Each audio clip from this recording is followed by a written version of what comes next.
Chapter 168. What kind of experience is it to be electrocuted by 1 million volts? Rog has never been electrocuted before, so he doesn't know.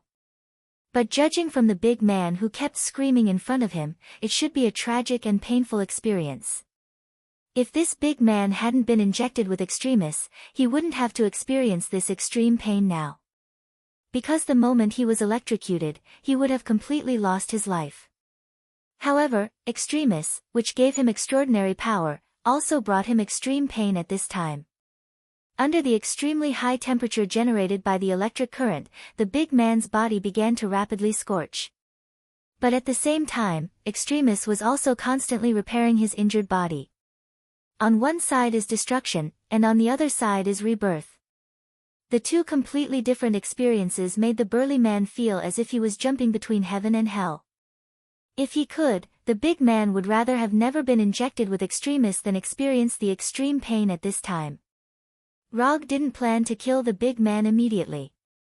If he wanted to, he could increase the current by dozens or even hundreds of times at any time.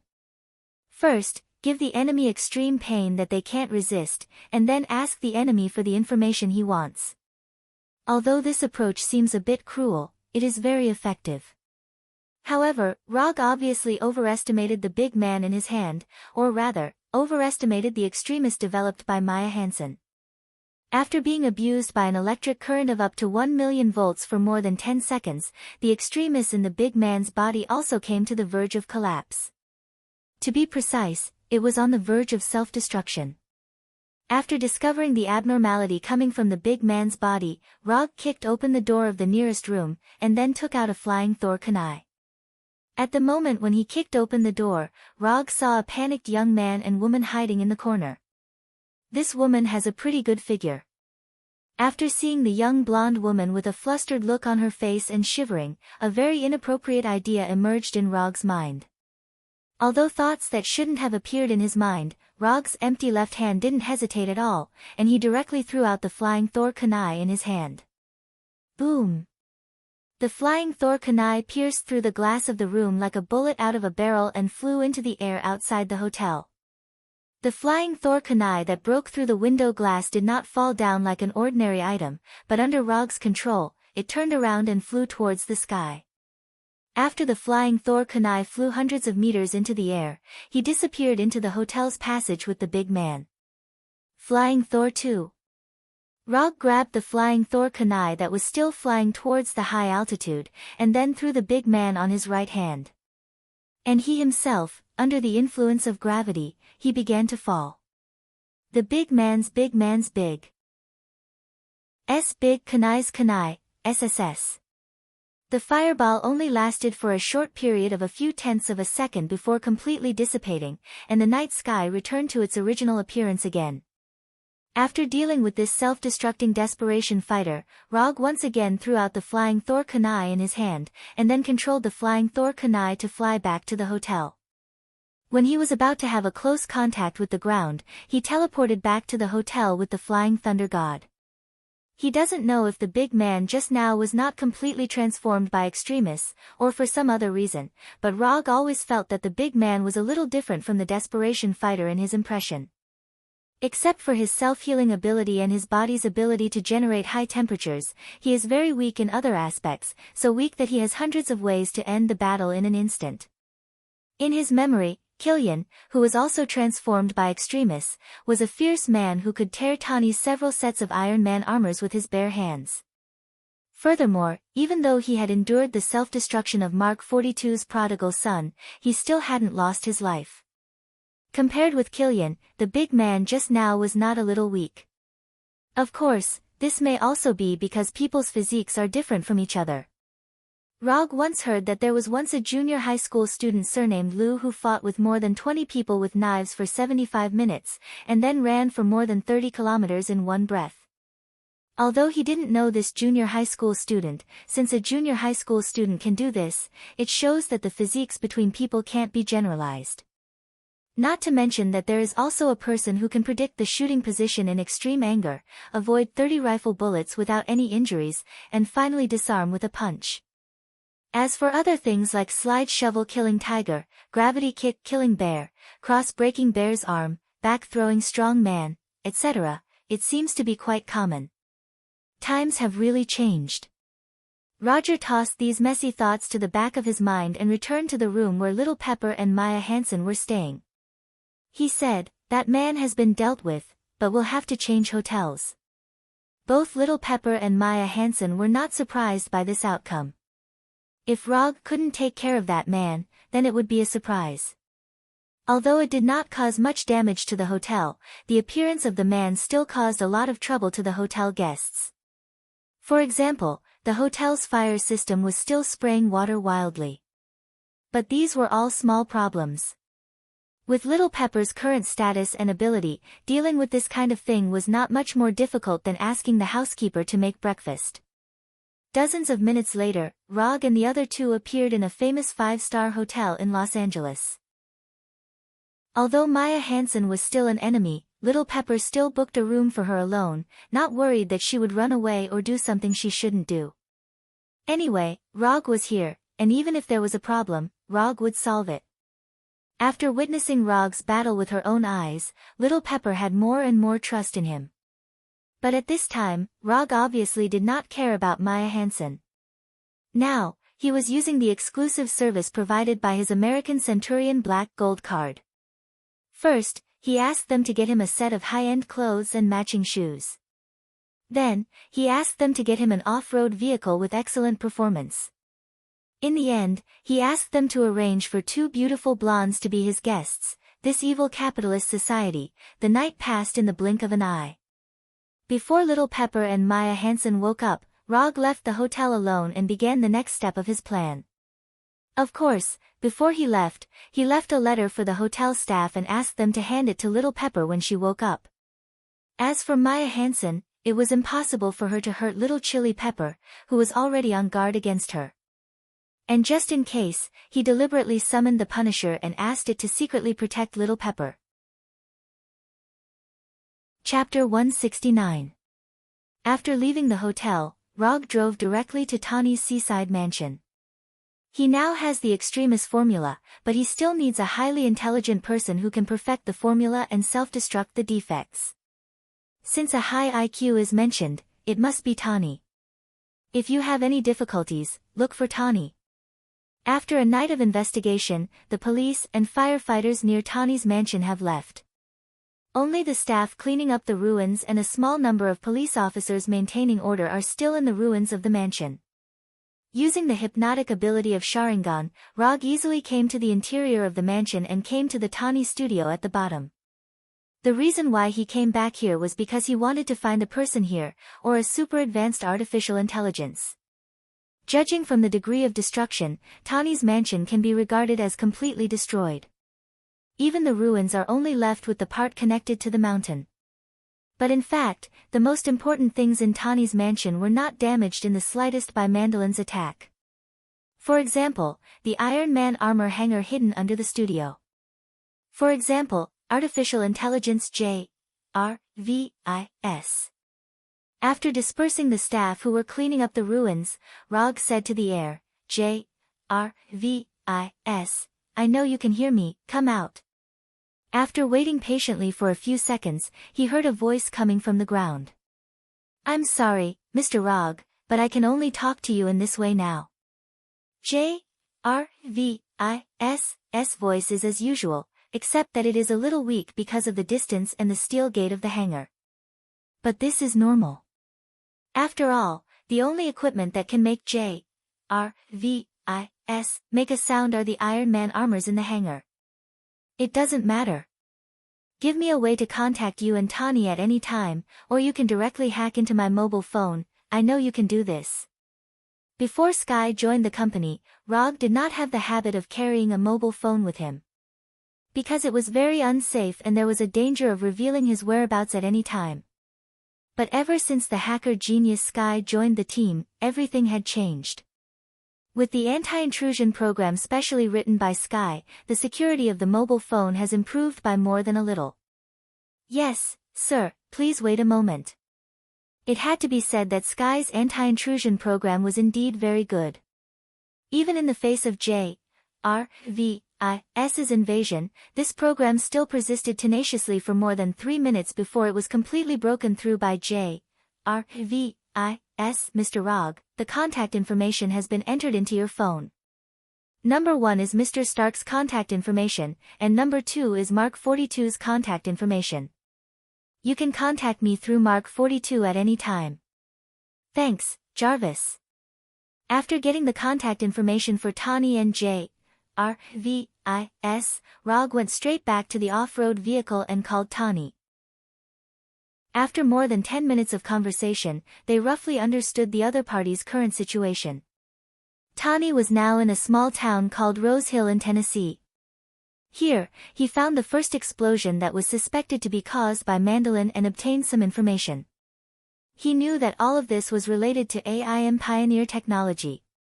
Of course, Tawny didn't forget to tell Rog that he was attacked by 2 extremist fighters and met a pretty good little boy. Rog also briefly told Tawny about what happened last night, including the fact that he arranged the Punishers to secretly protect Little Pepper. Finally, he also told Tawny about perfecting the extremist equation.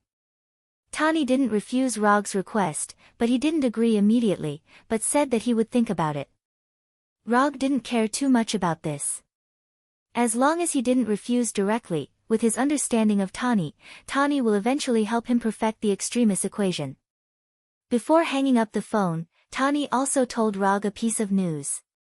He is now asking JRVIS to analyze the satellite reception equipment of AIM Pioneer technology, and he will soon be able to locate the specific location where Mandolin released the video last night.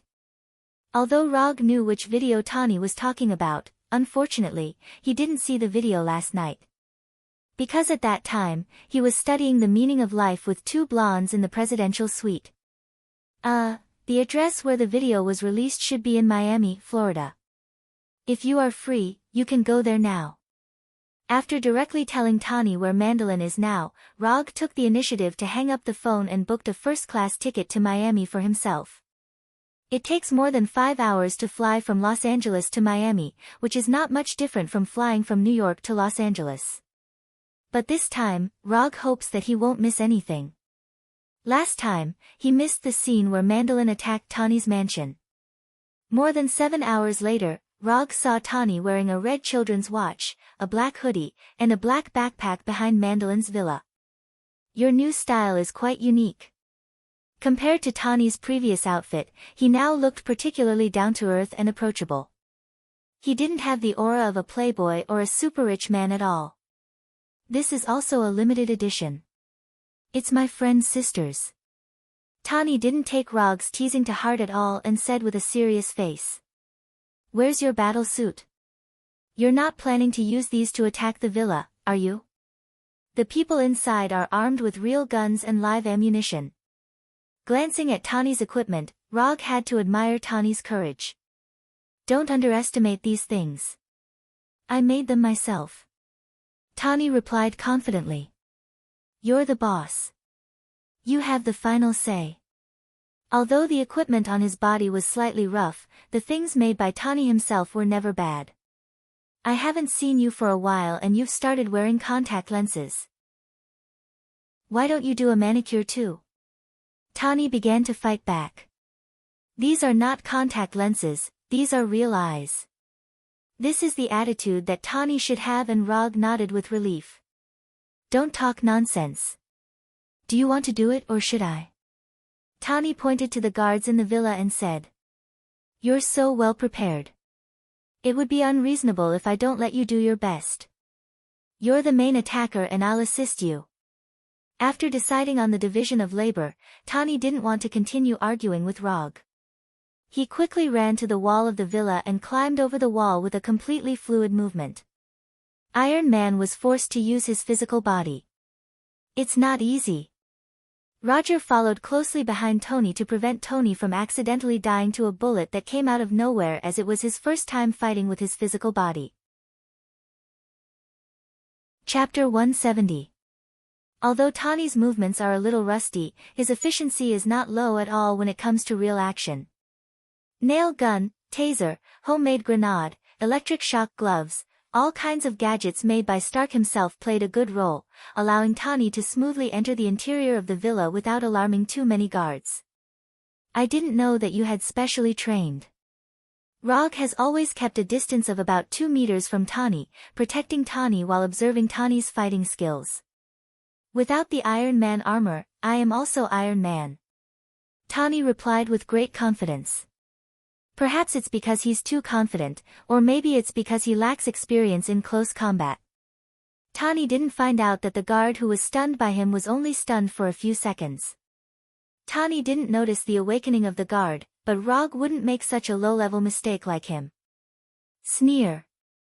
Just as the guard pulled out the pistol from his waist, a flying Thor kunai flew in front of him like lightning and cut his neck directly. At the moment when he killed the guard with the flying Thor kunai, Rog also used body flicker to come behind the guard and grab the guard who was about to fall forward. You are too careless. It was not until this time that Tani discovered that the guard had woken up. He has more fat in his body and has a higher electrical resistance, so he woke up faster. Although Tani's words sound reasonable, there is only one main meaning, that is, the guard woke up so quickly, not because the electric shock gloves he made are not good enough. It makes sense. Rog did not refute Tani's explanation and silently put down the body in his hand. Except for this little episode that was beyond Tani's expectations, the next action was extremely smooth. Tani and Rog successfully came to Mandolin's exaggerated bedroom. Tani, with a gun in his right hand, carefully came to the bed and then lifted the quilt on the bed. There were indeed 2 people on the bed, but it was not Mandolin as Tani imagined, but 2 girls in sexy underwear. It seems that Rog was not the only one who had a night of sex last night. Looking carefully at the 2 girls who woke up on the bed, Rog felt that the 2 blondes he had last night were more interesting. At this moment, not only were the 2 girls on the bed panicking, but also Tony, who was holding a pistol, was panicking. What's going on? What about the bearded Mandolin? Just when Tani began to wonder if he had come to the wrong room, the sound of water suddenly came from the toilet next to him. Without any hesitation, Tani made a silent gesture to the 2 girls on the bed, then immediately retreated to a corner by the bed. Which one of you is Vanessa? Mandolin, who had just come out of the toilet, did not notice that there were 2 more men in the room. He walked to the table by the bed and asked the 2 girls on the bed. It's me. A girl replied immediately. You know what? Actually, the fortune cookie is not. God. Who are you? Mandolin wanted to show his humor, or talent. As soon as he turned around, he saw Rog standing at the door. It doesn't matter who I am, I think you should pay more attention to him now. After saying that, Rog pointed to Tani who walked out of the corner. Looking in the direction Rog pointed, Mandolin saw Tani who was pointing a pistol at him with a puzzled look on his face. Don't move. I won't move. Mandolin raised his hands for the first time. Take whatever you want, these guns are fake because those bastards didn't dare to give me real guns. Mandolin suggested with a sincere face. What? At this time, Tani's intelligent brain was immediately filled with doubts. Then why don't you take these 2 girls away? Mandolin continued to suggest. Enough. You are not Mandolin, where is the real Mandolin? After saying that, Tani angrily pulled the pistol's sleeve, expressing his determination to shoot at any time. Where is he? Where is he? Tani roared angrily at Mandolin, and now he felt like a monkey being teased in a circus. He is here, but he is not here. Under Tony's aggressive questioning, Mandolin began to explain the ins and outs of everything that had happened. My name is Trevor Slatley. After listening to the fake Mandolin, Tani finally figured out the truth of the matter. Just as he was about to turn his head and ask Rog for his opinion, he found that Rog had already left the bedroom. When Tani began to ask about the fake Mandolin, Rog quietly left the bedroom and began to look for the real Mandolin in the villa. An imposter was not worth a trip to Miami in person. From the beginning to the end, his goal was only Killian. While waiting for Tani's arrival, he used chakra to investigate the situation in the villa.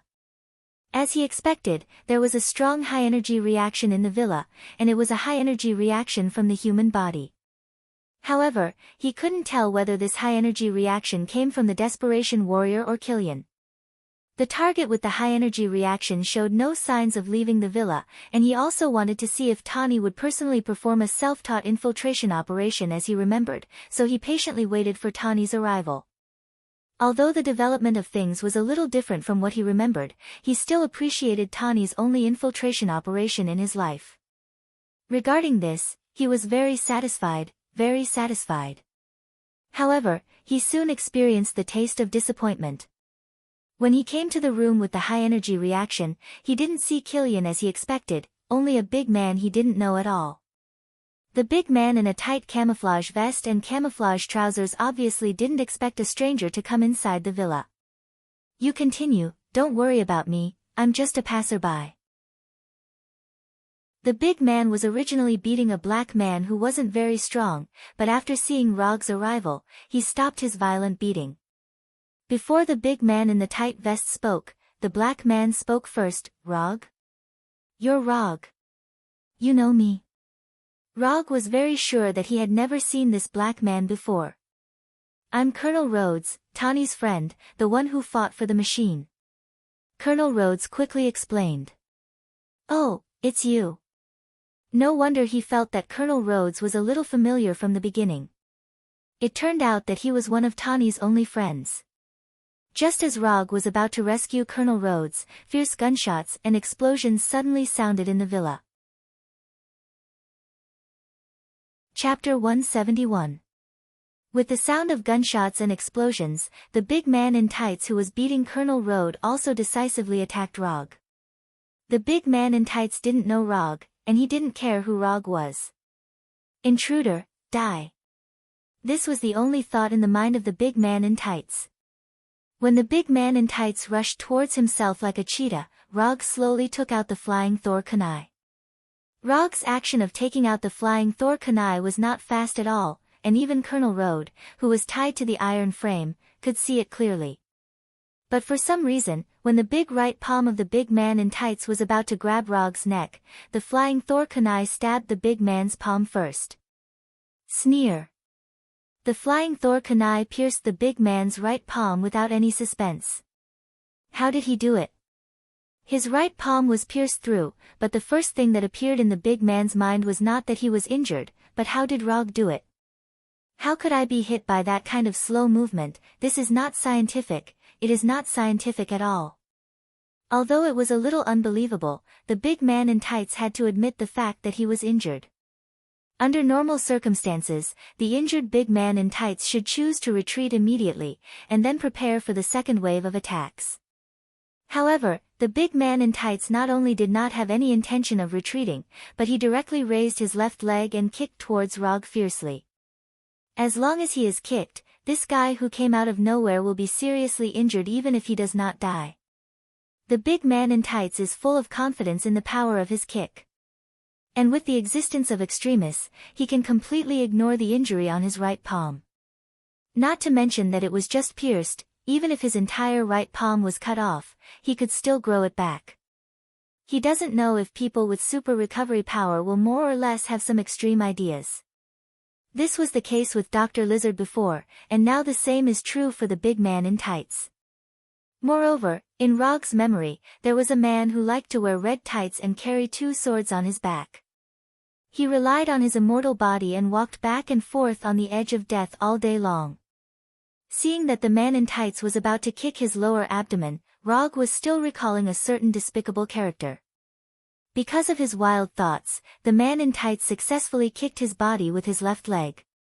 Then, it directly passed through his body. There was no tangible feeling. This is fake. The tights man had just reacted when Rog, who was in front of him, turned into a flock of crows and flew in all directions. Sharingan Genjutsu. At the moment when the man in tights attacked him, Rog quietly cast an illusion on him, and at the same time, enveloped Colonel Rhodes. From the beginning to the end, the man in tights had only been attacking the illusions he had left behind. As for the injury on the burly man's right palm, of course, it was just an illusion. Using slow to fight fast, using soft to break hard, this is something that can only be done by Tai Chi in the martial arts world. Where he is now is not a martial arts world, but the Marvel world, which still follows the scientific principles most of the time. Here, speed, accuracy, and ruthlessness are the true essence of close combat. I hate men who wear tight vests, so, see you in the future. Rog's voice sounded on the right side of the man in tights.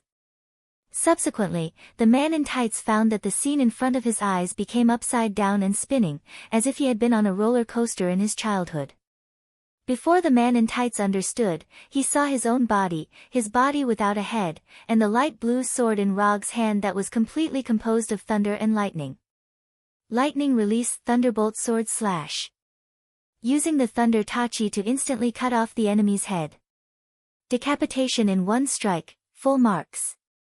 When the head of the man in tights fell heavily to the ground, he heard the last words of Rog. This time, it's true. As soon as this thought appeared in the mind of the man in tights, he completely lost his life. From the moment the man in tights launched his attack to the moment he completely died, only 2 or 3 seconds passed in total. If the man in tights had been a little more cautious, instead of relying on his extremist to launch an attack recklessly, then he would have been able to live for at least a few more seconds. Although the final outcome will not change in any way, at least his death will look a little better. After quickly defeating the man in tights, Rog put down Colonel Road, who was tied to the iron frame. Thank you. If you hadn't come, I might have been killed by this guy. Colonel Road wiped the blood from the corner of his mouth and thanked him sincerely. You're welcome. Saving Colonel Road was a matter of convenience, and the main reason was that it didn't take much effort. Can you contact Tawny now? They took my battle suit, we must stop them immediately. Although Colonel Road didn't know what they were going to do with the war machine, he was sure that it was definitely not a good thing. Tawny is outside now, you can talk to him directly. When Rog and Colonel Road found Tawny again, Tawny was wearing part of the battle suit and fighting fiercely with the guards in the villa. Even though there were only a few parts of the battle suit on his body, Tawny still exerted a lot of combat power, and he alone suppressed all the guards who came forward. It seems that he is having a good time. Now that they have seen it, Rog and Colonel Road certainly won't let Tawny fight against all the enemies alone. After more than a minute, the villa with continuous gunshots and explosions returned to its previous calm state. After returning to the fake Mandalin's bedroom and torturing the pompous old man again, they got a piece of information related to the vice president. Driving the luxury yacht generously gifted by the fake Mandalin, Rog and the other two left the villa, and Tawny also called the vice president at this time. This is what it means to have a high profile. Tony Stark was the only one who could make a call to the vice president so easily. After talking to the vice president, Tawny and Colonel Road finally understood why Killian had to take away the war machine. The Trojan horse stratagem, a plan that was born thousands of years ago but is still very effective today.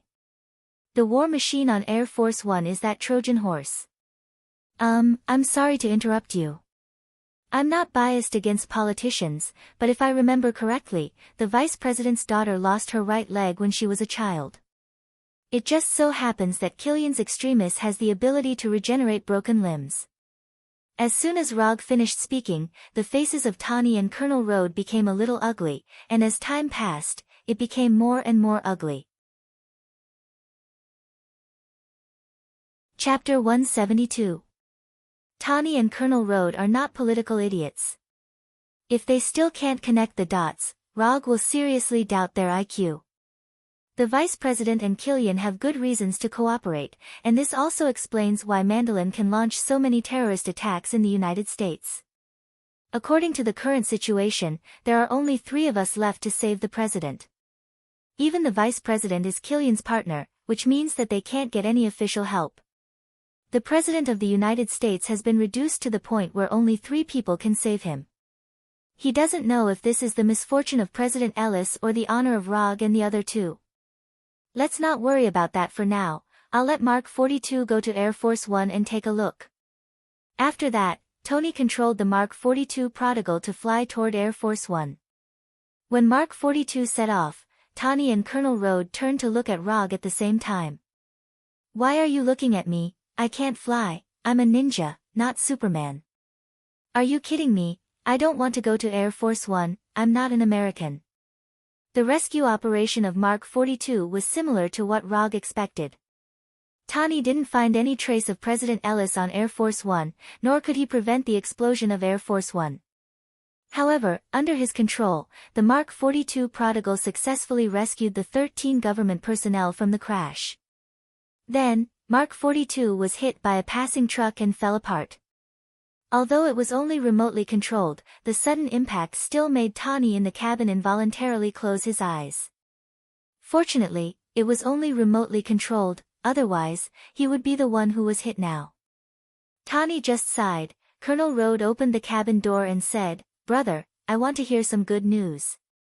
They are all safe, but I didn't save the president." Tani reported his results honestly. "You can't save the president with a combat suit, then Rog and I have no chance without a combat suit." Colonel Road couldn't help but grumble, and then he sighed. After hearing Colonel Road's words, Rog, who was lying on the sofa with his eyes closed, opened his eyes. "Wait, what does this have to do with me? I don't have to wear a combat suit. It's just you who is weak, don't drag me in." However, Rog didn't say these words in the end, but turned to look at Tani. "Your remote control system is pretty good, how about installing a set for my Mark III?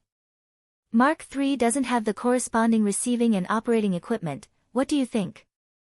Tani answered without looking back. "Then you can upgrade the Mark III in my hands. For example, change the energy system, weapon system, and operating system to the Mark 42. A free commission for upgrade, do you want to think about it?" Although Roger would not wear the Mark III in battle, it did not affect his intention to upgrade it. Even if the new is the new model, the old model is, the new model is the old model. Then you might as well ask for a set of Mark 42. "I don't mind, as long as you're willing." Tani is now more and more regretting why he took Mark III as a stake in the battle. It's all because he was too young and fell into Rog's trap. The longer he knows Rog, the more Tani feels that Rog was premeditated to seduce him. Whether it was the appearance of Mark III or the words he said later, it was all to deceive Mark III in his hand. Every time he thinks of this, Tani still has some faint heartache. Mark III fell into the hands of a person who doesn't know how to cherish it at all. According to J.R.V.I.'s observations over the years, the set of Mark III in Rog's hand has never sent back a starting signal. This also means that Rog purely regards Mark III as a decoration. "One of the proudest works in my life is actually regarded as a decoration, this is simply, forget it, don't think about it, it's easy to get angry if you think too much." Tani glanced at Rog with a slightly angry look, then gave J.R.V.I.'s the order to execute the robot party, and let J.R.V.I.'s begin to locate the signal of the war machine. The prototype of the war machine was the Mark II originally built by Tani. Although it was modified later, it was also modified by AIM Pioneer technology.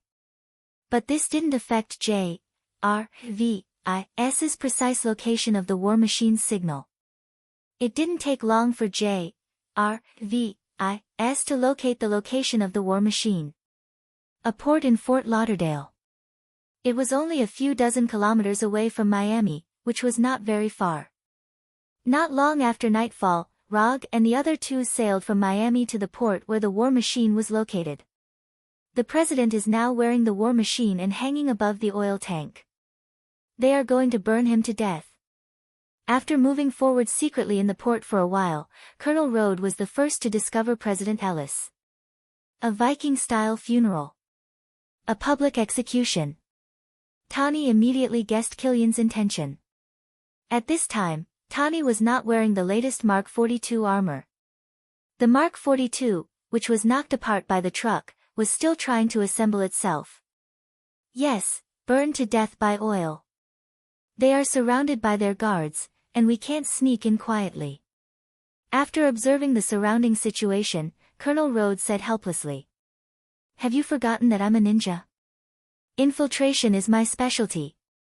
Although Rog has told them more than once that he is a ninja, they don't know why they always ignore this point. You know, he is the only serious ninja in the world who can use mysterious ninjutsu. Ninja. Sneak in. Colonel Road and Tawny looked at each other tacitly, then shook their heads at the same time. They don't know if other ninjas are good at sneaking, but Rog is definitely not the kind of ninja who is good at sneaking. And in their view, Rog is not a ninja at all. In order to prove my level of sneaking, and at the same time to correct your wrong ideas, I need to personally demonstrate what a ninja sneaking method is. As soon as the voice fell, Rog disappeared directly in front of them, leaving only a weak light blue current. In fact, whether Tawny agrees or not, he will use his own way to sneak in. Because in this port, he sensed a high-energy reaction signal that was so strong that it can't be ignored. Kirian, I've finally found you. Just as Tawny and Colonel Road were looking for Rog's trace, a huge thunder suddenly sounded and instantly spread throughout the port. Raiton, lightning palm. Of course, it was Rog who made this amazing thunder sound, and in order to make this thunder sound strong enough, he used Raiton, lightning palm to the extreme for the first time. Chapter 173. What is he doing? Is he crazy? Tawny and Colonel Road were used to big scenes, but Rog's operation still made them confused. Didn't he say he was going to sneak in? Didn't he say he was going to hide his whereabouts? What kind of sneak is this? What's the difference between this and knocking on the door? Looking at Rog, who pointed his palm directly at the night sky and continued to release lightning, Tawny and Colonel Road suddenly regretted working with Rog. But they soon discovered the benefits of Rog's amazing operation. There were originally a large number of guards gathered around President Ellis, guarding every corner and passage. But with Rog's grand entrance, the tight defense circle built by these guards had a lot of loopholes. As long as one wasn't deaf or blind, they could see Rog standing on the main road with lightning constantly released from his palm. The guards quickly adjusted their positions and aimed their guns at Rog on the main road. As long as Killian gave the order, the dozens of guards present could instantly turn Rog into a hornet's nest. Tawny and Colonel Road didn't speak. They silently looked at each other, then carefully walked toward President Ellis. Killian, don't hide, I know you're here. Come out and play. If you want to control everything behind the scenes, you can't be the real boss.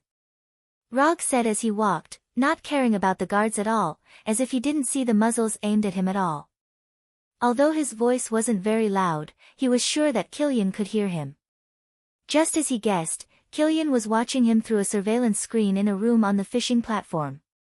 Looking at the completely unfamiliar face on the screen, Killian showed a puzzled expression. Who is this guy? Where did he come from? How did he know my plan?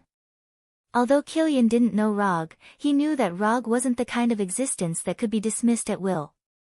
Rog's thunder palm just released left a very deep impression in his heart, and it also made him think of someone not to be trifled with. No, he couldn't be the Masked Man. The Masked Man had always been active in New York, and I had never provoked him. There weren't many people who could release lightning.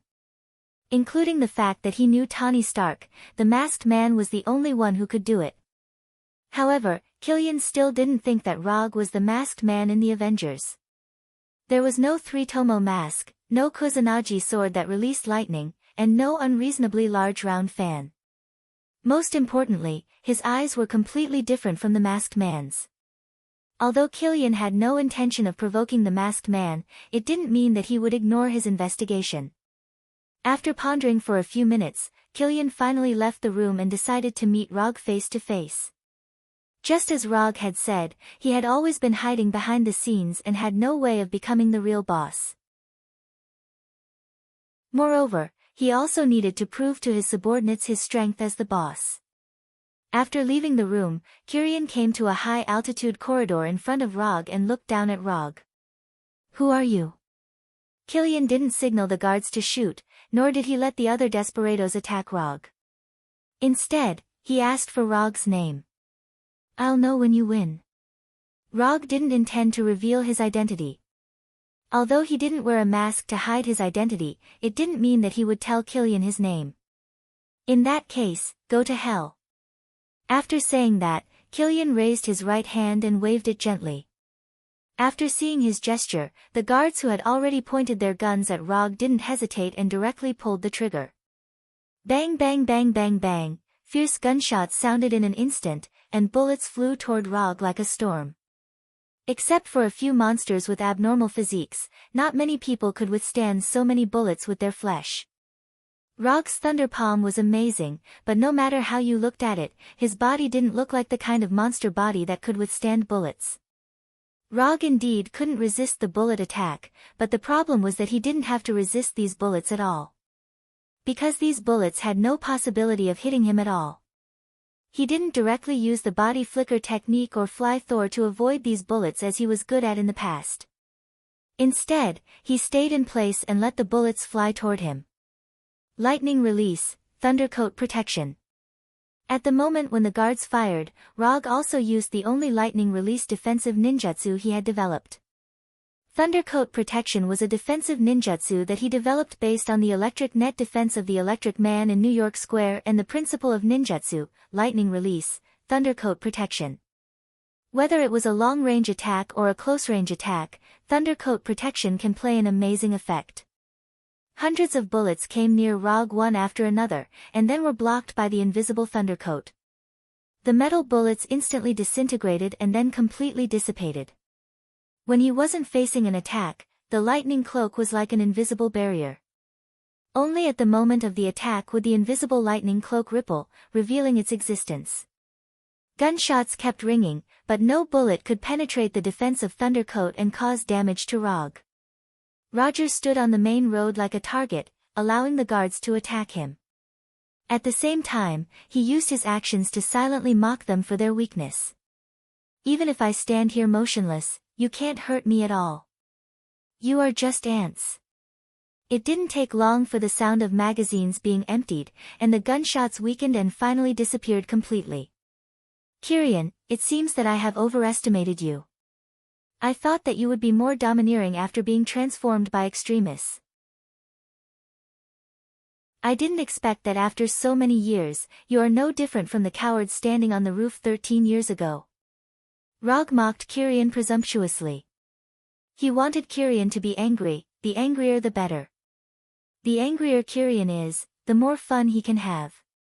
After hearing Rog mention the roof 13 years ago, Kyrian's face finally changed, became gloomy, and his skin began to turn slightly red. That day was the day that changed his life, and it was also his most humiliating day. Kyrian didn't speak, but silently took off his suit jacket, and then jumped down from the high-altitude aisle and landed directly on the main road. Although he has been transformed by Extremis, he will still be injured if he jumps from this height. However, he doesn't care about this. Extremis will repair the injuries on his body, and all he needs to bear is the pain. And he has long been accustomed to pain. Chapter 174. Killian, whose body seemed to be flowing with magma, walked step by step to Rog. Then, he stopped about 5 meters away from him.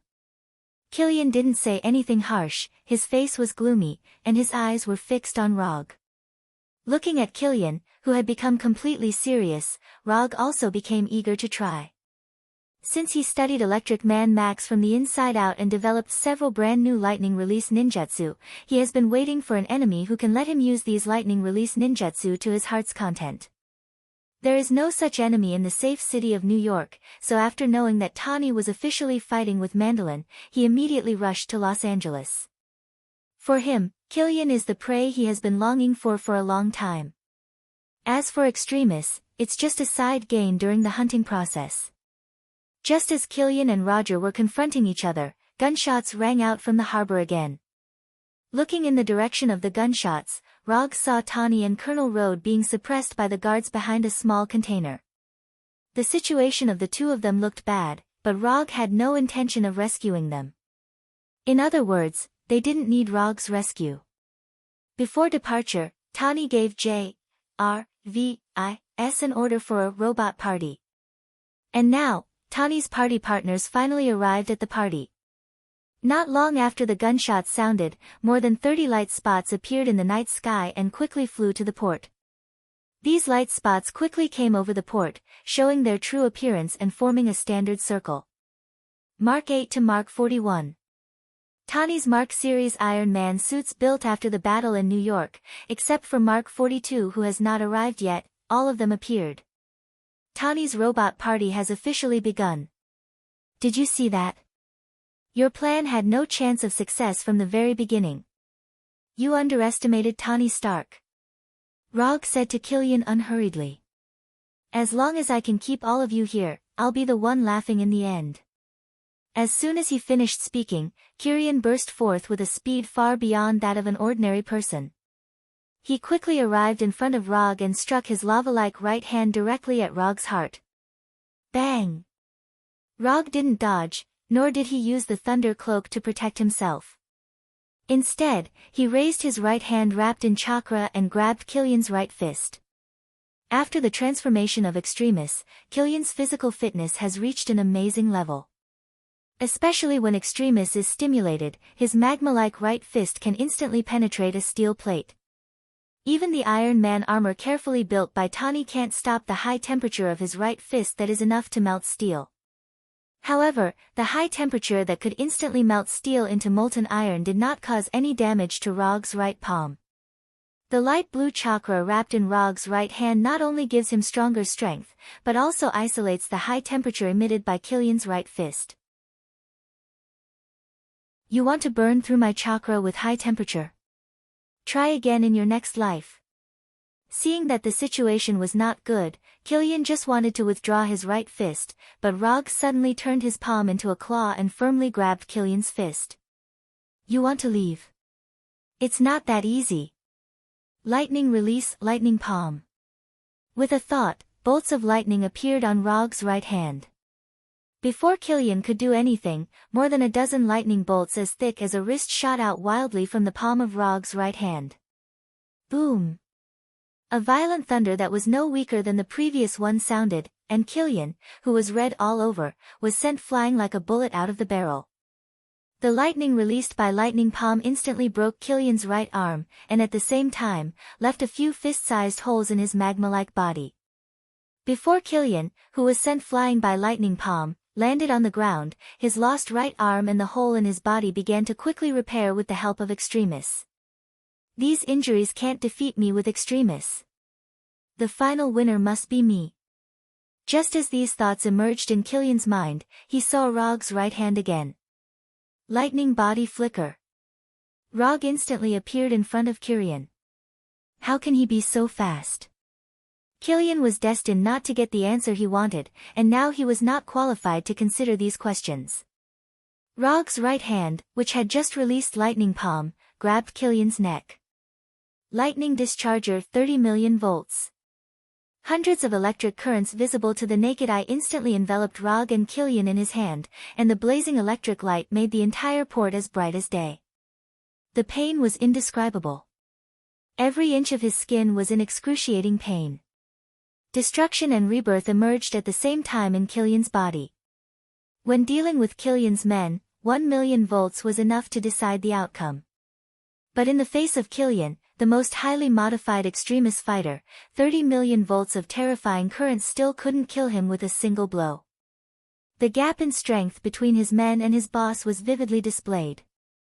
What surprised Rog even more was that even in such a painful situation, Killian still gritted his teeth and did not let out a scream for mercy. Although they were in different positions, Killian's terrifying endurance still made Rog involuntarily admire him. It's nothing to be cruel to others. Being cruel to yourself, that's a real ruthless person. As for Killian, he was a cruel wolf who was even more powerful than vicious.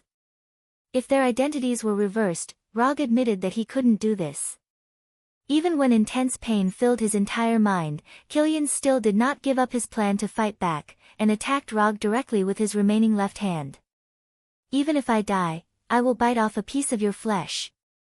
Killian's determination is indeed very moving, but the gap is the gap. Lightning evasion, lightning cloak protection. Killian's swinging left hand did not hit Rog as expected, but was blocked by Rog's invisible lightning cloak.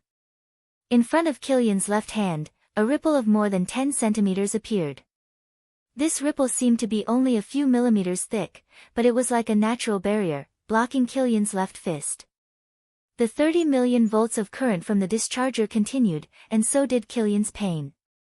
His right arm that could only be healed in a few seconds was not completely healed due to the constant damage from the current. From the looks of it, Killian had no chance of winning. But he still did not give up.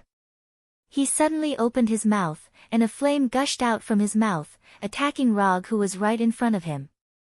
Unlike his left fist, this sudden flame successfully broke through the invisible lightning cloak and arrived in front of Rog. However, this flame did not hit Rog's body in the end. The light blue chakra enveloped Rog's entire body, completely isolating him from the flame. Killian finally saw the full appearance of lightning evasion, lightning cloak protection through his own efforts. Chapter 175. If this ninjutsu could only defend against physical attacks such as bullets and fists, then this ninjutsu would not have become the only lightning-release defensive ninjutsu developed by Rog. Rog is an adult, and for an adult, there is no choice but to take them all. Whether it is a physical attack or an energy attack, the lightning cloak can defend all of them. The outer layer of the lightning cloak, which is invisible to the naked eye, is mainly responsible for defending against physical attacks. Inside the lightning cloak, there is a layer of chakra armor that specializes in defending against energy attacks. The lightning cloak plus the chakra armor is the real lightning release, lightning cloak. Lightning palm, lightning discharger, lightning sword draw, and lightning cloak. This is the scientific research result obtained by Rog after carefully studying Electric Man Max. The flames spewed out by Killian only lasted for a few seconds before dissipating. Before the flames completely dissipated, Killian already knew that his flame attack still did not cause any damage to Rog. The gap is too big. Killian, who was constantly eroded by a strong electric current, showed a helpless wry smile. All the counterattacks were declared a failure. Killian couldn't help but think of the night 13 years ago again, the night when everyone was celebrating while he tasted the pain alone on the roof. However, even in this desperate situation, Killian still has no intention of giving up. He still has one last trick. An attack that can only be used once in a lifetime. Self-explosion. Pushing Extremis to the extreme, overheating himself, thereby creating a terrifying self-explosion with a temperature as high as thousands of degrees. This kind of overload self-explosion was originally a flaw that Extremis had not been completely perfected. But at this time, it became Killian's last trump card. Although he will definitely die after self-explosion. But now he obviously won't care about this. Instead of being electrocuted alive, it is better to take the initiative to self-destruct. At least in this way, he can die with more dignity. Rog noticed that Killian wanted to self-destruct. Just when he was considering whether to continue to increase the power of lightning discharger, or use lightning sword draw with his left hand to directly cut off Killian's head, Killian, who was grabbed by the neck by him, was suddenly bounced out by a powerful force. This sudden attack was not directed at Rog, but directly at Killian in his hand. However, what really surprised him was not the sudden appearance of this attack, but the power attribute of this attack. Is this gravity? Rog has never fought with an enemy who can control gravity, so he is not very sure whether this attack comes from gravity or not. Killian was sent flying by this attack that came out of nowhere. The terrifying impact made his already battered body even worse. Although this method of saving him is a bit speechless, he had to admit that this attack allowed him to escape, as he had a chance to do it again as well. After Killian was sent flying, Rog didn't choose to pursue him immediately. Instead, he began to search around. If he guessed correctly, he might be able to find a delicate gadget here. Sure enough, just 3 or 4 meters away from him, there is a circular instrument made of metal, with the overall shape of 2 movable rings intertwined together. In the middle of this instrument, which is only 2 or 3 centimeters in diameter, there is a small piece of black substance that looks like oil. At first sight of this instrument, Rog recognized its origin. The small gravitational proton instrument was built by Ian Queen's Queen Group. The black substance inside is the gravitational proton that can control gravity. Nine-headed Hydra, interesting. Since the last time he mentioned that he wanted the first item of 084, the obelisk, Hydra has never contacted him or appeared in front of him again. As a result, after disappearing for several months, Hydra emerged and stood on the opposite side of him. The ambitious Hydra will not let go of any opportunity to strengthen themselves, and Killian's Extremis perfectly meets their requirements. While Rog was looking for the small gravitational proton instrument, Killian did not waste this rare opportunity. He dragged his body, which had not fully recovered, and walked towards the laboratory on the fishing platform without looking back. Killian didn't know who saved him, but he didn't have time to think about it now. When Rog silently put away the small gravitational proton instrument in his hand, Killian had already run to the door of the laboratory and then disappeared from his sight. Logue did not care about Kyrian. No matter what, Kyrian would not be able to escape from him tonight. He has firmly remembered the energy characteristics of Killian's body. Unless Killian can cast a portal like Kamartaj Sorcerer, he won't have any chance to leave. Although Hydra's people hid well enough and were careful enough when launching attacks, their caution was destined to be meaningless. Chakra perception. Rog instantly confirmed the location of everyone on the dock. Excluding Killian's men and Colonel Tani Road, the rest are naturally Hydra's people. As for whether these life energy signals will be ordinary people on the dock, this is a question that doesn't need to be considered at all. No ordinary person will stay on the dock at this time, unless he has some ulterior motives. 3 people in a team, a total of 9 people. After determining the number and location of Hydra, Rog suddenly had a small plan. When dealing with Electric Man, he deliberately exchanged 2 ninjutsu, for Symbol's Seal and King Kong's Seal from the system. But because of Electric Man's disappointment, he didn't use King Kong's Seal. However, at this time, he suddenly had the idea of using King Kong's Seal. There are a total of 9 people, so 9 chains are enough. With a thought, 9 golden chakra chains emerged from Rog's back, flying behind him like 9 tails. The number 9 has a different meaning for ninja. 9 symbolizes cheating and strength. When 9 thick chakra chains emerged from Rog's back, the 9 Hydra warriors hiding in the dark couldn't help but feel shocked, and a sense of danger immediately surged in their hearts. Before they set off, they knew that the people they were going to face this time were extremely dangerous and extremely ferocious. Once they were found, their chances of survival were infinitely close to 0. But even so, they still took the mission and came here without hesitation. Chapter 176. When it comes to brainwashing their subordinates, Hydra is definitely one of the best in the world. Even S.H.I.E.L.D., which has the name of a justice organization, is far inferior to Hydra in this regard. The last time Rog encountered such a loyal enemy was when his hand was still alive. Unfortunately, his hand was still gone in the end, and it was because of him. He didn't know which one was more thorough in brainwashing, the ninja of the hand or the Hydra agents. An idea suddenly popped up in Rog's mind as he manipulated the 9 tail-like chakra chains behind him. Although he didn't know where his thoughts were at this time, the 9 golden chakra chains attacked 9 enemies in 3 different directions like lightning. Judging from the strength of the 9 Hydra agents, using the King Kong blockade to deal with them would be a waste of chakra. However, Rog didn't care about this at all. I have a lot of chakra, I don't care, I'm happy to waste it. Second last's amount of chakra is enough for him to waste it unscrupulously. Although squandering is shameful, it can bring pleasure. In the face of the lightning-fast chakra chains, the 9 Hydra agents did not have any intention of retreating. At the moment they accepted the task, they already knew their fate very clearly. Once they are discovered, they will die. They may not be able to change their fate of death, but they can make their deaths more meaningful. Since they have already been exposed, there is naturally no need to hide. The 9 Hydra agents picked up the weapons in their hands at the same time, and then decisively pulled the trigger. 6 automatic rifles took the lead in firing bullets, and the metal bullets flew towards the incoming chakra chains.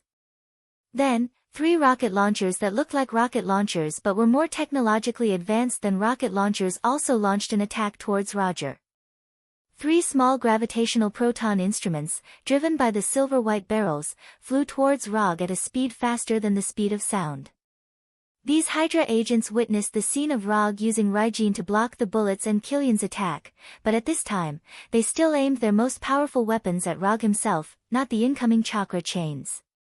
The golden chakra chains are not easy to deal with at first glance, and attacking these chakra chains will not change the outcome of their death. Therefore, instead of attacking the chakra chains, it is better to put hope on the small gravitational proton instruments and hope that these small but powerful gadgets can injure or directly kill Rog. As long as Rog is injured or killed, these chakra chains will naturally disappear. The way these Hydra agents responded was not wrong, but they underestimated Rog and overestimated the power of the small gravitational proton instruments. It took less than a second for these small gravitational proton instruments to fly in front of Rog, and then they were blocked by the invisible Raijin. The strong electric current quickly disintegrated the shape of the instrument, and 3 gorgeous ripples visible to the naked eye appeared on the left and right sides of Rog. While the Raijin disintegrated and blocked these gravitational proton instruments, these instruments also released a powerful impact force that was enough to knock out a heavy truck. With Rog's location as the center, the ground within 10 meters in diameter cracked instantly, spiderweb-like cracks spread around, and the shattered stones were further crushed under the influence of chaotic gravity. The gravitational proton not only strengthens the gravity in Rog's location, but also forms a chaotic and dangerous terrifying gravitational field. If it was an ordinary person, they would have been crushed into a disgusting mass of meat at the moment the gravitational field was formed. Then, under the influence of chaotic gravity, it changed from a solid mass of meat to a torn and flying strip of meat. In terms of the nature of energy, gravity is definitely a high-end energy attribute. But high-end does not mean absolute strength. Quality is important, but quality without quantity is weak.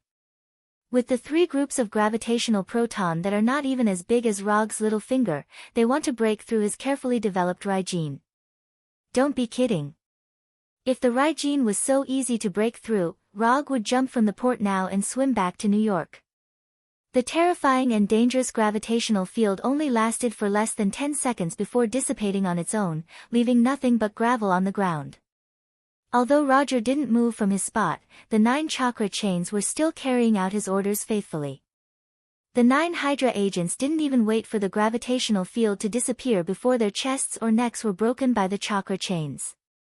Hydra didn't expect the 9 agents to cause much damage to Rog at first. The only reason for their presence here may be to provide some help to Killian at the right time. If Hydra really intended to cooperate with Killian to eliminate Rog here, the people they sent would never be the only 9 ordinary agents who have not been strengthened. These 9 agents can bully ordinary people, but in front of Rog, they are still too weak, so weak that Rog is not even willing to take out his kunai. But anyway, they still paid the price of their lives so that Killian was qualified to live a little longer. Tawny and Colonel Rhodes are still fighting against Killian's men. Although there are only 2 of them, they are now the ones who have the upper hand. Tawny is even fighting 1 against 3, by constantly changing his Iron Man armor, he is fighting against 3 desperados at the same time, and he is also fighting very well. As for the unlucky President Ellis, he is still hanging high above the oil tank at this time. Colonel Rog is quickly approaching President Ellis with the help of his Iron Man armor, trying to rescue him and retrieve his war machine. After roughly observing the situation of Tawny and Colonel Rhodes, Rog looked at the laboratory on the fishing platform. After dealing with Killian, he can go home. It will be a good Christmas Eve. Just as Rog was about to take out the flying Thor and fly directly to the laboratory, Killian, who had disappeared for a while, took the initiative to come out of the laboratory. It's still the same appearance as before. Except for the fact that his shirt has completely disappeared, Killian looks no different from before. If the change in size doesn't count. Killian's body was originally about the same size as Rog, but now, he is half a meter taller than Rog. In addition to the skyrocketing height, his body has also become a lot thicker, and his muscular right arm is even thicker than Rog's thigh. If his skin could turn green, then he would look like a small Hulk injected with extremis. Chapter 177. Second Enhancement. That's interesting. Although Rog didn't witness what Killian did in the laboratory, it wasn't difficult to guess from his current appearance. The brief fight just now, or rather, the one-sided abuse, made Killian fully aware of the strength gap between the two. If he wants to defeat Rog, he must use some extraordinary means.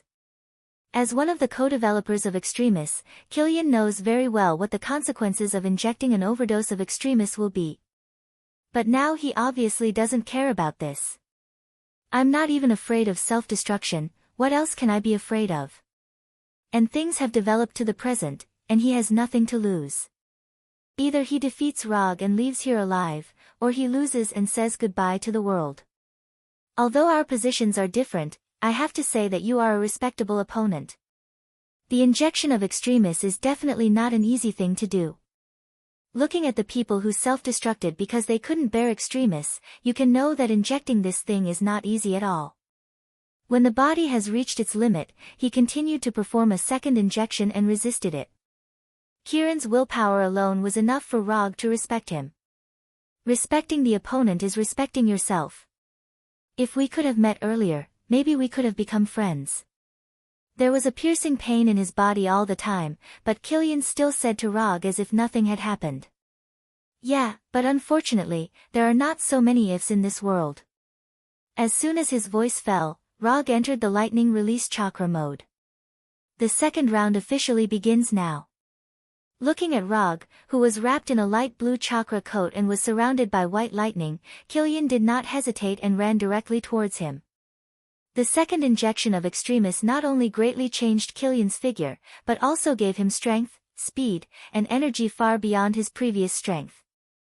The energy intensity in his body is dozens of times stronger than before, and his overall strength has undergone a qualitative change.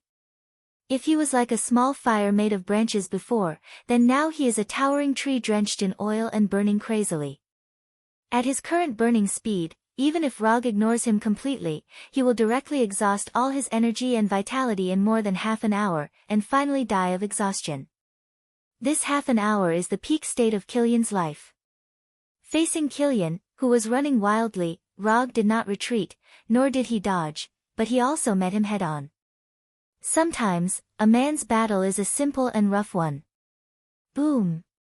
Roger's right fist wrapped in chakra and Killian's right fist fiercely collided with each other. A strong sonic boom burst out, and a terrifying impact force spread out in all directions like a hurricane. At the same time of the sonic boom, the ground where Rog and Killian stood also instantly cracked, and the ground within 10 meters in diameter was instantly covered by spiderweb-like cracks. After the two fists collided, Rog and Killian withdrew their fists almost at the same time. Then, they launched a second wave of attacks towards each other. On the surface, Killian is a cultured person, and he has not experienced any decent battles. But his close combat ability is not weak at all, and his first move is a pure American boxing. Jab, swing, hook, heavy punch, 1-2 combo. Killian is like a boxing champion in the ring, crazily attacking Rog, and the strength and speed of his punches are dozens or even hundreds of times stronger than those boxing champions. Compared to Killian's pure boxing attacks, Rog's attacks are more unconstrained. Rog does not specialize in a particular school of fighting techniques. In other words, he knows a little bit of the moves of any school of fighting. His 3-tomo Sharingan is not only able to release illusions. The punches hit the flesh, the dull and intense hitting sounds, and the sonic booms are like a symphony.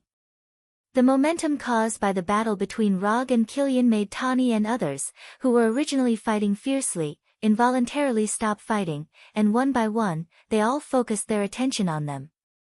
There are no mysterious ninjutsu, no fancy energy attacks. There are only pure extreme fist and foot attacks here, and only simple and crude male fighting. Neither Rog nor Killian paid attention to the uninvited spectators, and all their attention was now focused on the enemy in front of them, who was only less than a meter away from them. If you give me a hook, I will give you an elbow. If you give me a burst punch, I will give you a heavy punch.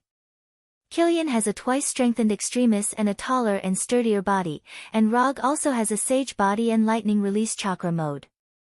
They are like the gladiators in the Colosseum of ancient Rome, staging bloody and primitive wild battles. Looking at Killian and Rog's attacks that produce sonic booms every time, Tani and the others present swallowed unconsciously. Are these two guys really still human? Although in terms of appearance, they all have typical Earthling characteristics. But what they are doing now is not like Earthlings in general. Have you ever seen an Earthling who can make a sonic boom with a punch? Have you ever seen an Earthling whose punch is so fast that the radar of the Iron Man armor can't catch it? The two below were the ones. Although he has entered the lightning release chakra mode, Rog has to admit that Killian's fists are still quite painful. However, compared with Rog, who has the chakra coat and lightning protection, Killian, who has an advantage in size, is the one who is more miserable. Extremis has greatly strengthened his body, but no matter how it is strengthened, his body is still an ordinary body, not a monster-like body like Hulk's. Every punch that Rog makes will leave a lot of injuries on his body. Either his bones are broken, or his body is directly sunken. If it weren't for the amazing resilience of Extremis, Killian would have been beaten into a pulp by Rog. Although he didn't take any advantage in the melee fighting, Killian still had no intention of retreating. Once he pulls away, he, who lacks long-range attacks, will only be more miserable than he is now. Killian knows this very well, and so does Rog. So at this time, Rog is enjoying the pleasure of fighting brought by Killian to the fullest. Sure enough, men sometimes still need to release their passion on other men. This can let men find the wild passion of another male creature. Under Rog's frenzied attacks, Killian's form changed once again.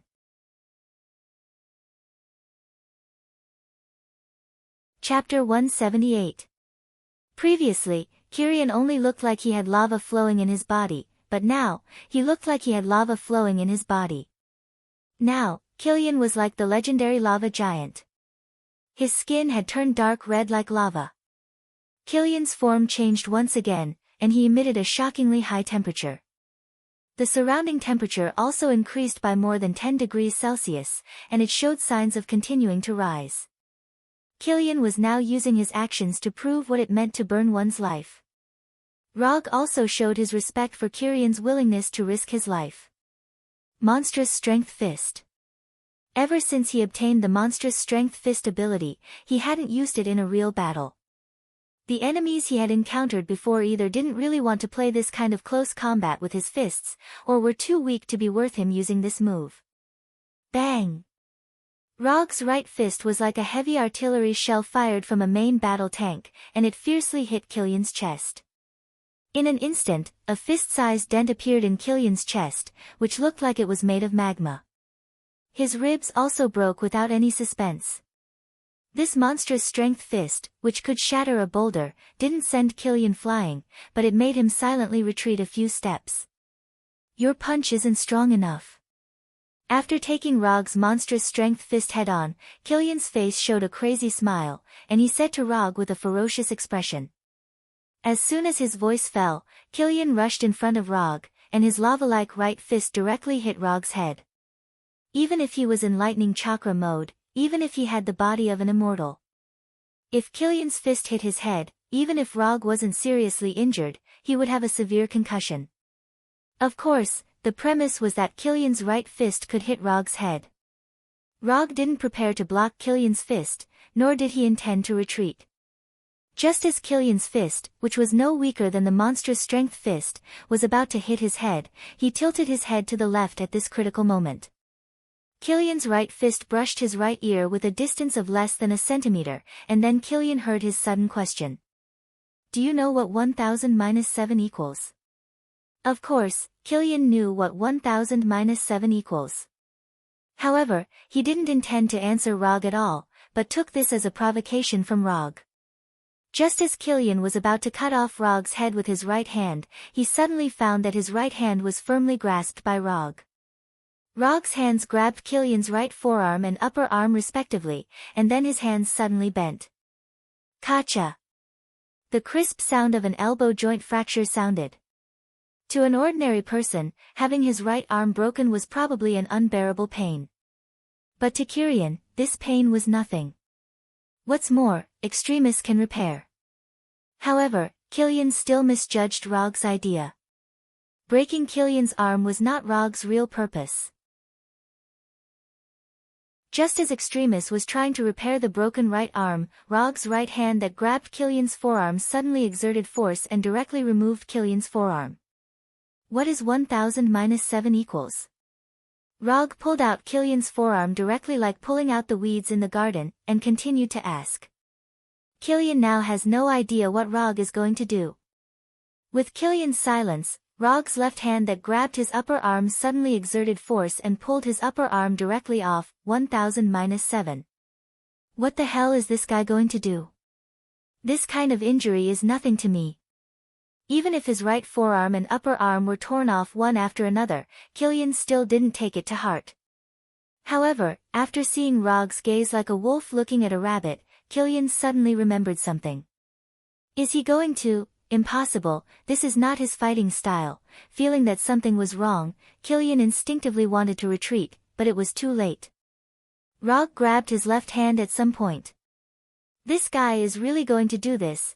Killian didn't have time to withdraw his left hand, and the forearm of his left hand was pulled off by Rog violently, 1000 minus 7. Killian still didn't answer, so the upper arm of his left hand was also torn off. He's going to tear Killian apart. After seeing Rog tear off Killian's hands with great decisiveness, Tani and Colonel Road had this amazing idea in their minds at the same time. Rog didn't intend to do this. However, when Killian waved his magma right fist towards him, he suddenly thought of an anime character.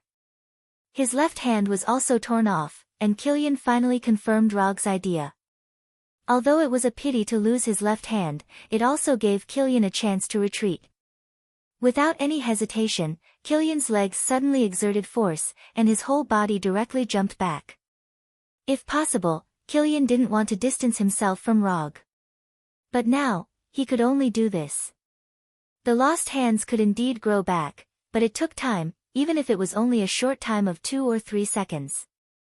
If he continued to stay in front of Rog, he would be a sandbag without any power to fight back. Rog didn't seem to see Killian's retreat, letting him run for dozens of meters. Just as Killian breathed a sigh of relief, 4 shining golden chakra chains hit his shoulders and legs, firmly nailing him to the ground. King Kong blockade. Since he planned to imitate Kinmu, he might as well imitate more. Rog is not a ghoul like Kinmu, nor does he have Kinmu's scales, but this does not prevent him from imitating Kinmu. For King Kong blockade wrapped in golden light, and then covered with a layer of chakra coat, can also create tail-like scales. Controlling chakra chains to pull himself behind Killian, Rog once again asked the question that gave Killian a headache, 1000 minus 7. This guy is too much. Killian's hands have been completely restored, but he was nailed to the ground by chakra chains and had no possibility of attacking Rog. Self-destruct. I would rather self-destruct than answer your idiotic question. Killian quickly made a decision. Then, his heart suddenly sank. Can't self-destruct. Having reached this point, Rog certainly won't let Killian self-destruct so easily. At the moment when chakra chains hit Killian, he forced his chakra into Killian's body and used chakra to forcibly suppress Extremis. 1000 minus 7. 993. 986. 979. 972. Chapter 179. Training is a skill. No matter how strong a person's will is, as long as you find the method, you can train them to become what you want. Of course, Killian's willpower is needless to say. He is a ruthless person of the new generation. Originally, Rog had planned to use the valuable training experience he had gained from the abomination and the electric man in front of Killian. Unexpectedly, Killian decisively chose to obey after discovering that his last trump card had self-destructed and disappeared. Although he wasn't sure if Killian really had a mental breakdown or chose to obey strategically, it didn't affect Rog's good mood at this time. After a round of intense hand-to-hand combat, they completed a rather satisfactory reenactment of the famous scene. What's there to be dissatisfied with on this Christmas Eve? As for President Ellis, who was hanging above the oil tank. What does that have to do with me? I'm not an American. 923, 916, 909, 902, Killian was still playing the 1000-7 game. At the same time, his face was tightly pressed against the ground, and he closed his eyes as if he had accepted his fate. Speaking of which, Killian was a rather unlucky guy. If he didn't appear on New Year's Eve, when Tawny wanted to do something with Maya Hansen, he might not have become like this. Even so, Rog didn't feel sorry for Killian. You made the choice yourself, and of course, you have to bear the consequences yourself. The world of adults was just that simple. Lightning release, thunderbolt sword draw. Without any hesitation, a tachi made of lightning appeared in Rog's right hand. Then, lightning flashed across Killian's neck. This time, it's really over. Killian's head rolled forward a few times, and magma-like blood flowed out. Not long after, Killian's body completely cooled down.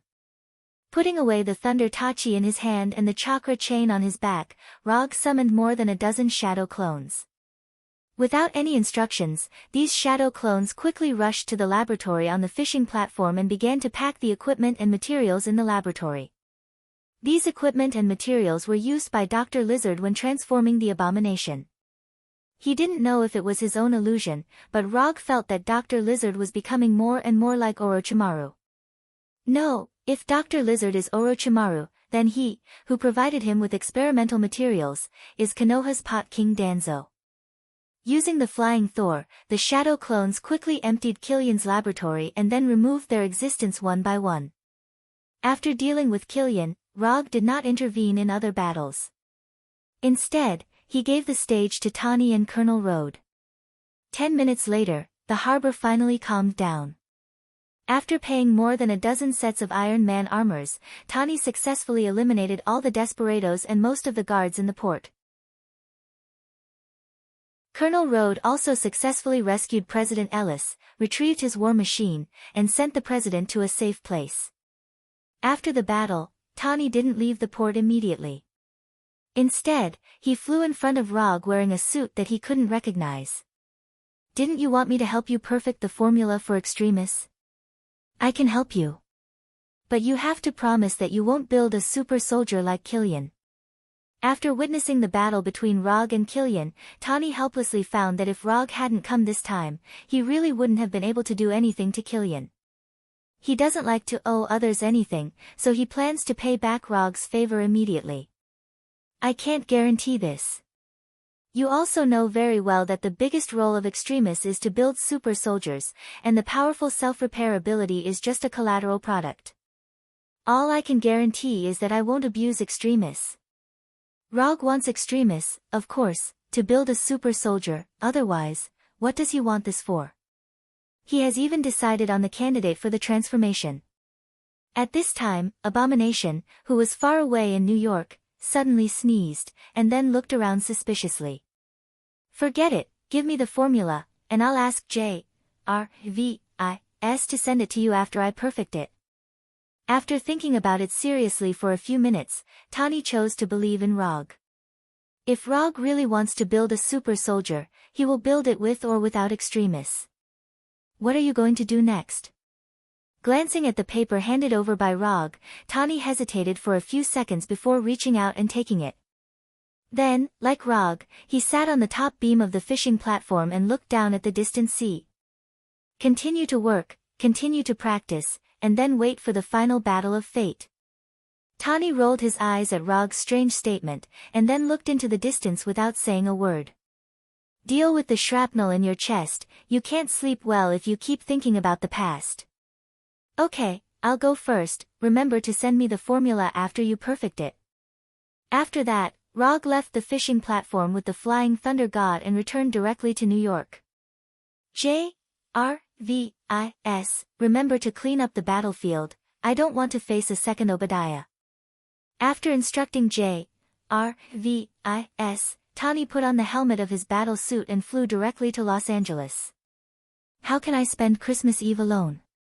Time flew by, and another week passed unknowingly, and it was a new year. The Mandolin terrorist attack finally came to an end with the arrest of Mandolin and the vice president. AIM Pioneer technology was also directly incorporated by the U.S. government in the name of threatening national security. However, what the U.S. government incorporated was just an empty shell, and all the assets and research results of AIM Pioneer technology were mysteriously missing, and their whereabouts were unknown.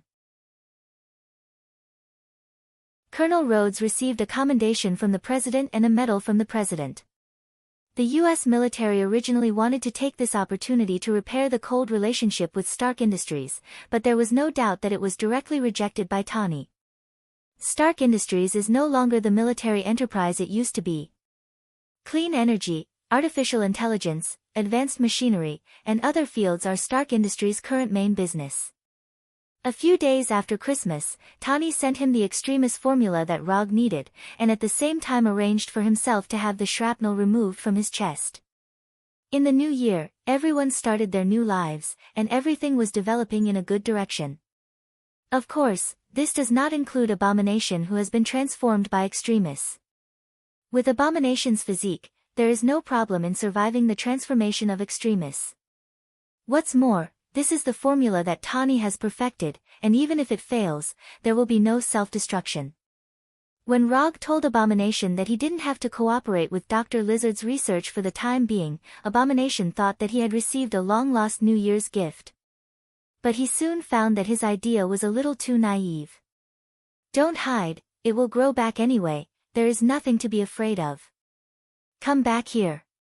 If you run away again, I'll let the wooden puppet communicate with you.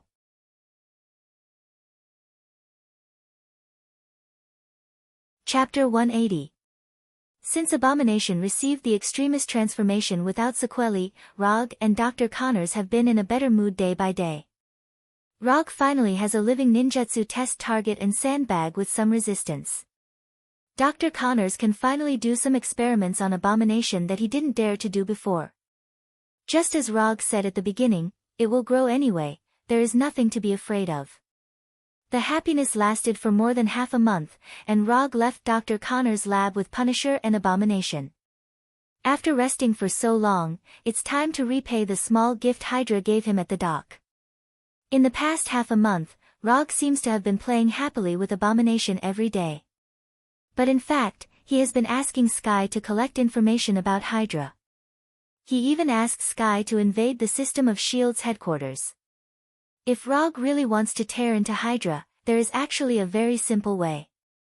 That is to release the news that Alexander Pierce, John Garrett, Grand Water, and Brock Rum are all Hydra members. But he didn't do that. Although doing so can hurt Hydra greatly, it will also lead to a desperate and crazy counterattack from Hydra. If he was alone, he certainly wouldn't need to worry about this. But he is not alone now, and he needs to think about the people around him a little.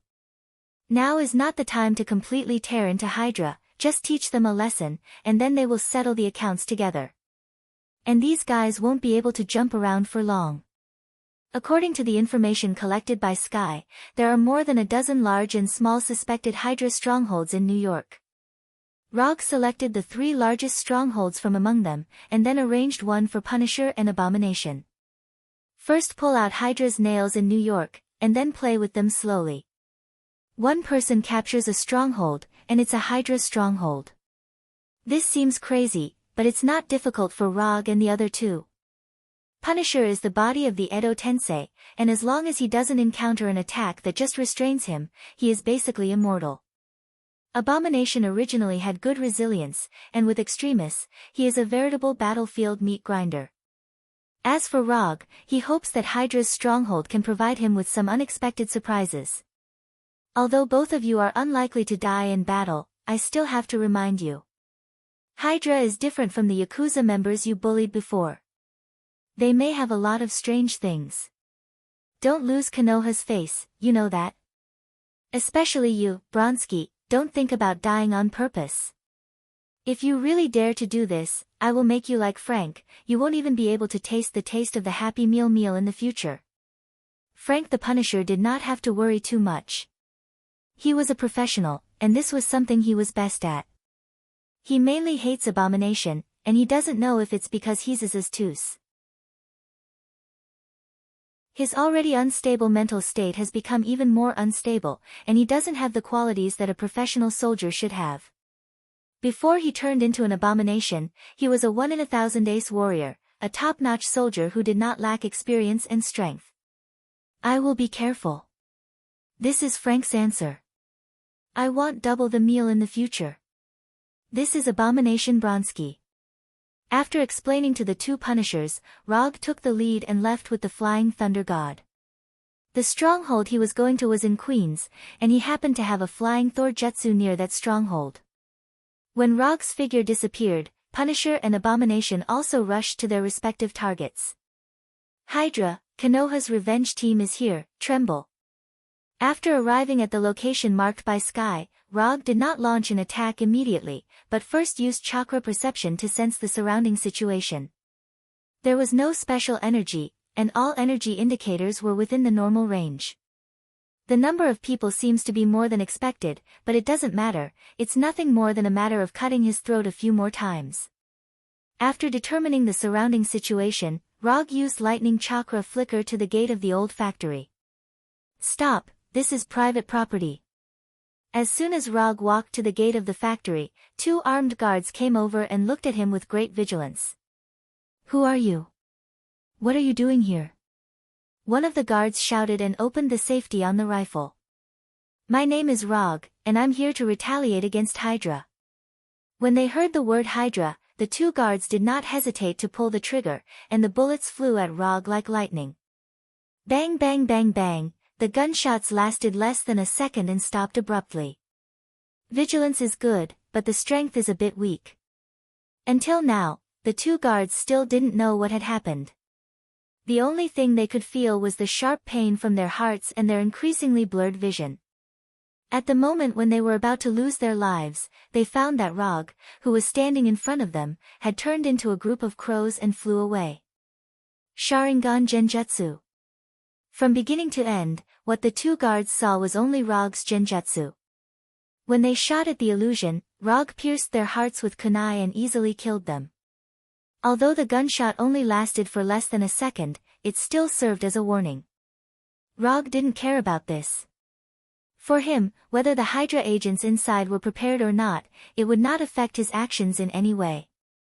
The front and back doors of the factory, various passages and entrances were immediately guarded by heavily armed Hydra agents.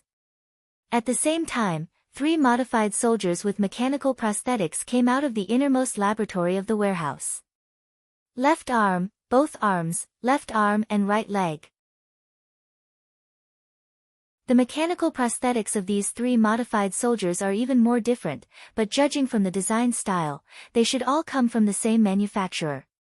In particular, there was a device that looked like a centipede on their spine, which was perfectly attached to their spines. Hydra has never given up on the creation of super soldiers. These 3 soldiers with mechanical prosthetics are their latest research results, Death Warriors. With the latest single combat prosthetics, the combat effectiveness of the Death Warriors is no weaker than that of the Despair Warriors. In terms of recovery ability, the Death Warriors are far inferior to the Despair Warriors. But in terms of lethality, 3 Despair Warriors are not as good as 1 Death Warrior. When the 3 Death Warriors came to the gate of the factory with cold expressions like icebergs, Rog just pushed open the gate of the factory from the outside and walked in casually.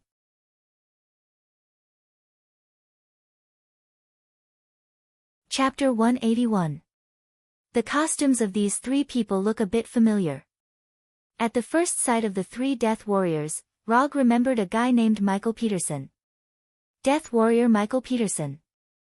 If he hadn't crossed over, Sky would have joined Coulson's SHIELD team, and then he would have met Michael Peterson in his first mission.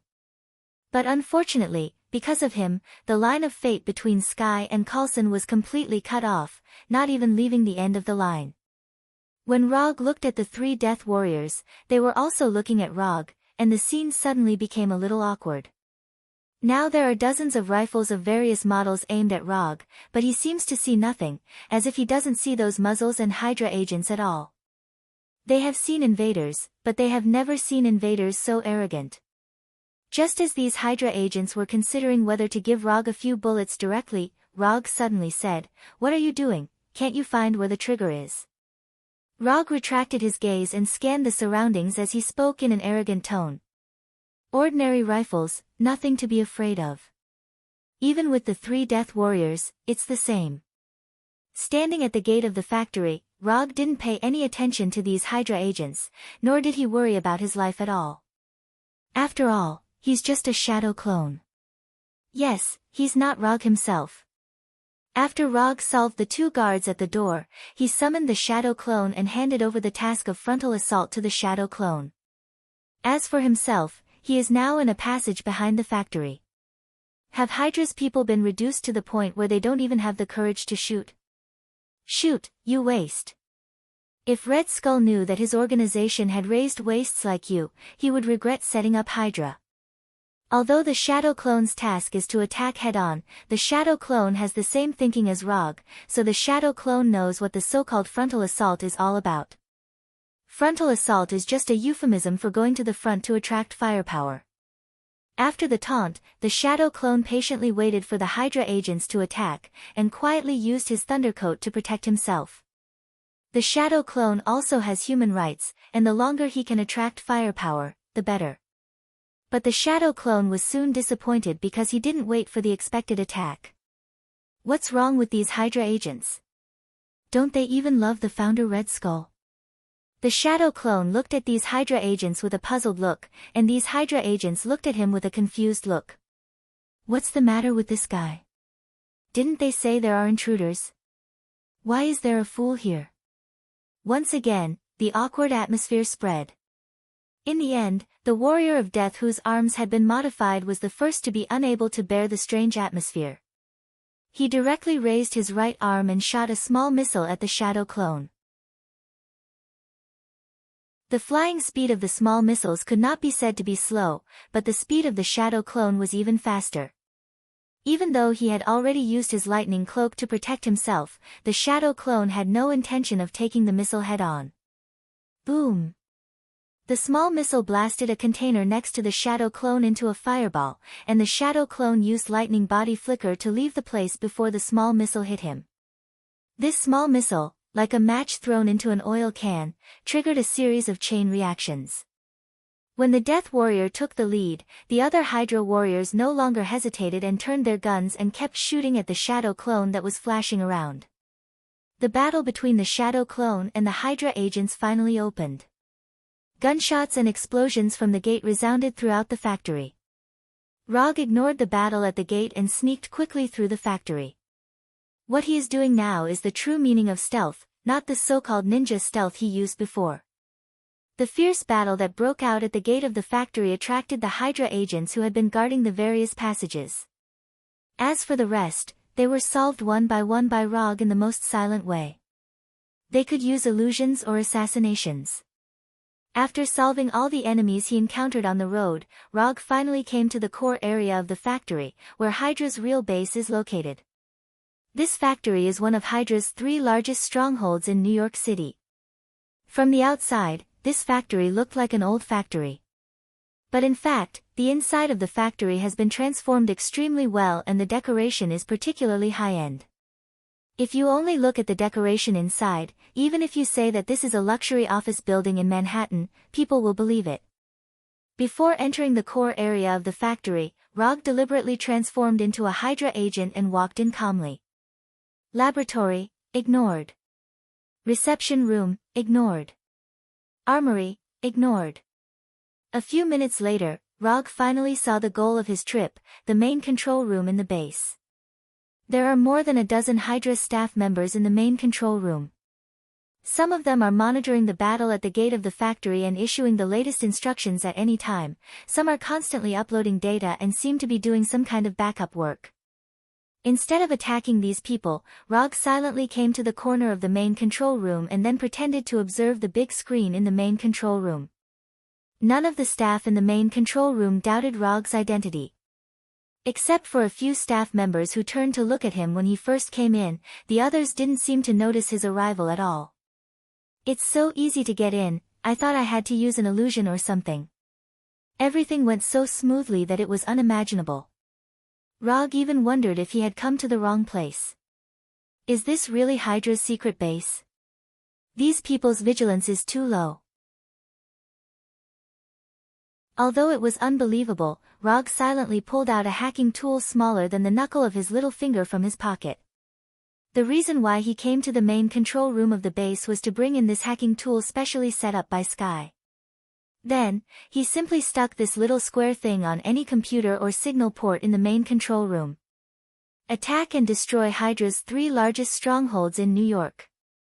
This is indeed the main content of the revenge operation. But before destroying the strongholds, he still has some small things to deal with, that is, to create conditions for Sky to hack into this base. Sky's hacking skills are beyond doubt, but hackers are not omnipotent. For those networks that have no external network, even the top hackers can't hack into them out of thin air. In order to solve this problem, it is necessary to artificially create an external interface. Tani did this on S.H.I.E.L.D.'s helicarrier, and a super agent who climbed the Burj Khalifa in Dubai did it.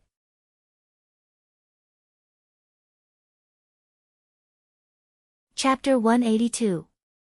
After quietly installing the mini-hacking device, Rog first stayed in the main control room for a while, then left as if nothing had happened. From the moment he entered the main control room to the moment he left, the people in the main control room didn't have any suspicions about him. Do I have a hidden talent for espionage? Rog couldn't help but wonder if he had other talents that he hadn't discovered yet. His first espionage mission ended smoothly and satisfactorily. After installing the mini-hacking device, his mission was over. The remaining tasks were Sky's. Hack into the system, back up the data, and paralyze the system. After Sky completed these tasks, he could destroy the base to his heart's content. After leaving the main control room, Rog went directly to the armory in the base. Because of the shadow clone, the armory was now the busiest department in the entire base. People came to pick up weapons and ammunition one after another. After observing the corridor outside the armory, Rog couldn't help but be amazed by the variety of weapons in the armory. Not to mention the regular rifles and bombs, in this armory, there were even energy weapons that could be mass-produced. But Rog didn't know if it was his illusion, but he felt that these energy weapons were inexplicably similar to the weapons used by the Chitauri. And here, he also saw a small gravitational proton machine that had been weaponized, as well as a variety of high-tech weapons that he couldn't name. Looking at the variety of weapons, Rog even had the idea of robbing this armory. If it wasn't him but the Punisher here, he might have already gone up and robbed it. For a special person like the Punisher who only liked to play with guns, this armory was like heaven to him. However, at this moment, the brightly lit base suddenly fell into darkness. For a secret base like this, a power outage was impossible. Even if there was a problem with the main circuit, the backup circuit would be turned on immediately. So there was only one possibility for the power outage, and that was that Sky had completed his mission and gave a clear enough signal to act. Finally, it's time to begin. Rog directly deactivated the transformation technique and summoned the Kusanagi sword. Using the Kusanagi sword to clear the small monsters was much easier. At the moment of the power outage at the base, the Hydra agents in the arsenal picked up the weapons next to them, then took out the infrared night vision goggles and distributed them. This kind of pitch-black darkness was definitely an extremely unfavorable environment for ordinary people. But for Rog, who has the Sharingan, this kind of darkness is still acceptable. Although he couldn't completely ignore the influence of the darkness, it wasn't particularly difficult for him to determine the enemy's position in such an environment.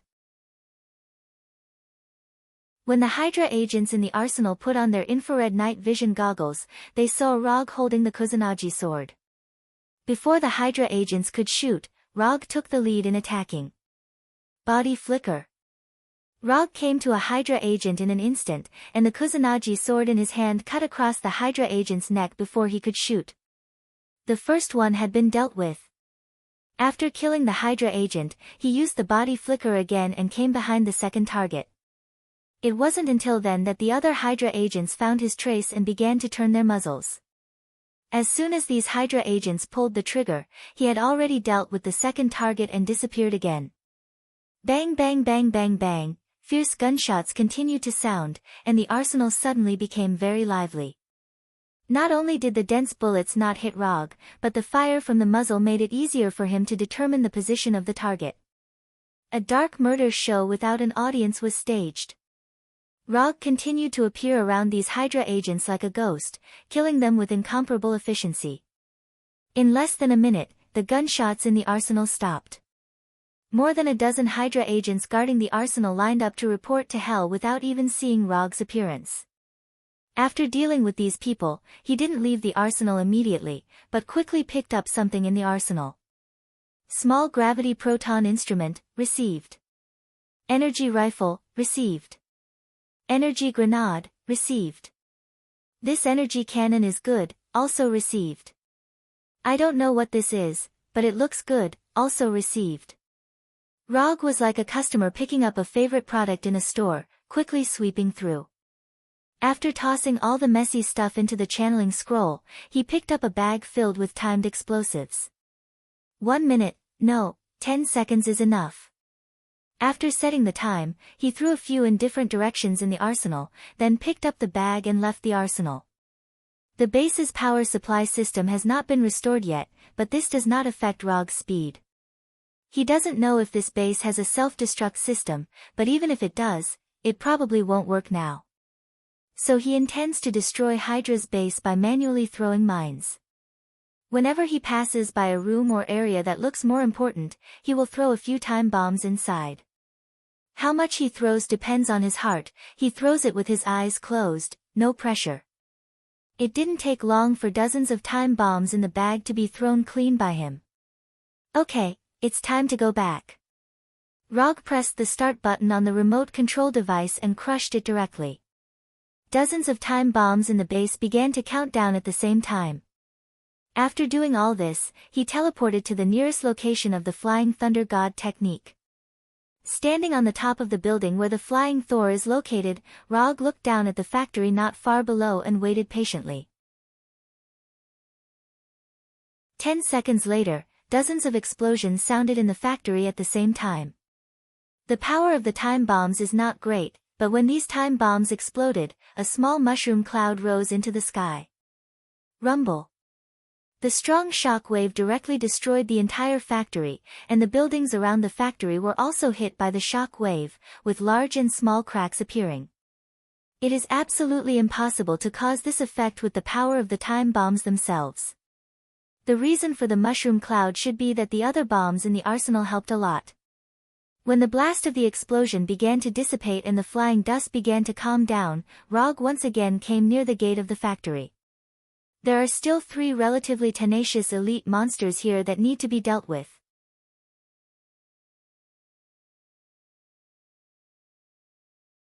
Chapter 183. Of course, these 3 warriors of death are not the only ones who survived the explosion. It's just that among all the survivors, these 3 are the only ones who can interest Rog a little. Although the purpose of destroying the Hydra base has been perfectly achieved, Rog wants to find some extra fun for himself before leaving. At the usual speed of the New York police, it takes them at least 3 minutes from the discovery of the explosion to the scene. This also means that Rog has 3 minutes of undisturbed game time. When he used the lightning body flicker to the gate of the factory, which had been completely seen, the 3 warriors of death also discovered his arrival for the first time. The 3 warriors of death did not find out that Rog was not a shadow clone, but a shadow clone. In their view, the Rog who now appears in front of them is the shadow clone who was flashing around the factory before. Perhaps he has inherited Rog's original laziness, or it may be that the shadow clone feels that the shadow clone will be more interested in these three warriors of death. Therefore, in the previous battle, the shadow clone did not launch any attacks on the three warriors of death. You have 3 minutes. If you can hold on for 3 minutes, I will let you go. As soon as the voice fell, Rog disappeared in front of the three warriors of death. The game time is limited and every second is extremely important. At the moment when Rog disappeared, the three warriors of death tacitly formed a circle back-to-back, not giving Rog any chance to backstab them. Having seen the shadow clone backstab Hydra agents, they certainly won't make the same mistake. However, the three warriors of death still ignored one point. Their defensive formation can indeed stop Rog's backstab, but Rog's attack direction is always limited to the same plane. Odama Rasengan. The three warriors of death did not expect that Rog's attack would come from the air. When they noticed this, the Odama Rasengan with a diameter of more than 1 meter in diameter in Rog's hand had fallen into the middle of their formation.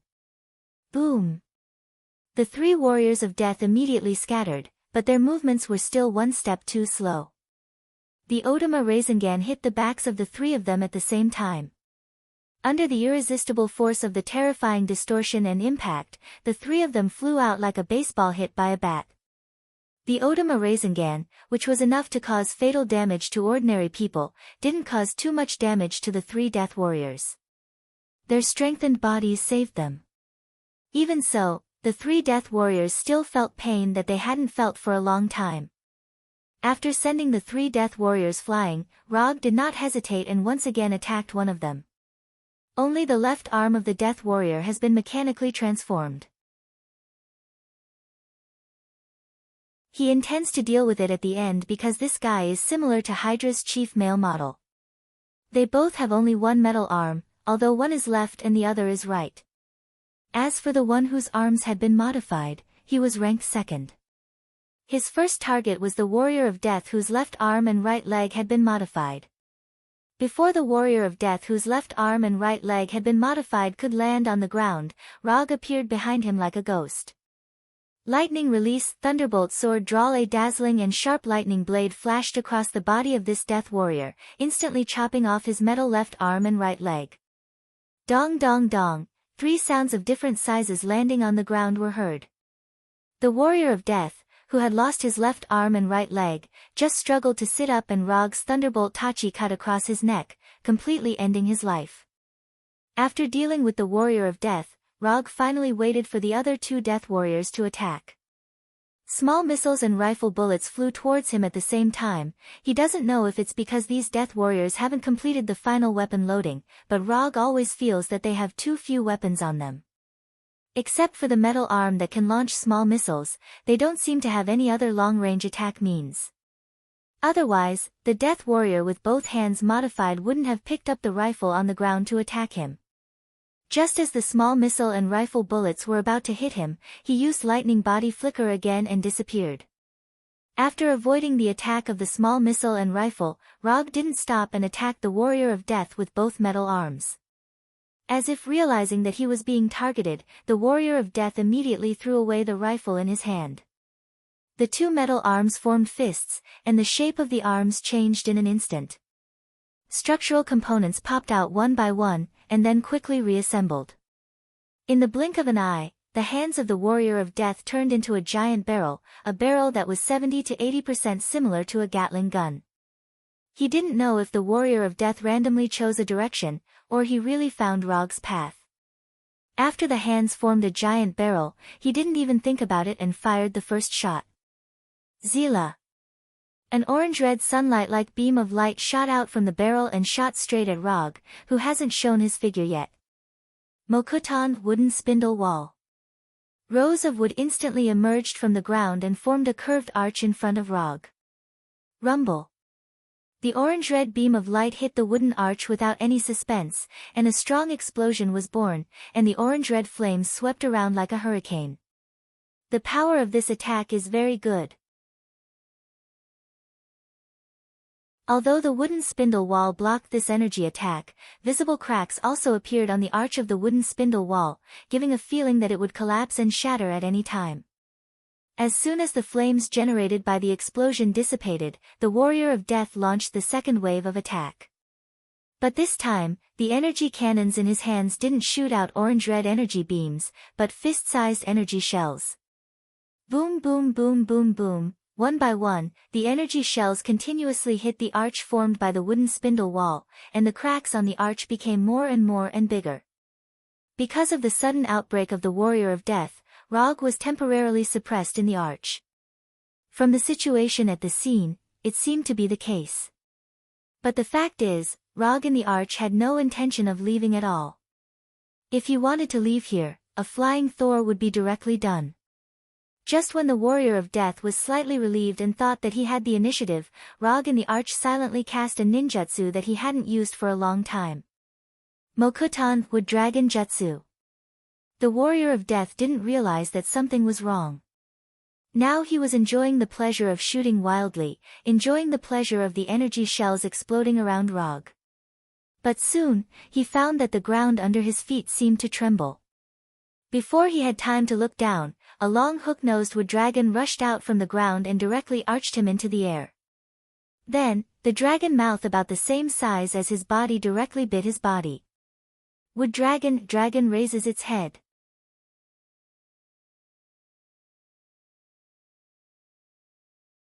Chapter 184. The wood dragon, tens of meters long, rose into the air and its huge mouth, covered with sharp dragon teeth, bit the Death Warrior who was also in the air. The moment he was sent flying by the wood dragon, the Death Warrior turned the muzzle of the metal cannon and tried to directly kill the huge wood dragon like an ancient beast with intensive energy shells. But before he could fire a few shots, he was bitten by the wood dragon, and the sharp wooden fangs pierced his body directly. Sai. The tens of centimeter-long dragon teeth pierced his body directly, and bright red blood fell from the air like raindrops. The moment he was bitten by the wood dragon, the Death Warrior knew that he would not be able to leave here alive today anyway. But even so, he did not intend to resign himself to his fate and wait for death. He tried his best to move the muzzle of the cannon, hoping that he could launch one last attack on Log before he died. Rog did not stop his actions and even took the initiative to keep the wood dragon stable so that he would not aim at the wrong position. Just as the Death Warrior aimed at Rog with difficulty and was about to fire the last shot of his life, he suddenly smiled helplessly. Insufficient energy, unable to fire. The previous crazy firing consumed a lot of energy. And the remaining energy was quietly absorbed by the wood dragon after it bit him. The metal cannon in his hand, which represents the highest craftsmanship of Hydra's energy weapons, is now a useless decoration. Hydra's engineers have worked hard, but they are not Tony Stark after all. They can't shrink the energy reactor and solve the capacity problem at the same time. In this regard, Ivan Vank has to do a little better than them.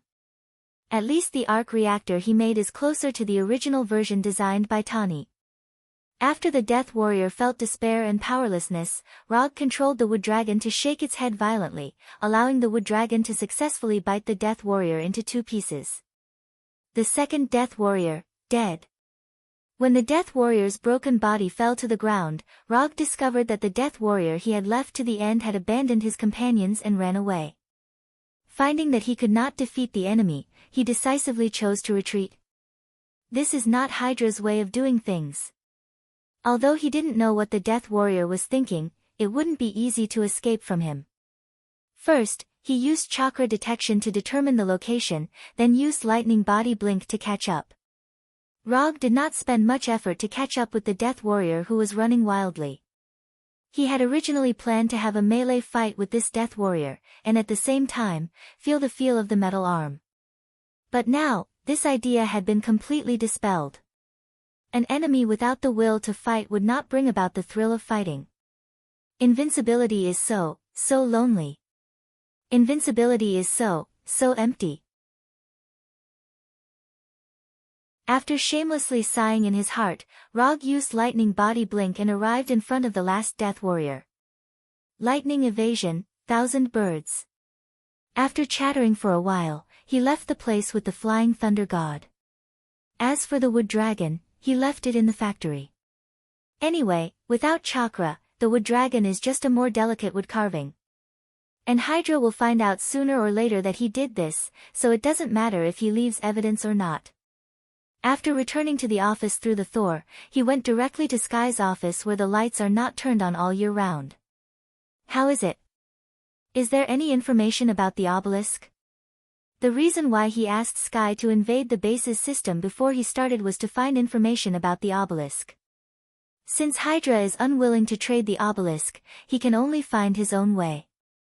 There's a lot of data, I haven't done a systematic search yet. But I found something very interesting here. After that, Sky opened a file. This document is obviously a confidential document. Not only is it top secret, but it also has a lot of key information painted in black. This is a typical style of government agencies, and it is obvious that it is the work of S.H.I.E.L.D. But now it's hard to tell whether this is something made by S.H.I.E.L.D. or Hydra's own.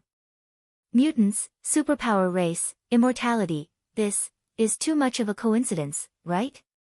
Sky may not be able to see what these words mean together, but Rog is basically sure that this is a document about Sky's mother, Jiaying. Is this the so-called fate? Isn't this too unreasonable?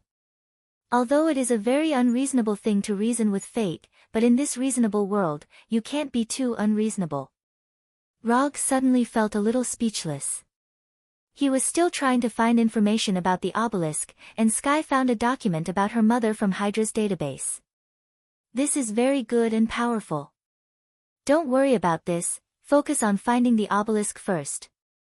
Rog calmed down and said to Sky in a calm tone.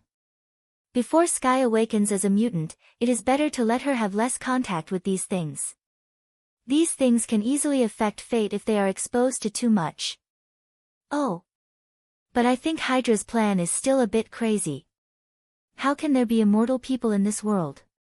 I guess they are crazy about superpowers, so they think there is a magical superpower race in the world. Sky didn't notice anything, but felt that Hydra's people were a little nervous.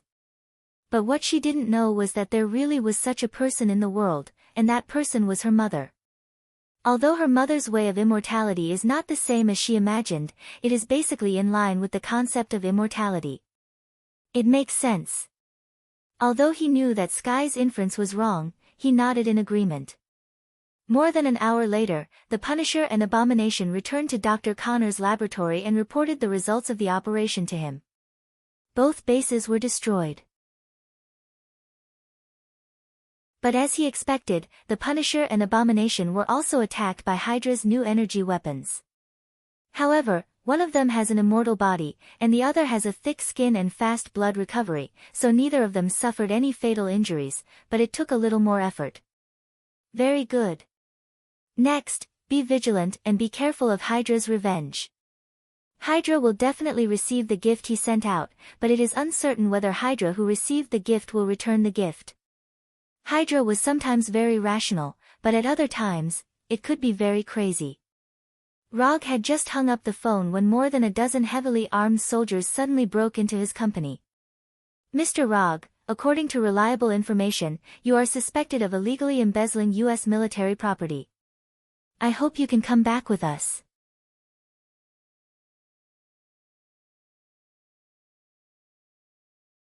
Chapter 185. No way, sir. If you want to find an excuse, you should find a better one. What do you mean by illegally embezzling U.S. military property? When did I embezzle U.S. military property? How can you accuse me out of thin air? Although this was what he thought in his heart, Rog said something else. If I don't cooperate, are you going to take me away by force? More than a dozen heavily armed soldiers didn't look like they would politely invite him. Sir, I hope you can cooperate with our investigation. The leading officer didn't care about the dissatisfaction in Rog's tone and said with a righteous face. You are not qualified enough for me to cooperate with you, do you understand, Lieutenant? Let your immediate superior do it, you are not qualified. After saying that, he returned to the office without looking back. They came to his door inexplicably and then asked him to cooperate with the investigation. Rog didn't know who sent these soldiers, but he could guarantee that these soldiers would never dare to do anything here. For ordinary people who don't know the truth, he is at most an entrepreneur with a little money. But for those who have a certain status and channels, it is no secret that he is the masked man. Rog's behavior of ignoring them made more than a dozen soldiers present feel uncomfortable. Several soldiers even silently turned on the safety of their rifles. However, their actions were quickly stopped by the first lieutenant. "Don't cause trouble for me, pack up, let's go." The lieutenant was also very upset, but he also didn't dare to do anything here. The order he received was to ask Rog to go back for investigation, not to arrest Rog for investigation. These soldiers eventually left the company with gloomy faces and in a bad mood. More than 10 minutes later, an unfamiliar number called directly to the landline in Rog's office. "Rog, this is Thaddeus Ross, we met at Culver University." The caller was none other than General Ross. After Banner became a member of the Avengers, General Ross' plan to capture Hulk came to an end. In addition, he hated the bad influence that Bronski had caused in New York, so he was directly transferred from his original position and became an idle general. Although he spent most of his life in the army, when he began to develop the role of a politician, he showed shocking skills. After a series of political transactions and operations, not only did he successfully return, but he also jumped from a big shot in the military to the Secretary of State. "I remember you, General Ross. Your daughter, Betty, once came to me for a mission. Long story short, I have a plan now, and I'm sure you'll be interested. If it's convenient for you, I hope you can come to Washington, and we can talk in person." Even though he had become a politician, General Ross still maintained the fierce style of a soldier and did not speak nonsense. "General Ross personally invited me, so I have to give him face." Although he didn't know what General Ross was going to do, Rog didn't mind talking to him face to face. "I've already retired from the military. I'm now the Secretary of State." After that, Secretary Ross hung up the phone. He was actually promoted, what a lucky old man. More than 2 hours later, Rog arrived at Washington by military transport plane, and then came to Secretary of State Ross' private manor under the protection of a team of U.S. Army Special Forces. In the garden of the manor, Rog saw Secretary of State Ross in a casual suit. "Sit anywhere." After throwing the frisbee in his hand, Secretary of State Ross came to Rog and sat down casually. Before the frisbee in the distance landed, it was bitten by a golden retriever in good condition, and then it trotted all the way back to Secretary of State Ross, wagging its tail, waiting for its owner's reward. After retiring from the army, this is the only fun left. "Cigars from Miami. Would you like one?" Secretary of State Ross took out a cigar from the cigar box and said, "No need. I don't have such a habit. Not to mention cigars, Rog doesn't even smoke ordinary cigarettes. Caring for the body starts from refusing cigarettes." When Secretary of State Ross slowly lit a cigar for himself and took a puff, he continued to say to Rog, "Rog, what do you think of the Avengers organization?" "Nothing, I'm not one of them. The existence of the Avengers does make the world a lot safer, but they also bring more challenges. Since their appearance, more and more supers and enhancers have appeared around the world. They bring peace, but they also bring new challenges." Secretary of State Ross looked at the sky in the distance and spoke in a tone that was completely different from his previous tough style. "Just say it, what's your plan? You sent someone to New York to find me, it's not to ask my opinion on the Avengers, right?" Rog was not in the mood to joke around with Secretary of State Ross. With this kind of time, he might as well go home and play a few games. "We're all acquaintances, so I won't be polite with you. I plan to build a team similar to the Avengers, a team that can suppress and even defeat the Avengers when they betray us. Thunderbolt's Secret Service team. I'll take the lead on the official side. I'll take care of the personnel, equipment, venue, funding, and other issues. But I lack a person who can lead this team, so I hope you can be the captain of this team."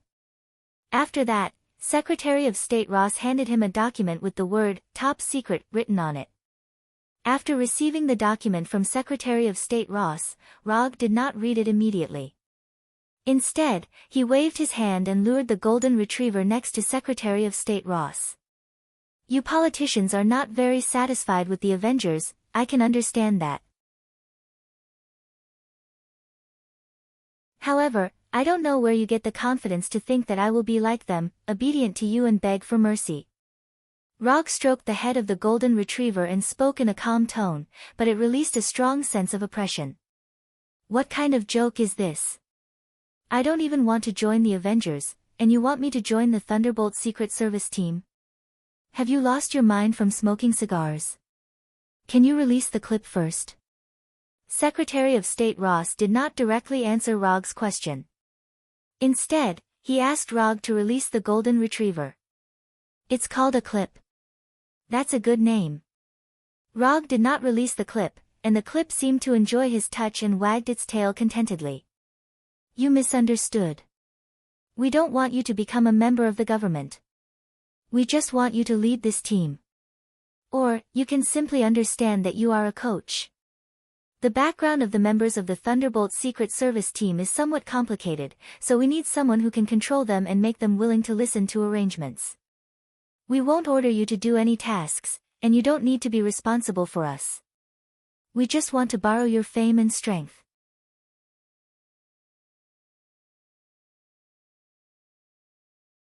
Chapter 186. This sounds more like a mascot. Even if I don't mind being your mascot, what benefits can you give me? Although it's only a nominal addition, if there are not enough benefits, Rog is too lazy to pay attention to them. It's still the same sentence. With that kind of time, he might as well go back and play a few more games, or learn more fighting skills with Gavin. Is the latest game not good enough, or Gavin is not fun anymore? $500 million a year, plus equipment worth $500 million. Even if you want an F-22, we can give it to you. In addition, you can freely mobilize resources belonging to Thunder agents, such as scientific research teams, intelligence networks, special equipment, etc. It has to be said that the people behind Ross are really sincere. With this kind of condition, even the well-informed Rog can't help but be slightly moved. Up until now, the largest commission reward he had ever received was only $500 million. And as soon as Ross made a move, he directly doubled this record.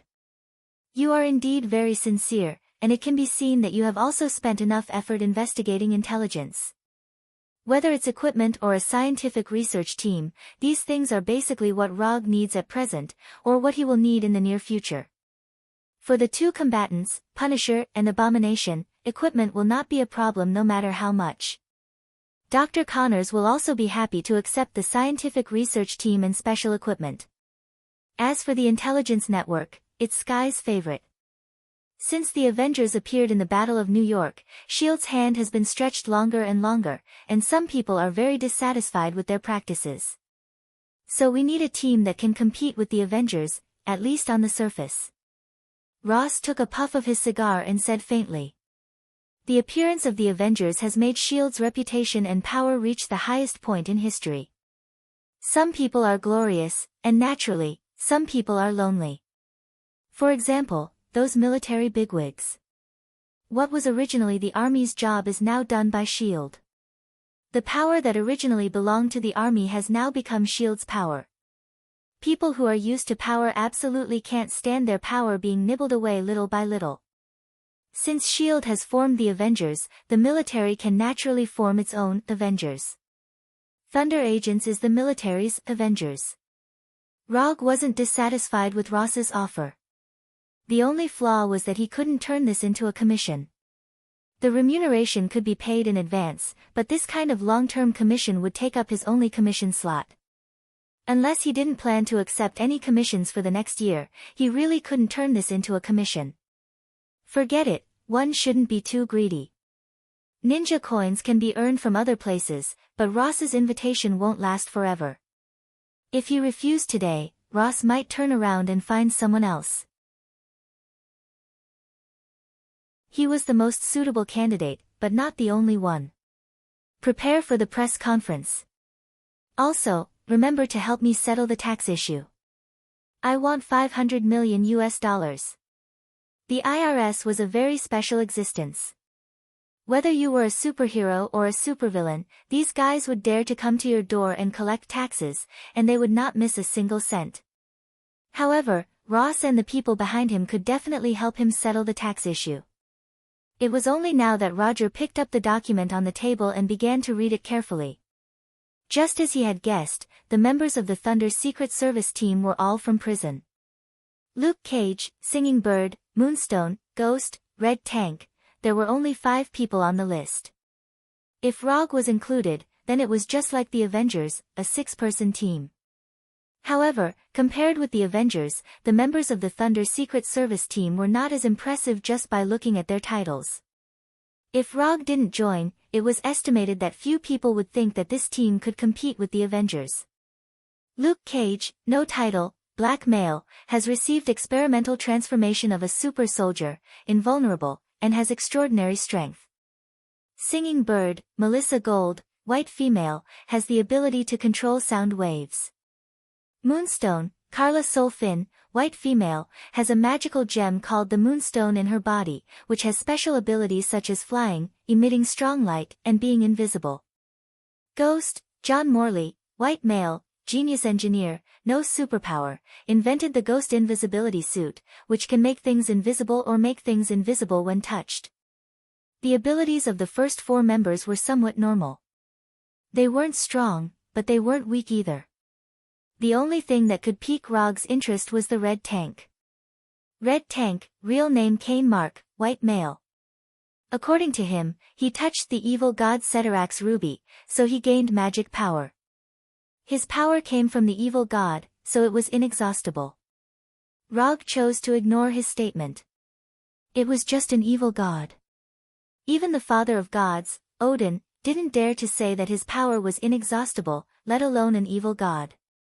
They had outstanding endurance, strong bodies, and after accumulating potential, they had a terrifying impact that could destroy everything. Other than Red Tank, who was slightly better, the other 4 members could only be said to be barely passable. Rogue thought that Ross and the others would carefully select a very good team, but now it seemed that it was just so. Where are they now? I plan to meet them first and see how capable they are. After all, information was just information. As the nominal captain of the Thunder Secret Service team, Rogue felt that he needed to personally test the strength of his team members. In the training base in the suburbs, you can check it at any time. Ross had obviously taken this into consideration as well, and had already made all the necessary arrangements in advance. More than an hour later, under the protection of the Marines, Rogue came to the training base mentioned by Ross. Although it has been renovated, it was obvious that the former training base was a military camp. However, considering the background of Ross and the others, this is not surprising. When Rogue came to an indoor training room the size of a football field, he saw the 5 members of the Thunder Secret Service team. In the spacious training room, Crimson Tank and the others were scattered in different areas. No one spoke, and no one trained. Let me introduce myself first. My name is Rogue, and I am a ninja. After opening the door and walking in, Rogue didn't care about the attitude of the 5 people and directly introduced himself. You may be more familiar with my other name, Masked Man. When he mentioned the Masked Man's title, someone finally raised their head to look at him. Then, they continued to stare blankly or sleep. Also, from now on, I am your captain. So, if you 5 don't want to die, you better stand in front of me now. You only have 3 seconds.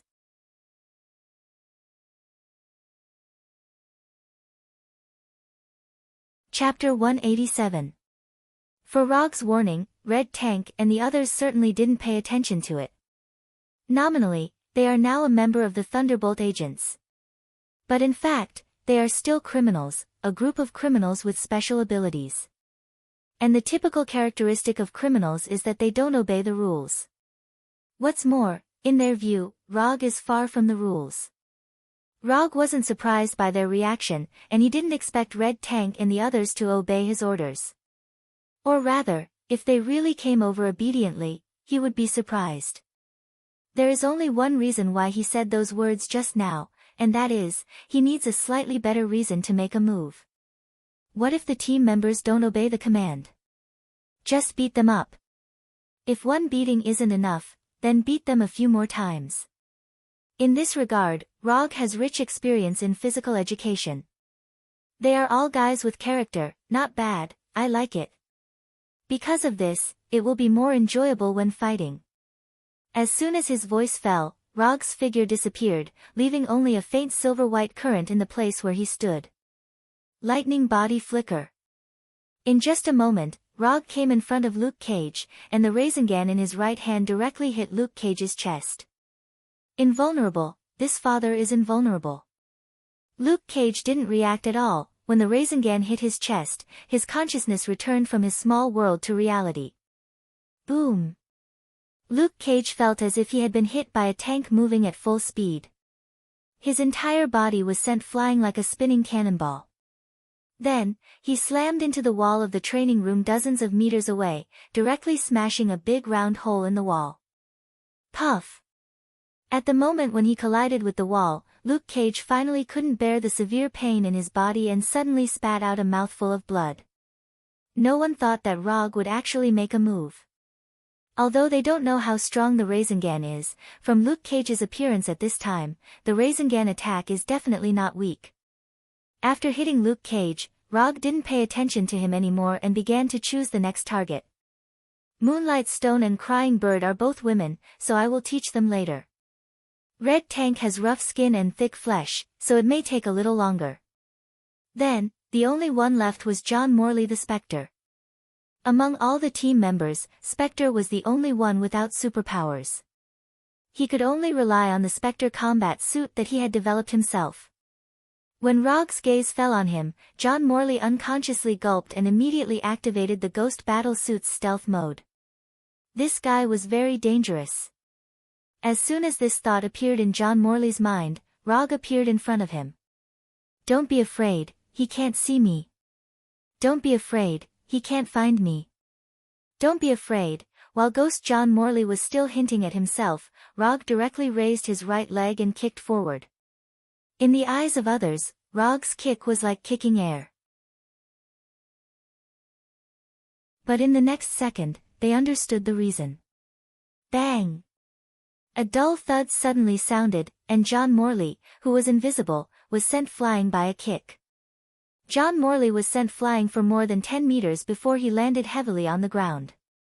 You want to play stealth mode in front of me, who gave you the confidence? If John Morley did not enter stealth mode and directly entered invisibility mode, Rog might have to spend more effort. But he was too confident that Rog would not be able to see through the Spectre combat suit's stealth mode. The second one was taken care of.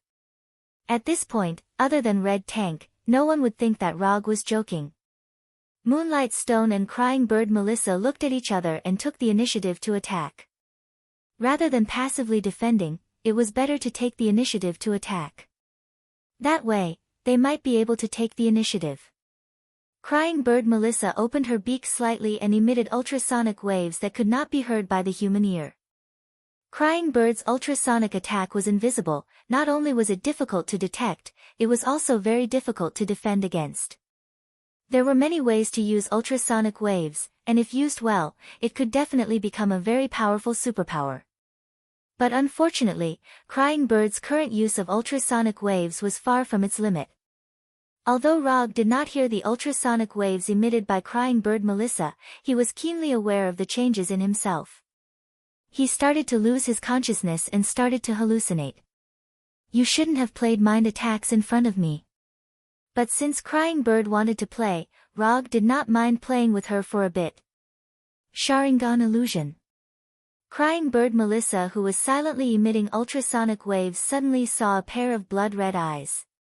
In the next second, Crying Bird Melissa found that she was the only one left in the training room.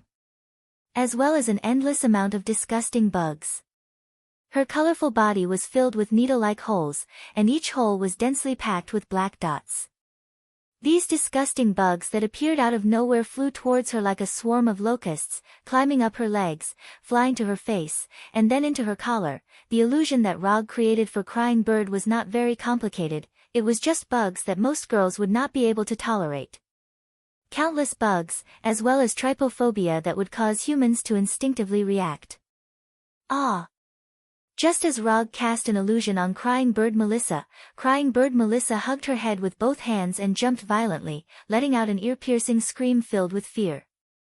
This scream only lasted for 1 or 2 seconds before it stopped, and Crying Bird Melissa fainted as if she had lost her soul. The third one, done.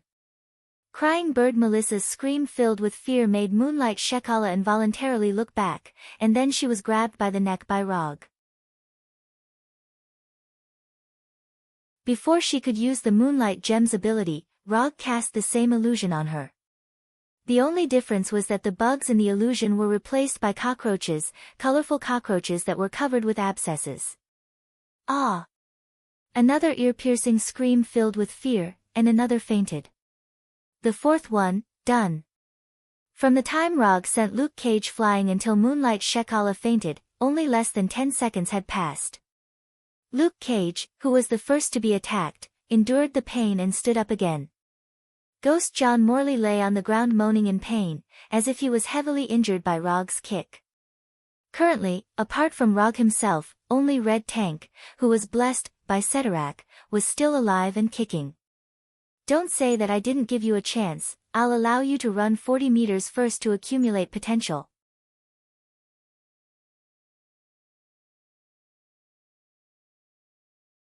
Chapter 188.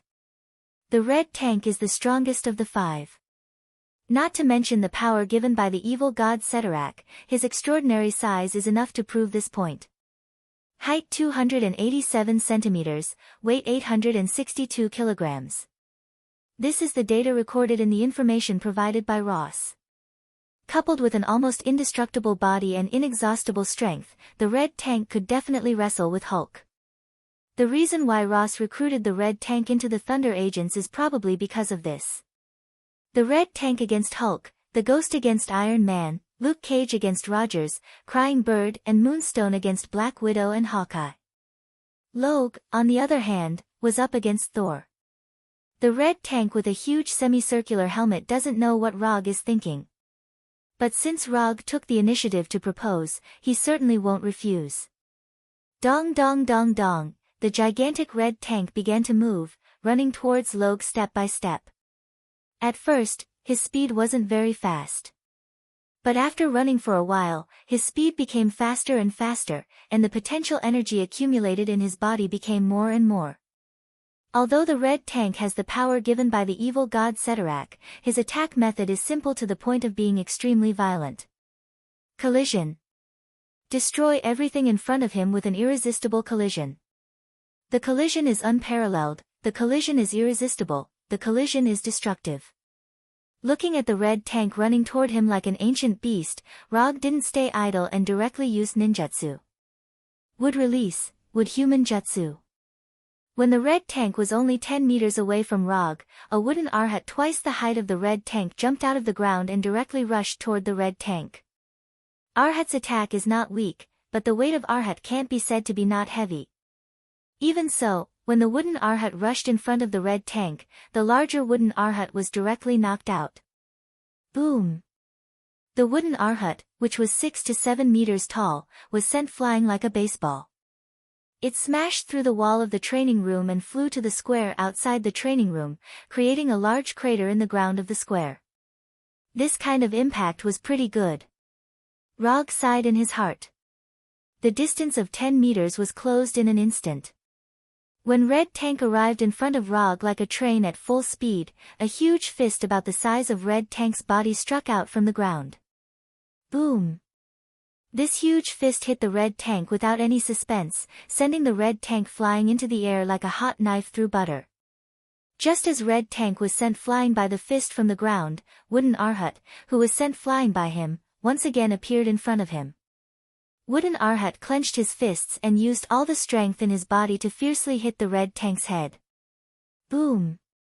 The moment Wooden Arhat hit, Red Tank in the air flew to the ground like a falling meteor, creating a large crater with a diameter of nearly 1 meter on the ground.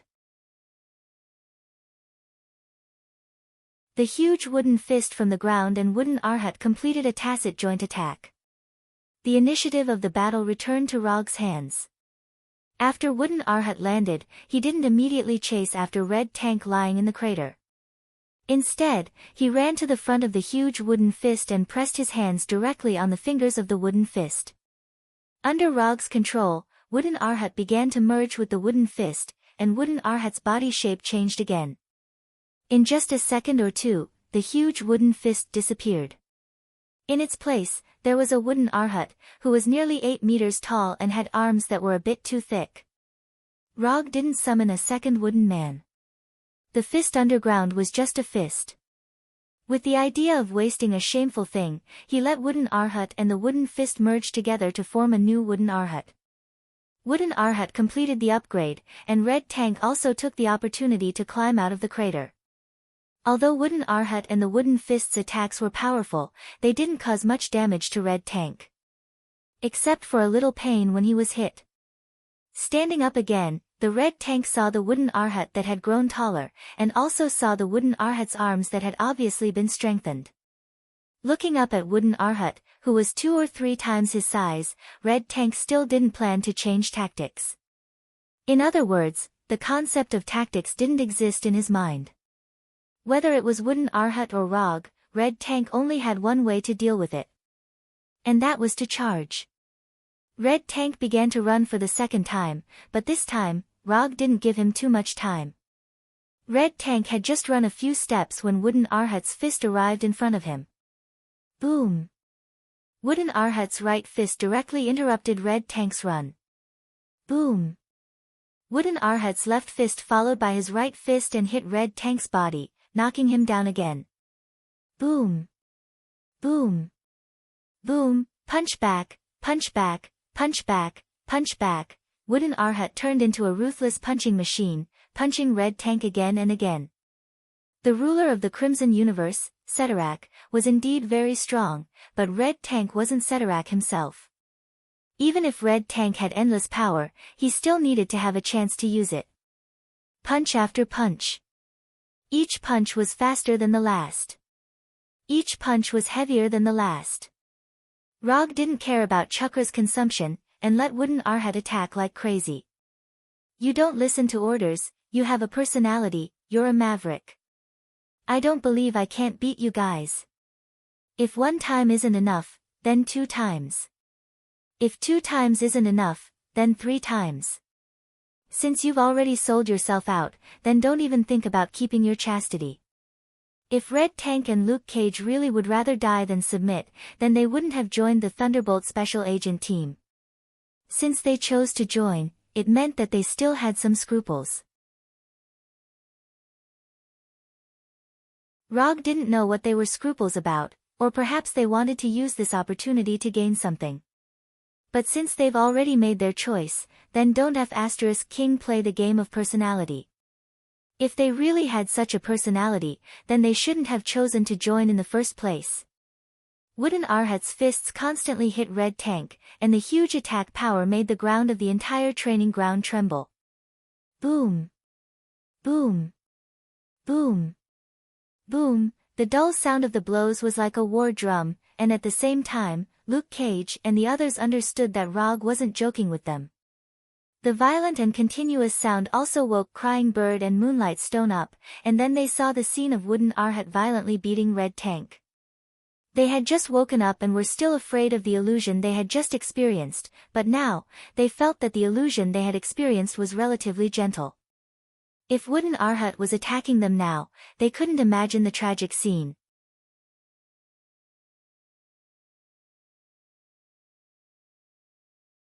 Chapter 189. 3 minutes, 10 minutes, half an hour, 1 hour. Arhat was like a perpetual motion machine, constantly waving his fists, constantly letting Red Tank understand what physical influence was. The originally clean and tidy training room had now become like a large construction site. Moreover, it was the kind of construction site where the dust index was seriously over the limit. Spiderweb-like cracks covered the entire training room, and cracks appeared on the surrounding walls due to the continuous shaking. Especially the wall that Luke Cage and Arhat had smashed through, it showed signs of collapsing. Luke Cage and the others had already left the training room more than half an hour ago. They couldn't bear to see Red Tank being crazily trained by Arhat. The emotions of a fox mourning the death of a rabbit spread in everyone's heart. As the initiator of all this, Rog of course didn't stay in the dust-filled training room. To be precise, he was the first to leave the training room. Sunshade, foldable recliners, frozen happy drinks. Rog wore sunglasses as he leisurely reclined on the chair, enjoying this rare afternoon. If there were two bikini beauties next to him, this afternoon would be even more perfect. Thinking up to this point, Roger lifted his sunglasses slightly and scanned the crying bird and Moonlight Stone back and forth a few times with a malicious gaze. Singing Bird Melissa and Moonlight Stone immediately noticed Rog's gaze. The two involuntarily took a few steps back, and then hid behind Luke Cage. Sigh. What a pity. The wooden Arhat's training continued, and time passed by little by little. When the sun set and they enjoyed a barbecue that was full of military style, the training room that was constantly emitting sounds finally quieted down. That's enough. If he really killed Red Tank, Ross would more or less have some opinions. After noticing that Red Tank's life force showed signs of weakening, Rog finally ended Red Tank's first training process. After waiting for about half an hour, Red Tank, who was only left with a pair of tattered pants, walked out and silently came in front of Rog. Captain. Although Red Tank's appearance made him look like he wasn't very intelligent, it didn't mean that Red Tank was an idiot who didn't think of anything. After understanding the huge gap between himself and Rog, the Red Tank decisively chose to obey. Yes. Rog didn't pay much attention to Red Tank's expression as he casually replied. Although it took a little longer than expected, the result was still very satisfactory. Following that, Moonlight Stone and the others led Rog to the resting area in the base. Ask Ross to arrange for someone to redesign your image. You are going to become superheroes in the hearts of the people. Your current appearances are not positive enough. After leaving this sentence, Rog took out a Thor kunai and threw it directly at the dart target more than 10 meters away. Bullseye. Don't touch kunai. As soon as he finished speaking, Rog left with the Flying Thunder God and returned home to New York. In the afternoon, Ross transferred $500 million for the first year to Rog's account. The selection list of equipment and some authorization accounts were also sent to Konoha. As for the research teams and professional equipment, Ross directly gave him a list of research institutes and laboratories. As long as he needs it, he can arrange for Dr. Connors to go to these places to conduct relevant research experiments at any time. At around 11 o'clock, Gavin, who had performed a righteous patrol outside, also returned here. Rog briefly told Gavin about the deal between himself and Ross, and then it was a dry and raging night. 3 days later, the first press conference of the Thunder Secret Service team officially began. Ross did not arrange the site of the press conference in the previous base, but in Arlington County, where the Pentagon is located. Although Rog came to the press conference with Luke Cage and others, he did not appear directly at the press conference. According to Ross, he needs a way to make an appearance that is eye-catching enough. In fact, it's just a way to make an appearance that is more in line with the appearance of a superhero. Ross first made a very ambitious opening statement, then talked about the Avengers and S.H.I.E.L.D. Then, the topic changed and entered the theme of the press conference.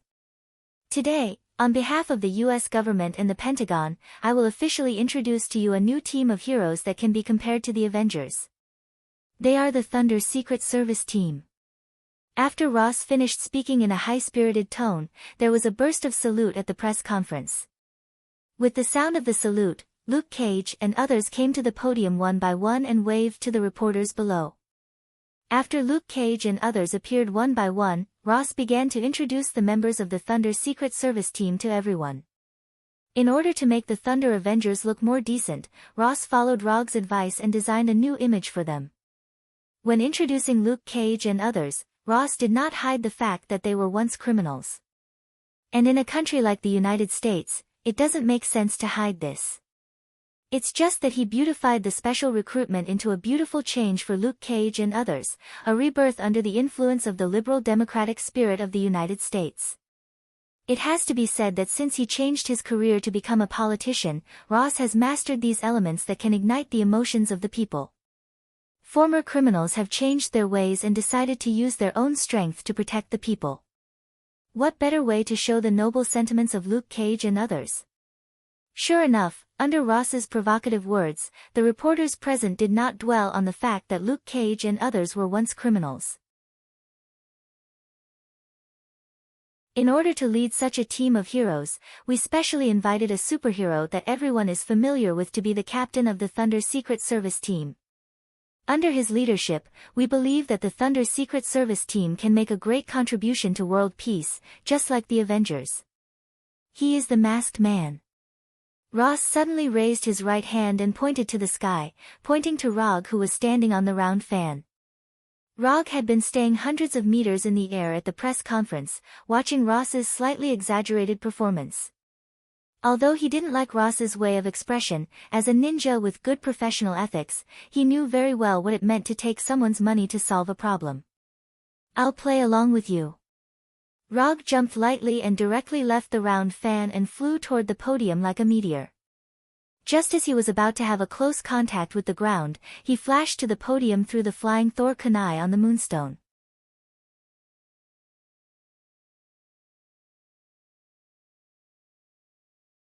Chapter 190. Although it was not the kind of superhero landing that Ross had imagined, Rog's approach was perfectly in line with his identity. At this time, Rog was still wearing his iconic three-tomo mask. And he was wearing a white haori. The Akatsuki's robe was not suitable for such an occasion, and wearing the Akatsuki's robe made him look more like a supervillain than a superhero. When he flashed to the podium, the reporters at the scene couldn't help but exclaim. Some thought he would fall directly to the ground, while others were surprised by his appearance. "Good afternoon, everyone." After a simple greeting, Rog controlled the thunder fan in the air to fly in front of him, and then grabbed the fan. The three-hooked jade mask and the round fan that could fly were enough to prove the identity of his true self. Masked Man. "Sir, do you really want to join the Thunder Secret Service team?" As soon as Rog caught the flying fan, a blonde female reporter in a light gray professional suit stood up and asked the first question. When asking the question, the delicate female reporter hesitated for a few seconds because she didn't know if it was appropriate to call Rog the Masked Man. But she didn't have a better choice. Because Rog had never revealed his true identity in front of the public, even the title of the Masked Man was given by the public casually. "Before answering your question, I'll make a simple self-introduction," Rog said calmly. "No way. He's going to announce his identity." For a while, the reporters present were excited. Although the New York incident had been a long time ago, people's curiosity about who the Masked Man was had not diminished at all. This could be seen from the website, Who is the Masked Man, set up by Sky. "My name is Rog, and I'm a ninja." After that, Rog took off the three-tomo mask and revealed his true face. Wearing a mask can indeed hide one's identity, but at this time, Rog felt that he didn't have much need to hide his identity. At worst, there would be a group of paparazzi around in the future. When he took off his mask, people realized that Rog was younger and more handsome than they had imagined. As for the fact that he always wore a mask, many people thought that he chose to wear a mask because of his appearance. Many people even thought that it was because of his disfigurement that he didn't dare to show his true face. But at this moment, these reporters finally understood how unreliable those rumors were.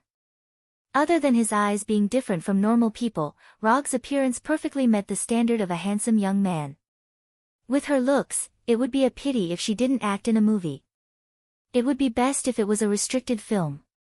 Several classic scripts flashed through the mind of the female reporter who asked the question, and the way she looked at Rog became a little strange. "Ninja? Mr. Rog, are you referring to those ninjas in Japan?" Although a lot of images that were not suitable for children had already appeared in her mind, the good professionalism of the female reporter still kept her calm and continued to ask questions. "Although the names are the same, they are not the same profession. I am the kind of ninja who can release ninjutsu, for example, this one." As soon as his voice fell, Rog raised his right hand, and then released a real thunderbolt into the sky. Rumble.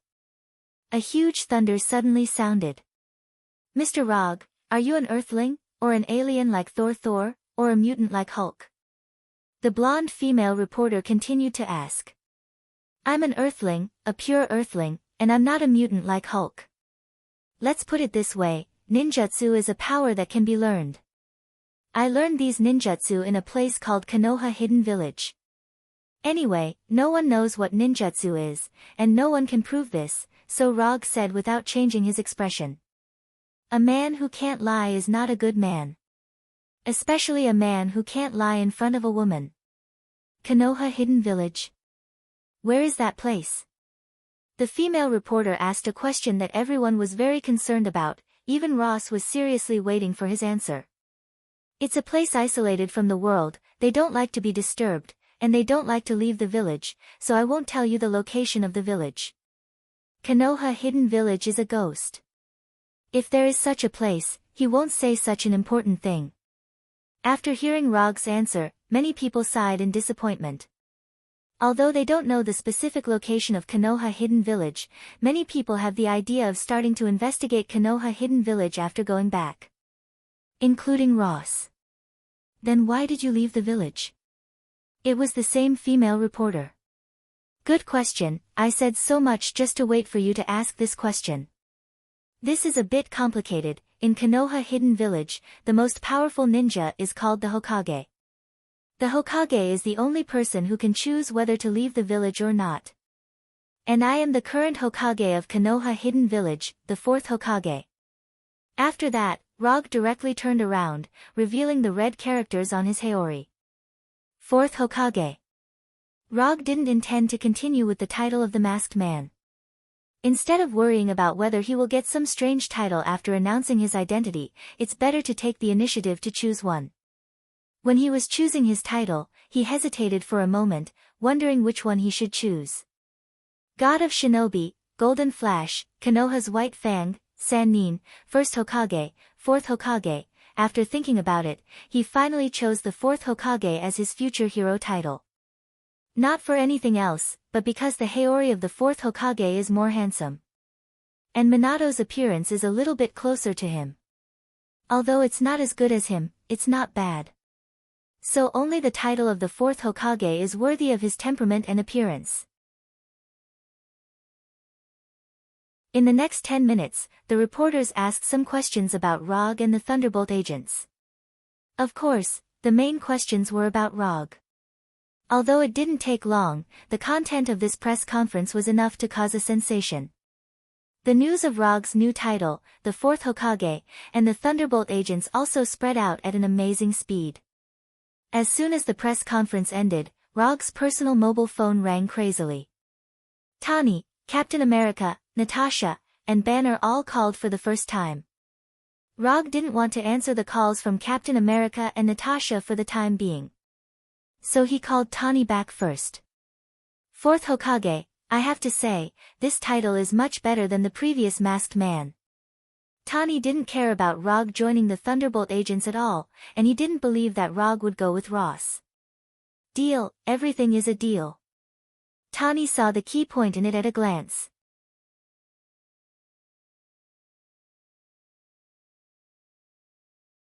Chapter 191. Of course, this is the title I chose myself. If the title of fourth Hokage is not as good as the Masked Man, then Rog would eat the haori now. I'm a little curious, what kind of conditions did Ross give you that you are willing to cooperate with him to disclose your identity? Tani and Rog have known each other for a long time, and the current Rog made Tani feel like he was seeing himself in the past. Of course, this does not refer to the ability to invent, but to the style of life. It was my own decision to disclose my identity, and he only bought me to join in name. There is nothing to hide about this, and as the Thunder Task Force officially begins to act, Tani will be able to guess this sooner or later. What's the price? Tani continued to ask. $500 million a year, plus equipment of the same value, and some additional rights. That's all, it's not a lot. Rog directly said Ross's price. That's $1 billion a year, your endorsement fee is high enough. Even the billionaire Tani was a little shocked after hearing this price. Even for him, $1 billion a year is not a trivial matter. This is barely a medium amount. The military is still very rich, you should know this best. Stark Industries originally made its fortune as a military enterprise. It can even be said that the Pentagon contributed a lot to Tani's current net worth. And compared with Stark Industries, Rog feels that his endorsement fee is more reasonable. That's also true, they can't fight, but they have a lot of money. Tani also took advantage of this opportunity. By the way, let me remind you, be careful of Ross, he is not a good person, don't be sold by him without knowing. At the end of the phone call, Tani specifically reminded Rog, which is also a kind concern from a friend. I will pay attention, and if he wants to sell me, it depends on whether he has the ability to do so. After ending the call with Tani, Rog also called Dr. Banner back. What Banner wanted to say was similar to Tani's. Basically, the new title was not bad, and they must be careful of Ross. After calling Tani and Banner back, Rog put away his phone. Although there were several missed calls from Rogers and Black Widow Natasha, he had no intention of calling them back. As long as S.H.I.E.L.D. is still there, they are destined to be competitors. Unless S.H.I.E.L.D. falls, or the two of them withdraw from S.H.I.E.L.D., Rog has no plans to contact his opponents. The commotion caused by the press conference was far beyond Ross's expectations. It also made him feel that inviting Rog to join them was a wise decision. Although it was only in name, the people wouldn't care if you joined in name or not. At the cost of $1 billion a year, Roger was tied to the Thunder Agent's war chariot. No matter how one looked at it, it was a very good deal. Rog was satisfied, Ross was satisfied, and the people were satisfied. Except for Hydra, everyone else was quite satisfied after hearing the news. That night, several senior executives of Hydra held an overnight meeting at a secret base. Rog didn't care too much about Hydra's reaction. When his identity was officially made public, it was more difficult for Hydra to do anything to him. At least that's what it looks like on the surface. Not long after the press conference, Rog returned to New York with the Flying Thunder God. He was not in the mood to live with Luke Cage and others in a base transformed from a military camp. No matter how comfortable it is outside, it's not as comfortable as home, especially when there is a beautiful girlfriend at home. Not long after Rog got up, he saw the headlines about him. He had to sigh at the amazing efficiency of the American media. Less than 24 hours after his identity was made public, all the things he did before that were not particularly secret were dug up by the media. His identity as a private detective suddenly appeared in New York 3 years ago, and even the fact that he was almost taken away by the police was dug up by these media. Of course, he established Konoha's private military company. For this reason, Erica also specifically contacted him and asked him how to deal with the dozens of reporters at the door of the company. I'll let the shadow clone take you away. Don't go back to the company for the time being. Especially Frank and the other two. Let them pay attention to hiding their whereabouts. I don't want the news of monsters in captivity to appear. After the call, Rog arranged for a shadow clone to return to the company. These media are just a little crazy now, and it will be fine in a few days. And in a place like New York, there is never a shortage of big news. No one knows New York better than me. A ninja who has lived in New York for several years said with great certainty. After dealing with the team's affairs, Flying Thunder God came to the Thunder Agent's headquarters base in Washington. It was still the same. This headquarters base was originally a military base, but it had been renovated. In the conference room of Thunder headquarters. The Thunderbolt Secret Service has already spread the word, but you still lack actual results. Therefore, we chose 3 missions as the first operation of the Thunder Secret Service team. After that, Ross arranged for the male assistant next to him to turn on the screen in the conference room and began to introduce the mission brief. Terrorists in Ukraine bought a nuclear warhead on the black market in Russia. A UA cargo ship was hijacked by pirates in the waters of Somalia and the UA government was asked to pay $50 million. A U.S. military overseas base in Afghanistan was attacked by terrorists and 5 U.S. soldiers were kidnapped. After reading these 3 mission briefings, the first thing that came to Rog's mind was not the details of the mission, but the UA government was really hateful.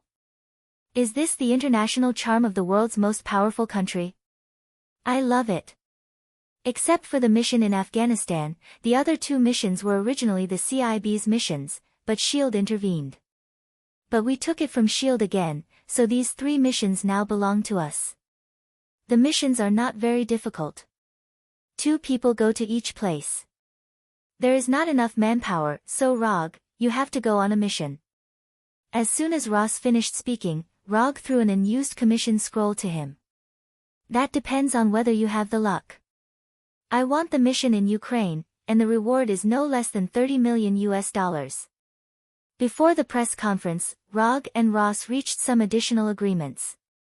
As the captain of the Thunder agents, Rog certainly can't stay idle. So in order to solve this problem, Rog proposed his favorite and best commission mode. As long as Ross' commission can be judged by the system, he will perform the mission in the name of the Thunder agents.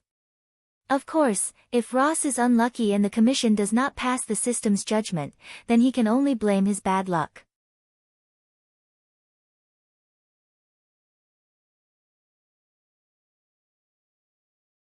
Chapter 192. Robbing a helicarrier. This behavior is very exciting. Especially when doing this kind of thing under the eyes of SHIELD and Hydra, the difficulty and excitement of the robbery has greatly increased. If Hydra hadn't suddenly kidnapped Sky and Jessica, Russell wouldn't have had the idea of robbing the helicarrier. The helicarrier is not a small fighter like the Quinjet, but a complete air fortress. Robbing this thing in front of SHIELD and Hydra should be as difficult as directly attacking the secret city of Wakanda. More importantly, even if a behemoth like the helicarrier is successfully robbed, it will not be easy to hide it. Although there should also be environmental reflective panels and anti-radar search devices on it, the helicarrier is still a bit too big. And as the manufacturer of the helicarrier, SHIELD can definitely find the hidden helicarrier. Although robbing the helicarrier is difficult, it has to be said that the helicarrier is still very attractive to Russell. In Hydra's plan, 3 helicarriers are enough to dominate the world. Although Russell doesn't have as much confidence in the helicarrier as Hydra, he doesn't deny the helicarrier's powerful combat ability. In the distance, Triple Wing is still brightly lit and people are coming and going. Russell and the Hungry Wolf Warrior are also making their final preparations. In fact, there is nothing to prepare. They just need to distribute the super hacking program in their hands and let the 2 Hungry Wolf teams wait for the opportunity to board the helicarrier. As for whether they can succeed or not, it is really up to fate. Although Russell is quite confident in the Hungry Wolf Warrior, he is not arrogant enough to think that the Hungry Wolf Warrior can look down on all of SHIELD and Hydra's warriors. SHIELD and Hydra are really serious and they are also very scary. Time passed little by little, and when the first light appeared on the horizon, Russell and the Hungry Wolf Warrior quietly left the roof where they had stayed for most of the night and began to head to the Triple Wing headquarters. The information provided by Jasper was that the Insight plan would be implemented in 24 hours. According to the time calculation, Russell and the others now have at least 5 or 6 hours of rest. But Russell didn't have much hope for SHIELD and Hydra's concept of time, especially when he carefully observed the Insight hangar below the Triple Wing headquarters with Super Vision's telescopic vision and clairvoyance. He decided to launch an action in advance. The 3 helicarriers in the hangar had already made their final preparations before liftoff. Russell even saw the Motherf *Ker Nick Fury and the Black Widow Natasha in the hangar. Their expressions didn't look normal. Nick Fury frowned deeply, and Black Widow Natasha, who was standing beside him, also had a distressed expression. Not only that, but there were also obvious bruises on Black Widow Natasha's delicate face. Russell clearly remembered that Natasha's face didn't have any scars apart from her beauty yesterday. The Black Widow Natasha was injured, and there didn't seem to be anything special. After all, she was a special agent. It was normal for her to get injured during a mission. But the problem, she was injured wolf warrior. Combined with Dr. Zola's request, Russell made a rough judgment. Because of the death of Pierce and Rum, Hydra hidden in S.H.I.E.L.D. was partially exposed, but not completely exposed, which is why Project Insight was not completely terminated. Nick Fury estimated that the exposed Hydra was handed over to Black Widow Natasha and Captain America Steve Rogers to deal with, so Natasha was injured at this time. As for why Dr. Zola only asked him to kill Nick Fury and Captain America, it should be because he felt that Captain America had a greater impact on the plan, so he made such a request. Of course, only Dr. Zola himself would know if that was what he thought. On the way to the Triple Wing headquarters, Russell carefully observed the Insight hangar, but he never found any trace of Captain America and Agent Hill. Russell can understand that Captain America is not here. After all, Captain America is a combatant. But Agent Hill is also not here, which makes him a little suspicious. Agent Hill is Nick Fury's right-hand man. At this critical moment, it's not right for her not to be here. Although he didn't find Captain America and Agent Hill, Russell saw someone here that he didn't expect at all. Dr. Bruce Banner. Why is he here? He's not from S.H.I.E.L.D., what is he doing here? Several doubts suddenly emerged in Russell's mind. Although Dr. Banner has not turned into the Grumpy Hulk now, he still felt his scalp tingle when he saw him in a suit and glasses. Compared to Hulk, he would rather see the fully armed Captain America and Falcon now. Captain America and Falcon are still normal human beings anyway. But the Hulk was different. He was completely inhuman. He is not even a human being, he is a pure extraordinary creature, an extraordinary creature that has evolved to a certain limit. Captain America and Falcon didn't come, but Hulk came. Luo Su suddenly felt that he had used up all his luck in yesterday's lottery draw. Like Russell, when Dr. Bruce Banner came to the hangar and saw the three extremely oppressive helicarriers, a look of shock appeared on his face. Not only that, Russell also saw an obvious puzzled expression on his face. It seems that Dr. Banner is also here for the first time, otherwise, he wouldn't look like this now. When Dr. Banner came to Nick and Natasha, they began to talk fiercely. Although Russell doesn't have super hearing, he can't read lips. But as long as he looked at Dr. Banner's reluctant expression and Natasha's somewhat ambiguous eyes, he could infer the general situation. If Russell guessed correctly, Dr. Banner was fooled here by Black Widow Natasha. Although Dr. Banner is also a member of the Avengers, he is different from Captain America and Natasha. He is a relatively neutral party. He will take on the responsibility of protecting the world, but he will not become a member of S.H.I.E.L.D. Compared to the identity of a S.H.I.E.L.D. agent, he prefers his identity as a doctor. At this time, although Dr. Banner looked reluctant, but under the persuasion of Black Widow Natasha, he finally stayed in the hangar and stood silently beside Natasha. Seeing this scene, Russell couldn't help but sigh. This robbery plan is really getting more and more exciting.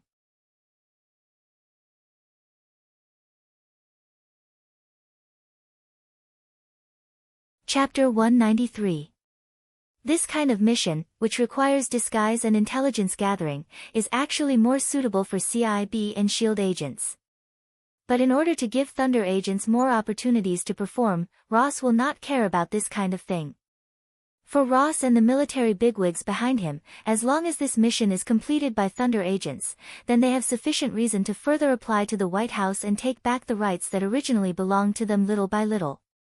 It is not impossible to go further. After all, S.H.I.E.L.D.'s example is in front of them.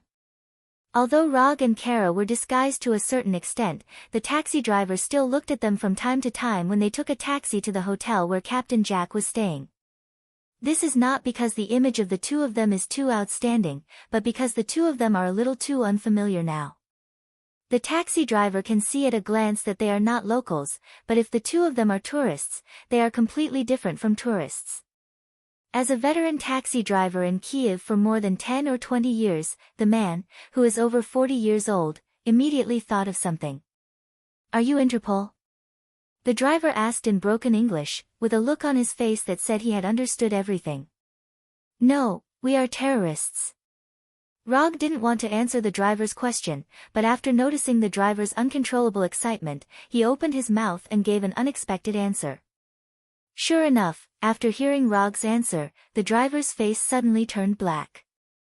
You are really joking, ha ha ha, the driver laughed to hide his nervousness at this time. You think I'm joking? Rog said in a gloomy tone with a straight face. The driver began to panic, and he began to regret why he spoke. If it were anyone else, the taxi driver would think that the other party was joking at most. However, when Rog purposely released his aura, the driver, who was a commoner, could not help but feel instinctive fear. Forget that we have been here, if you can't do it, I will help you do it, understand, Viktokovsky? Understood, sir, I will forget. The driver named Viktokovsky answered immediately, then tensed his body and looked straight ahead. For the next 10 minutes or so, nothing was said. After sending Rog and Kara to the entrance of the hotel, Viktokovsky stepped on the accelerator and quickly disappeared from Rog's sight without even paying. Why are you scaring him? He's just an ordinary driver. Scaring him is meaningless. Kara asked in confusion. There's no special reason. It's just to give him some extra memories. When he's old, he might sit on the sofa and brag to his grandchildren about what happened today. Back then, Grandpa met 2 terrorists in Kiev. That was an extremely dangerous day. Hearing Rog's words, Kara rolled his eyes and walked straight into the hotel lobby. If one looked at it from the perspective of the purpose, his method was indeed quite boring. But isn't life made up of these boring little things? The thrilling and exciting legendary life was a privilege that only a few people had. After a sentimental sigh, he slowly walked into the hotel. According to the information, Captain Jack lived in room 703. Except for leaving the hotel every night to go to the Ecstasy Night Bar, Captain Jack almost never left the room. Although Captain Jack was the only one who checked in, for someone like him who worked in a special industry, he might not be the only one in the room. Knock knock knock. After arriving at the door of room 703, Kara knocked on the door. After waiting for more than 10 seconds, the closed door was opened, and Captain Jack, who was in his 40s or 50s and had a bushy beard, appeared in front of Kara. Oh, beauty, can't you find your room? After seeing Kara's appearance, Captain Jack said in a tone that all men understand. However, just as he was looking up and down at Kara's attractive figure, Kara suddenly lifted her 1-meter-long leg and kicked him directly. Captain Jack had never thought that Kara would actually make a move on him. Caught off guard, Captain Jack was kicked by Kara and fell to the ground in a very embarrassing manner. After doing all this, Kara slowly walked into the room as if nothing had happened. Rog, who witnessed Kara's kick, suddenly remembered a sentence that he didn't know where he had seen it before. The longer the legs, the more painful it is to kick. The thinner the heels, the higher the damage. He had never been kicked by a woman, let alone a woman wearing high heels, so he couldn't confirm whether this sentence was correct. However, judging from Captain Jack's groaning on the ground, this sentence was likely to be true. After closing the door, Rog came to Captain Jack and began his first interrogation. Although he had no experience, Captain Jack was obviously not the kind of tough guy who could ignore the damage. After casually trying out a few interrogation techniques that he had learned not long ago, Captain Jack told them the entire situation in full detail. Captain Jack did receive a commission to smuggle something to the United States, but he hadn't seen the item yet. According to the plan, he was going to the bar tonight to confirm the final delivery time, and then send the agreed goods to the United States. Only responsible for delivering the goods, not inquiring about the employer and the goods is the rule of their line of work. As long as the employer can pay according to the agreement, no matter what the goods are, they will deliver. After confirming the contact method between Captain Jack and the employer tonight, Rog directly hit Captain Jack's neck, making him completely unconscious. Don't you need to kill him? Kara suddenly asked. Yes, you do it. After that, Rog gave up his position and motioned Kara to do it himself. What's wrong with people now? They want to kill people to inquire about information. Am I not keeping up with this era? Although he has killed a lot of people, those were needed for combat or missions. If you are worried that he will wake up halfway, just tie him up. Glancing at Rog, and then at the unconscious Captain Jack, Kara finally shook his head. Rog ignored Kara and began to use the transformation technique. Boom! When the white smoke dissipated, Rog had completely disappeared and was replaced by Captain Jack, who couldn't see the difference at all. Transforming into Captain Jack and coming into contact with the terrorists was a plan he had decided on early on. But what he didn't expect was that after he transformed into Captain Jack, Kara looked at him with a shocked face. Why are you looking at me like this? It's just a transformation technique, not a high-level ninjutsu. Don't be surprised.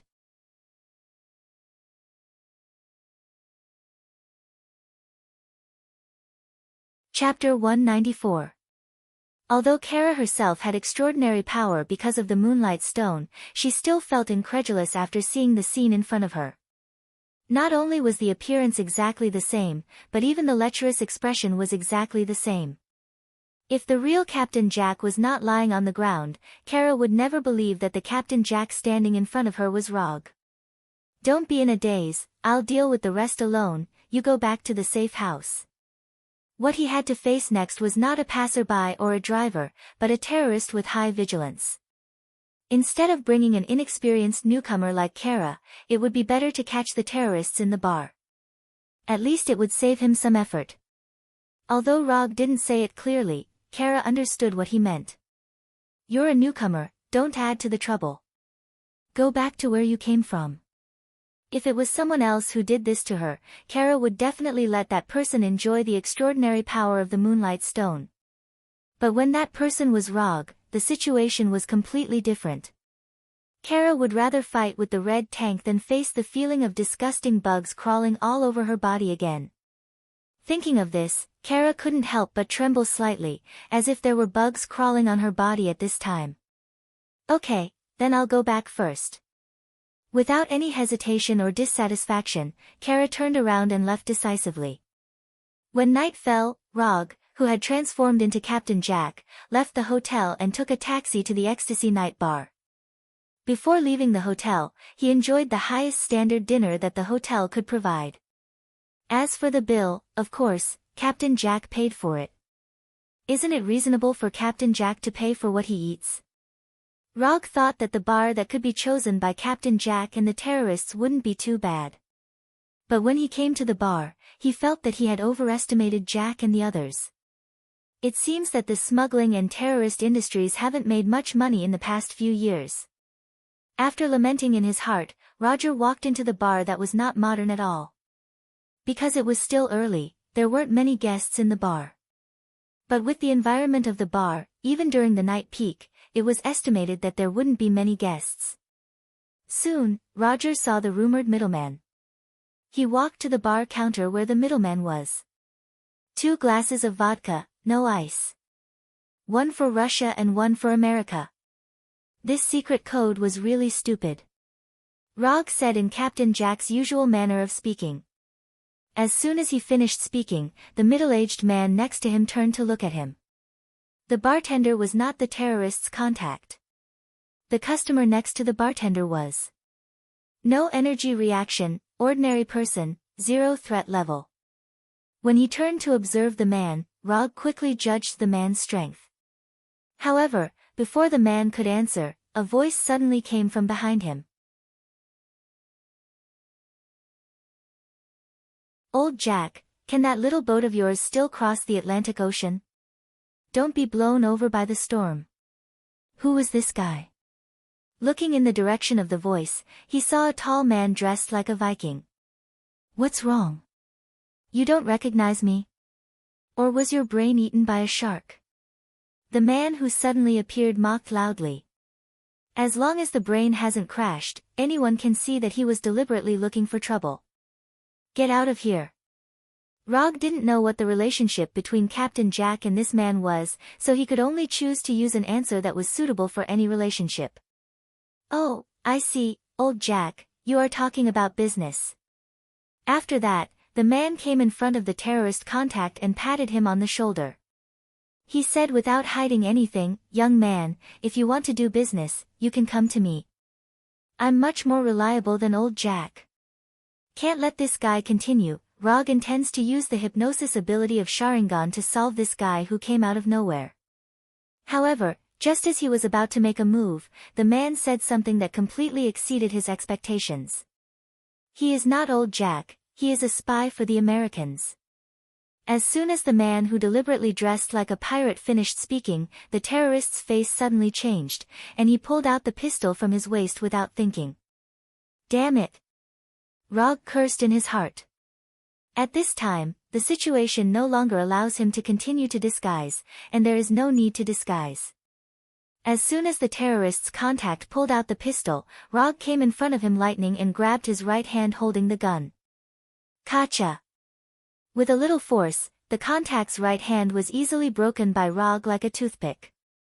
After quickly solving the contact, he set his eyes on the pirate-like man. Who are you? The only person who knows that he disguised as Captain Jack is Gecko Ishikawa. At most, there are several logistics personnel in the safe house. Other than that, it is impossible for anyone to know that Captain Jack is his disguise. Of course, the man can't answer Rog's question. When Roger asked him, he pulled out a military knife that was almost 30 centimeters long from his back belt. Playing with a knife in front of me? Rog smiled helplessly when he saw the man's eagerness after he pulled out his military knife. Less than 10 seconds, to be precise, 3 seconds. The knife in the man's hand was in his hand. After casually waving the knife in his hand, Rog asked again, "Last chance, who are you?" The result was no different from the previous one, the man still didn't intend to answer the question. For the man's choice, Rog felt a trace of regret. Then, he returned the military knife to the man. However, the man didn't catch the knife in a different way from ordinary people. He used his forehead to catch the saber that was flying towards him at lightning speed. Thump! The sound of falling to the ground sounded.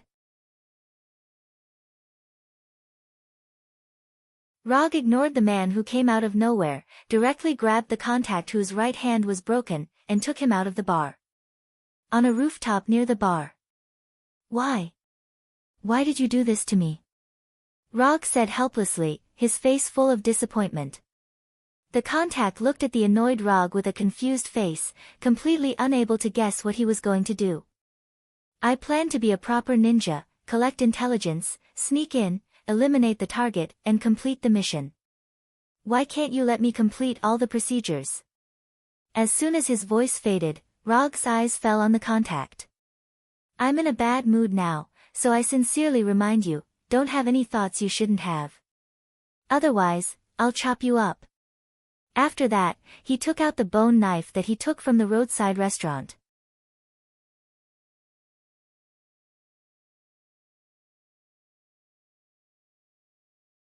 Chapter 195. Chop you up. Glancing at the oily bone knife in Rog's hand, the terrorist couldn't help but swallow his saliva. Compared to Rog's threat, what surprised the terrorist was Rog's identity. After arriving at the roof, Rog lifted the effect of the transformation technique and changed back to his original appearance. When he changed back to his original appearance, the terrorist recognized his identity. Fourth Hokage. He is the captain of the Thunder Agents, Fourth Hokage. Oh, you don't have to threaten me, you don't dare to chop me up. The world-famous superhero Fourth Hokage can't chop me up, unless you don't want the reputation of a superhero anymore. Do it, lackeys of the US government, you don't deserve to be called a hero. Do it. After recognizing Rog's identity, the terrorist not only did not have any fear, but he began to clamor. It has to be said that this terrorist's imagination is quite good to be able to think of so many things in such a short time. But there is one thing he didn't think of, that is, Rog is not an ordinary superhero. In other words, Rog never thought of himself as a superhero. Compared to the hardships of being a superhero, he wanted to be a carefree anti-hero. When he is happy, he will save the world. When he is not happy, the world will do whatever it wants. Since you asked for it, then I will satisfy you. After saying that, Rog came to the front of the terrorist lying on the ground and squatted down with a calm face. Judging from your action of pulling out the gun, your habitual hand is right hand. So, let's start with the left hand. As soon as his voice fell, Rog raised the bone knife in his hand and chopped at the terrorist's left hand without hesitation. Dang! The bone-chopping knife's blade hit the ground hard, making a dull sound. When the bone knife was raised, the terrorist's left wrist rolled a few times on the ground. Ah! The terrorist never thought that Rog would really dare to do it, and he was so determined and calm. Sure. This is just the beginning. The main event is coming up. Do your best. Rog raised his left index finger to his lips and shushed her. Then, he ignored the terrorist's screams, and ignored the blood spurting out of the wound on his left hand. He raised the bone-chopping knife again. Clang! There was another sound of metal colliding with the ground. The terrorist's left upper arm was also detached from his body. No, stop, don't, the terrorist began to struggle with all his might. However, Rog was still unmoved. He raised the machete in his hand for the third time. Go ahead and ask. How am I supposed to answer if you don't ask? Go ahead and ask. Seeing the chopping knife raised once again, the terrorist shouted loudly, as if this could disperse the intense pain from his left hand. Is that so? Then it seems that this is my fault. At the same time, the bone-chopping knife fell again, cutting off the terrorist's remaining forearm. No. It's not your fault. I beg you, please ask, please, the terrorist was still screaming, but his tone had become much weaker. He didn't know if it was because the previous scream damaged his throat, or because he lost too much blood. Very good, it seems that now you know how to cooperate. After wiping the blood-stained bone-chopping knife on the terrorist's clothes, Rog said calmly. The following questioning was unusually smooth, and he soon got the information he wanted. Give me a quick death. The terrorist didn't have any intention of leaving here alive. The only thing he wanted now was to end his life happily. Actually, I have never had the habit of killing captives, but I can satisfy your last request. A finger snap suddenly sounded. Rog in front of the terrorist suddenly disappeared like a bubble. The blood on the ground and the broken arm also disappeared. Even the intense pain that made the terrorist hover between life and death disappeared in an instant. The terrorist didn't realize what had happened. He saw Rog standing a few meters away. From the beginning to the end, what he felt was the genjutsu of the Sharingan. Rog's left hand was holding the bone-chopping knife that made him tremble with fear, and his empty right hand was in the posture of a pistol. Water release, water iron cannon technique. Puff! A liquid bullet pierced the terrorist's forehead, completely ending his life. This terrorist was not an important person. According to him, he was just a contact, so he didn't know where the nuclear warhead was. In the information he provided, there were only 3 points that were slightly valuable. The first was that the terrorists intended to send the goods out as soon as possible. If there was no problem, they hoped to send the goods on the ship at 3:00 in the morning. The second was that this time, there were not many people in charge of transporting the nuclear warhead, only about 20 or 30 people, and the nuclear warhead was now in a warehouse in the city. Although Kyiv wasn't an international metropolis, it was still the capital of Ukraine. In this city, there were at least thousands of large and small warehouses. It was not easy to find the one where the terrorists placed the nuclear warhead in these warehouses. As for the third information, it was the most useful one at present. That was, the contact information provided by the contact.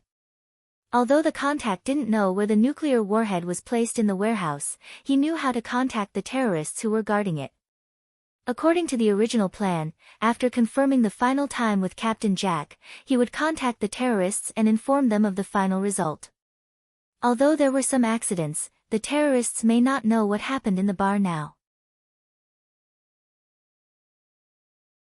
As long as he could use the identity of the contact to lure the terrorists out, or directly locate their location when contacting them, then everything would become simple again.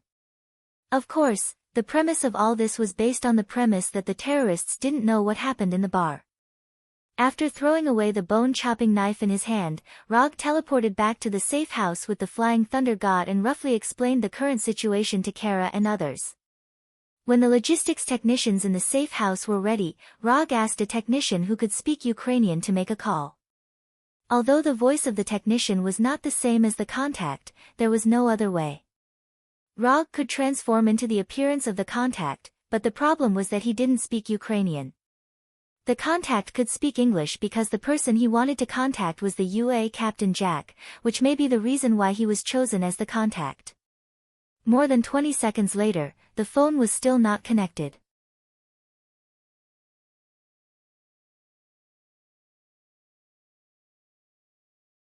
Chapter 196. Just when everyone thought that no one would answer the phone, the call was suddenly connected.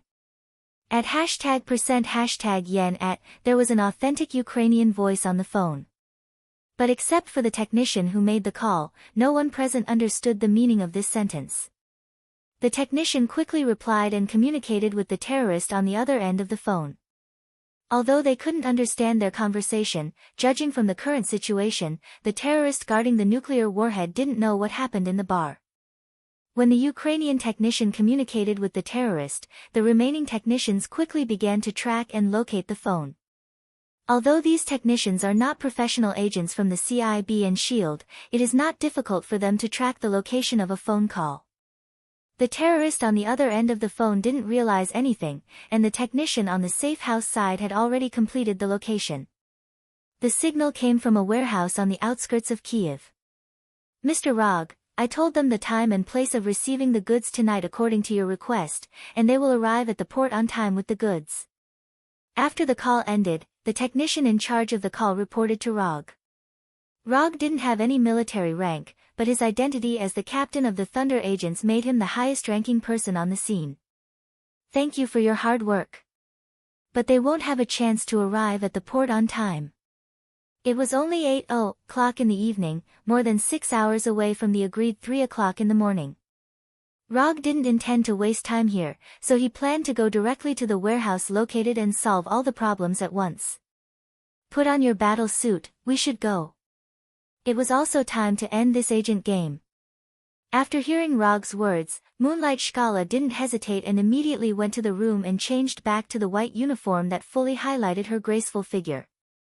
Finally, the fight was about to start, and Shkala's expression gradually became excited.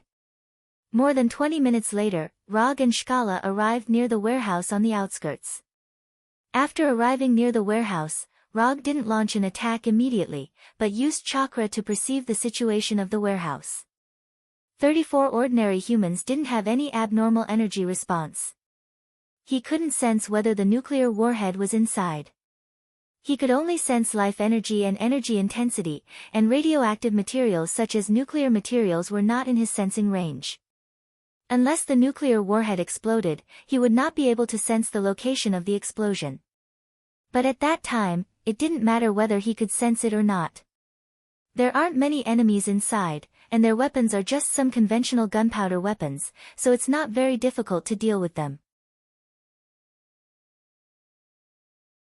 According to Ross's request, I need you to grow up as soon as possible so that you can become superheroes who can take charge of things on your own.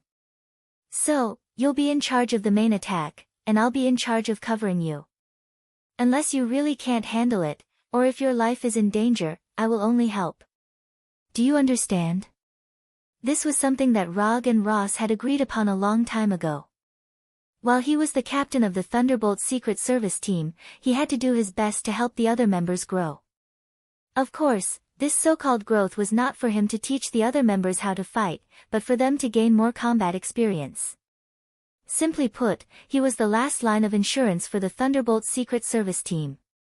If Moonlight, Scala, and the other team members could solve the quest by themselves, then he could do nothing.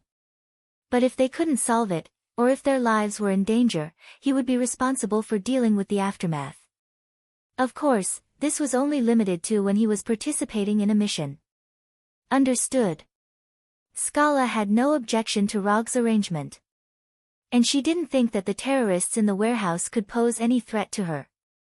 Although she wasn't a battle-hardened existence like Rog, and her power wasn't obtained through her own efforts, the extraordinary ability given to her by the Moonstone was enough for her to deal with most of the enemies. After instructing Scala, Rog didn't say anything else. What he had to do now was to enjoy Moonlight Scala's performance. After calming down a little, Scala walked straight to the door of the warehouse, intending to attack it head-on. Rog didn't say anything about Scala's choice. As long as Scala didn't die here, it didn't matter. It was unknown whether the terrorists in the warehouse weren't vigilant enough, or they didn't worry about any enemy attack at all. Scala, who was exuding orange-white light from head to toe, was unhindered and went directly to the door of the warehouse.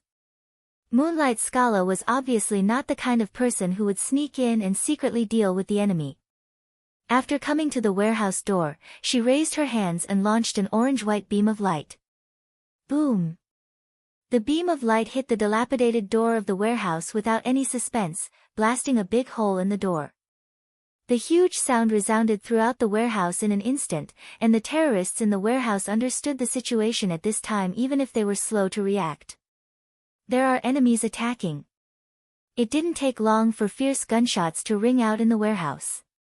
After entering the warehouse, Scala, who was exuding orange-white light, flew into the air and constantly fired energy beams from her hands, attacking all the terrorists who appeared in front of her like an energy turret. At this time, Rog stood dozens of meters behind Scala, silently observing her battle while paying attention to the movements of the terrorists. Although Scala didn't have much combat experience, she easily gained the upper hand with the extraordinary ability given by the Moonlight Gem. Judging from the current situation, it won't take long for Scala to solve all the terrorists in the warehouse and complete the mission smoothly. However, the terrorists who can buy nuclear warheads from the Russian black market are obviously not rookies. They may not have any extraordinary abilities, nor do they have high-tech weapons like Hydra or S.H.I.E.L.D. But they have as many conventional gunpowder weapons as they want. After finding that ordinary bullets couldn't penetrate the energy shield around Scala's body, these terrorists didn't hesitate and directly moved out their heavy weapons. Anti-material sniper rifles, rocket launchers, Gatling guns. Rog even saw that a Javelin anti-tank missile developed by the United States on them. These terrorists were well armed. Even ordinary US soldiers might not be as well armed as them. When the terrorists took out their heavy weapons, Scala completely gained the upper hand in the battle and the situation began to change. Boom! Boom! Boom! Boom! Rockets and missiles continued to explode around Scala, and the shock waves and airwaves caused by the explosions made Scala, who was flying in the air, float around like a kite with a broken string.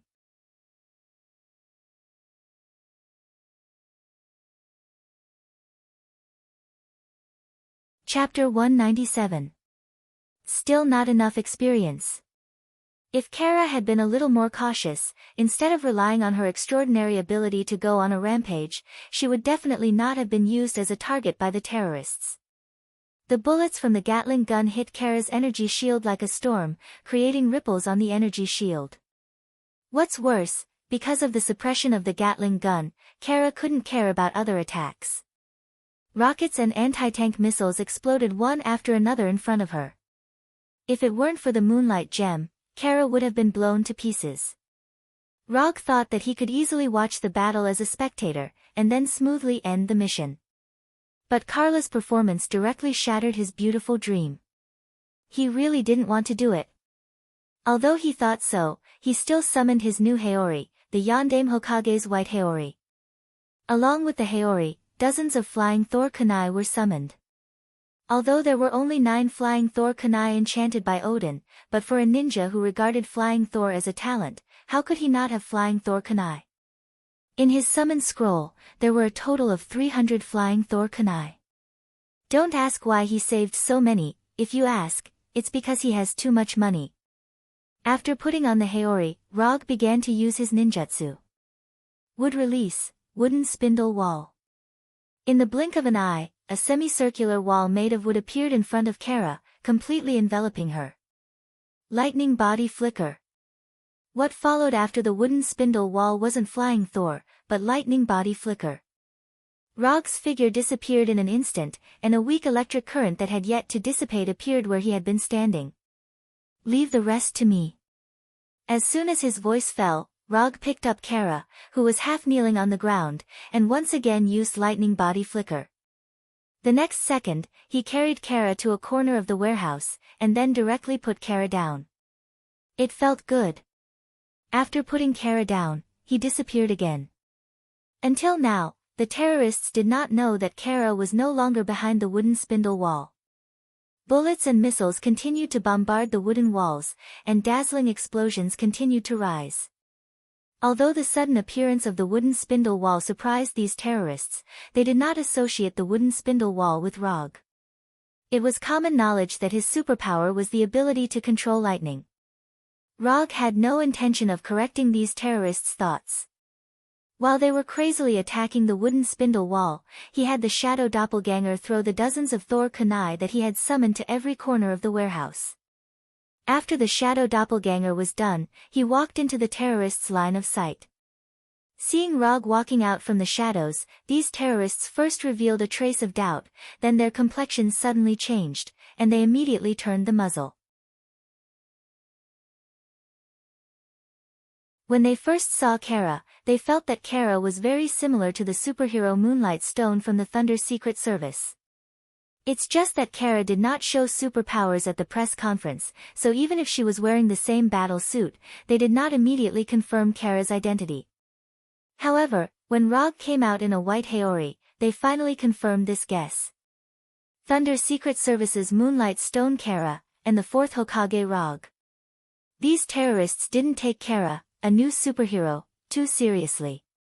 In their view, Moonlight Stone Kara was nothing more than an idol promoted by the UA government, a trick used to fool the people.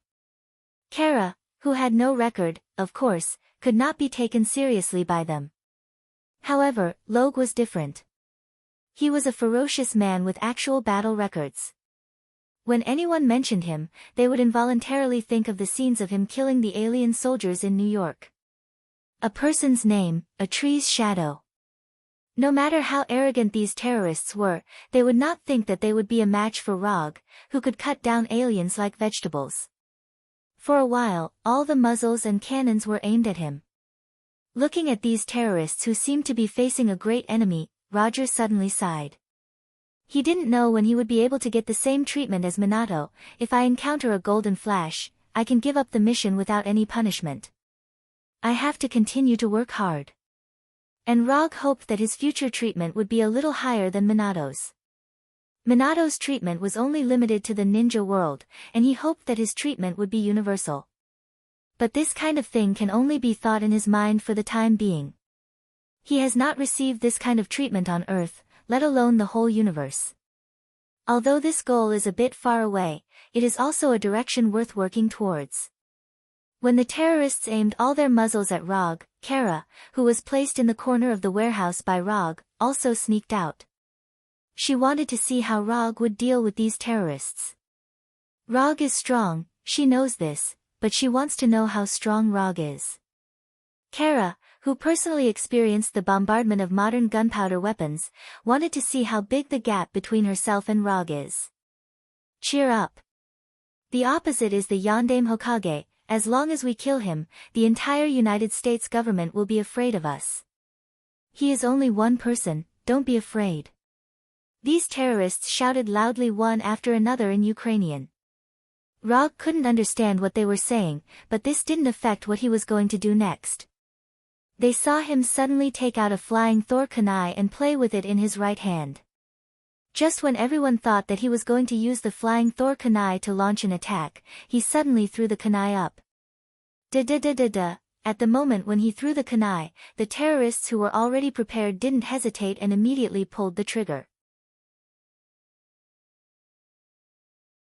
However, their attack was destined to have no effect. The moment the flying Thor kunai left his hand, Rog disappeared with the flying thunder god. The bullets and missiles flew directly over his original position, hitting the wall behind him, the ground, and the container. These gunshots almost stopped abruptly, and a sudden strange silence quickly enveloped the entire warehouse. At the same time when the gunshots stopped, Rog's figure reappeared in the original position, and his right hand easily caught the flying Thor kunai that had not yet fallen to the ground. Done, done. When he put away the flying Thor kunai in his hand, there was a burst of falling sounds in other parts of the warehouse. It's over.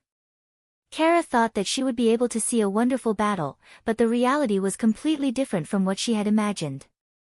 The only thing she saw was that Rog suddenly disappeared, and then suddenly reappeared, and then there was no more. How is this possible? What did he do? Is he really human?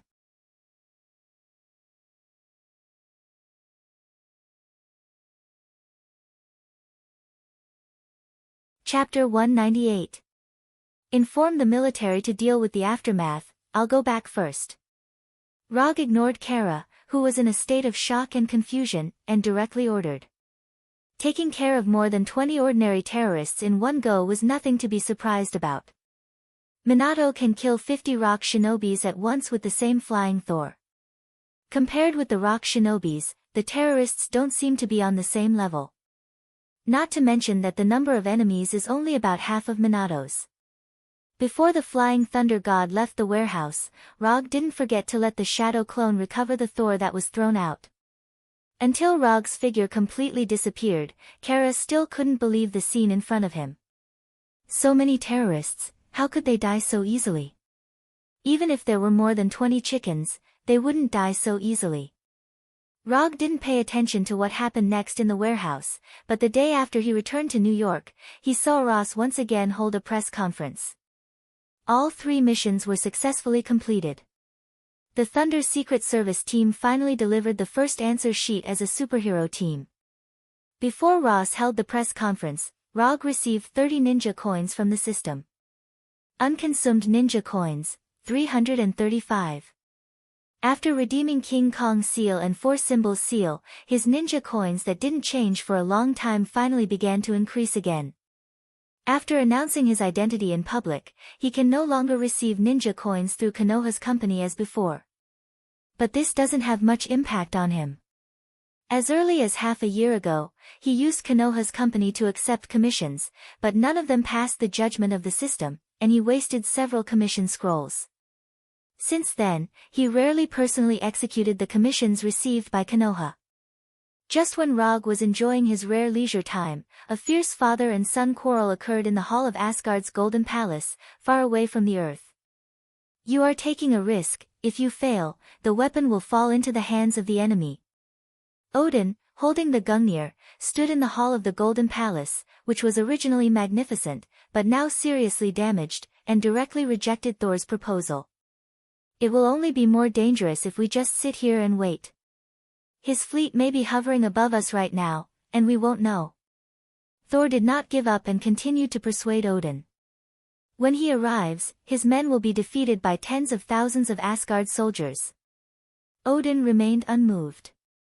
Then how many people do we have to sacrifice? Thor also insisted on his suggestion. No matter how much we sacrifice, I won't hesitate. Odin's tone suddenly became fierce. We will fight until the last Asgard is dead, until the Asgard's blood runs dry. Then what's the difference between you and Malekith? The difference is that I will eventually win. Odin left the hall of the Golden Palace, looking exhausted. The invasion of the Dark Elves and the death of Queen Scarlet made this king, who was no longer young, look even more aged. Watching Odin leave, Thor stayed in place silently, then said in a voice that only he could hear, I will protect Asgard, in my own way. A few hours later, Thor learned of the latest order issued by Odin. Close Bifrost, no one is allowed to enter or leave Asgard. If even I can't see the enemy, then who can? After the military meeting, Heimdall, the guardian of Bifrost, found Thor in the tavern and said helplessly. Malekith will come back, you and I know this very well. We need the help of others, a reinforcement from another planet. After drinking the beer in the cup, Thor said meaningfully. We can't contact him, and even if we can, he can't come to Asgard. Heimdall immediately understood what Thor meant. No, I can get in touch with him. When night fell, Thor gathered Sif, Fandral, and Volstagg and went to a secret room in the Golden Palace with Heimdall. What I want you to do is the most serious crime of treason. Even if we succeed, we will be exiled, and if we fail, we will die. Malekith knows that the ether particle is here, he can sense its energy. If we don't take action, he will lead the Dark Elves to attack again, but this time, he will completely destroy Asgard. We have to take Jane away from here, so that Asgard will not become a battlefield again. Thor said with a serious face. This was his way of protecting Asgard, completely different from Odin's. But Bifrost has been closed, and the Tesseract is locked in the palace's treasury. Moreover, we are no match for Malekith. There are only a few of us, we can't defeat him, and we can't protect the ether particle in Jane's body. Sif did not object to Thor's proposal, but the key problem was that they could not leave Asgard now. Even if they left, they could not defeat Malekith, the king of the Dark Elves. This was undoubtedly giving the ether particle to Malekith. There are other ways to leave Asgard, and not many people know about these ways. To be precise, there is only one. In addition, this time, we are not the only ones in this operation. We will have a very powerful reinforcement. As soon as he finished speaking, Thor took out a scroll that did not belong to Asgard. This is... The moment they saw the scroll, Sif and the others immediately thought of something. Although the color was a little different, this scroll was very similar to the commissioned scroll they had seen before. This is a gift that Rog gave me when I went to New York last time. If one day you need my help, you can open this scroll. These were the original words he said to me. Although that was what he said, Thor did not know what effect this scroll had. But now, this scroll was the only way he could contact Rog. Is this really useful? This place is very far from Earth. Without the help of Bifrost, not many people can cross such a long distance to Asgard. As someone who had witnessed Rog's battle with her own eyes, Sif did not doubt Rog's strength. However, this kind of ultra-long-distance transmission across interstellar space was not something that anyone could do. Even Asgard, without Bifrost, could only obediently build ultra-long-distance transmission magic arrays. And as far as she knew, Rog did not know magic, so it was impossible for him to build any transmission magic arrays. I don't know, but I'm willing to try. After saying that, Thor directly opened the unknown scroll that Rog gave him.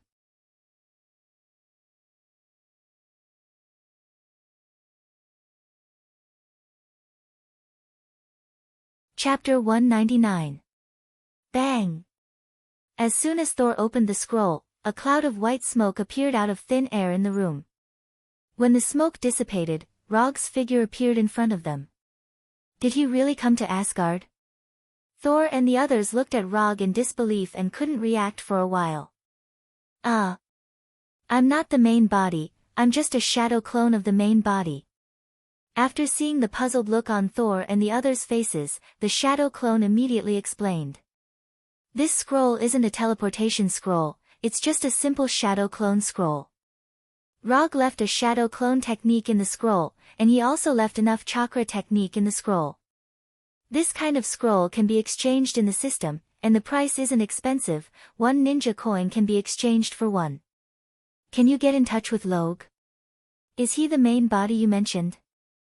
Although Saul didn't know what kind of connection there was between the shadow doppelganger and the original body, since Rog left a shadow doppelganger in the scroll, this shadow doppelganger must have a special use. No. The doppelganger answered straightforwardly. Thor's face suddenly became a little ugly. At this time, the shadow clone continued, although I can't contact the main body can sense my presence, and he will come over in a while. After saying that, the shadow clone ignored the strange expression of Thor and the others and signaled them to make a space.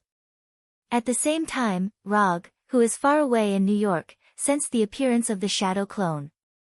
The long distance between the Earth and Asgard can't prevent the side effects of the shadow clone, and a part of the chakra in Rog's body disappeared out of thin air. I didn't expect this plan to be useful one day. He did give the scroll to Thor, but he can't be sure whether Thor will really use it or not. After taking a few deep breaths, he went to the training room and summoned a shadow clone. No matter what the result is, you have to summon the Shikatsu forest again in 10 minutes. If I'm still inside, remember to get me out. The shadow clone nodded and directly summoned the Shikatsu forest in the training room. Inherent barrier, Shikatsu forest. In just a moment, the training room was transformed into a Shikatsu forest that contains rich natural energy.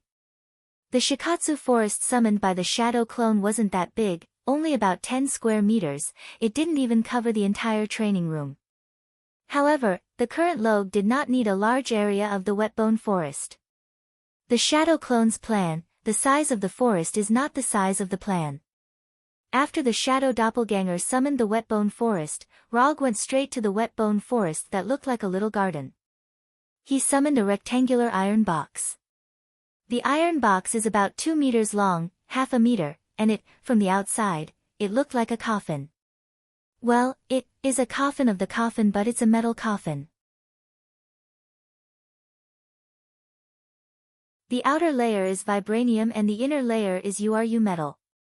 Remember, no matter what happens, you have to summon the Shikatsu forest again in 10 minutes. If this thing is still inside, save me. If it's not, you have to remove it yourself. Rog sighed helplessly and opened the coffin. He laid down in it and let the shadow clone close the lid of the coffin. What bad luck.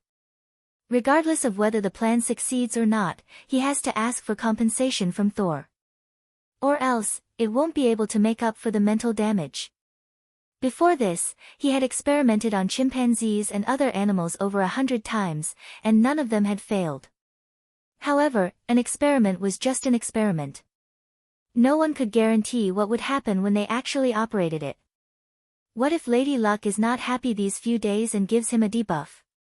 It's not impossible. The theory behind this interstellar teleportation is actually very simple. It uses the only effect of the Shikatsu forest. No matter where the Shikatsu forest is summoned, the same Shikatsu forest will appear. Although only one Shikatsu forest can be summoned at a time, as long as the timing is arranged, the teleportation method can be executed smoothly. First, the Shikatsu forest will be summoned on Earth and the express delivery will be placed in the forest. Then, the Shikatsu forest will be removed from Earth. After the storage on Earth is completed, Asgard's shadow clone will summon the Shikatsu forest again and the express delivery will be retrieved. This way, the entire process of the express delivery will be completed. The reason why Rog gave Thor a shadow clone scroll was so that Thor would have a specialized delivery boy. The principle behind the entire process was flawless. He had also tested it over 100 times on Earth. However, the area he tested was limited to Earth. Therefore, when he started the interstellar express delivery, he couldn't help but feel nervous. Rog realized for the first time that 5 minutes was so long. Just as he was considering whether or not he should open the ceiling that had been sealed for 5 minutes was finally opened. The first thing that appeared in front of him was his own face. Shadow clone scroll. From the angle of lying down, he still looked very handsome. As expected, my handsomeness is 360 degrees. After seeing the shadow clone, a strange thought suddenly popped up in Rog's mind. After coming out of the metal box, he saw Thor and the others who were in a daze. What, have you never seen a handsome guy climb out of a coffin before? This kind of attitude is definitely Rog himself. After confirming that it was Rog who climbed out of the coffin, Thor immediately went forward and gave him a warm hug. Enough, if you're Sif, I don't mind letting you hug me for a little longer. After saying that, Rog pushed away Thor, who was a little too enthusiastic. When he was on Earth, he didn't see this guy being so enthusiastic. When Rog came out, the shadow clone scroll removed the Shikatsu forest and then removed its own existence. Since the original body was here, the shadow clone scroll naturally had to leave. Tell me, why did you call me here this time? After observing the expressions of Sif and the others and the room that was not gorgeous at all, Rog directly asked. If there was nothing, Thor would never have let him come. We have to leave Asgard and deal with Malekith. In the following time, Thor roughly explained the current situation to Rog. The invasion of the Dark Elves, the death of Queen Scarlet, the ether particles on Jane, the imprisoned Loki, and the grieving Odin.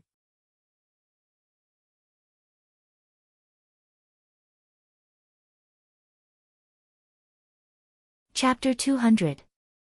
Thor's plan was as simple and crude as ever.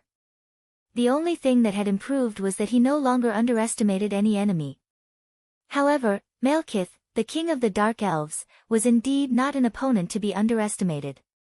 Not to mention the results of Malekith's attack on Asgard this time. A long time ago, Malekith's enemy was Thor's grandfather, the previous king of Asgard, King Bauer. Although he lost the battle and his ether was taken away, Malekith still lived to this day.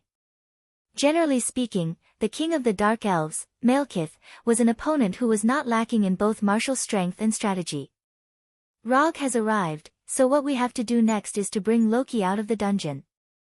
Only he knows how to secretly leave Asgard without using the Bifrost.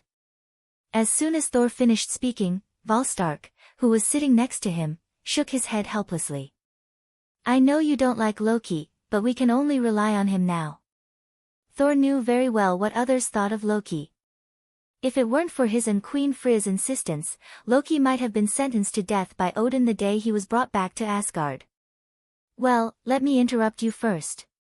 In order to come here from Earth, I personally suffered some serious mental damage, so I hope you can make it up to me afterwards, Thor. In addition, although everyone is already very familiar with each other, we still have to follow the procedures. Write this commission scroll first. Rog directly summoned an unconsumed commission scroll and placed it in front of Thor. The reward I want is very simple. After this matter is over, I hope you can take me to Nidavellir and ask them to help me make a set of armor. He now only has a set of armor similar to Madara's, but after he changed his title, this set of armor can no longer match his image. No problem. Thor was already used to Rog's commission habit. Even if he didn't say anything, Thor would give him a satisfactory reward after the matter was over. Commission content, defeat Malekith, commission status, incomplete, commission reward, 250 ninja coins. Just as Rog had predicted, Thor's request successfully passed the system's judgment. The only thing he didn't expect was that the reward given by the system was as high as 250 ninja coins. What was going on? Malekith was just a boss in Thor's personal dungeon. How could there be such a high reward? In the last Battle of New York, the system only gave him 200 ninja coins as a reward. Was Malekith that strong? Rog began to think seriously, and his intuition told him that this matter might not be as simple as he thought. After returning the scroll to Rog, Thor began to assign tasks to Sif and the others. There wouldn't be many people leaving Asgard, including Loki, there would be at most 4 people. Sif and the others wouldn't leave Asgard. Their task was only to contain Asgard's guard army. The Prince of Asgard, the next king of Asgard, was planning to break through the defense line of Asgard's soldiers. It was ironic. After instructing Sif and the others, they left the dark secret room and began to perform their respective tasks. According to Thor's request, Rog transformed into a royal guard and followed him like a guard. They were now going to the dungeon to rescue Loki. Without Loki, their plan to leave Asgard could basically be declared a failure. Thor, it's been so long, you came to see me now. When the two of them arrived at Loki's private cell, Loki took the lead in speaking. After speaking, Loki suddenly turned his head and glanced at the royal guard behind Thor. For some reason, Loki always felt that there was something wrong with this royal guard. However, most of his attention was now on Thor, so he didn't continue to investigate. It was just a strange royal guard, nothing to pay attention to. Looking at Loki in the cell, Thor didn't say a word. He looked at his brother who had lived with him for thousands of years with a complicated expression. Are you here to gloat? Loki spoke again, and his tone began to be sarcastic. Loki, that's enough, don't use illusions anymore. Thor ignored Loki's sarcasm and said calmly. As soon as Thor finished speaking, Loki disappeared in front of them, and the tidy cell also changed. Loki, with disheveled hair, sat among the broken furniture and leaned against the innermost wall, his face full of loneliness. Now you see, my brother. Thor came to the other side of the cell and began to move his wrist. Is it painful for her to leave? I'm not here to mourn mother with you, I'm here to give you a chance to get something better. Loki looked at Thor in confusion, and for a moment, he didn't understand what Thor was going to do. Just say it. I know you want revenge as much as I do. If you help me escape from Asgard, I'll give you a chance to take revenge, and then put you back here. After listening to Thor's words, Loki suddenly laughed. You must be desperate, so you came to me for help. Why do you think you can trust me? After a few seconds of silence, Thor replied, I don't trust you, but mother does. You have to know, when we fought in the past, I still had a glimmer of hope that my brother hadn't completely disappeared. That glimmer of hope is gone, and I can no longer protect you. If you dare to betray me, I'll kill you. Listening to the conversation between Thor and Loki, Rog really wanted to say to Thor, no, you won't kill Loki, you're a brother Khan from head to toe. When do we leave? Looking at the serious look on Saul's face, Loki gave his answer. For other Asgard people, it might be difficult to release a prisoner from the prison. But for Thor, it was just a matter of words. However, Thor didn't expect that Loki's first words after he came out would be, what do you plan to do with this royal guard?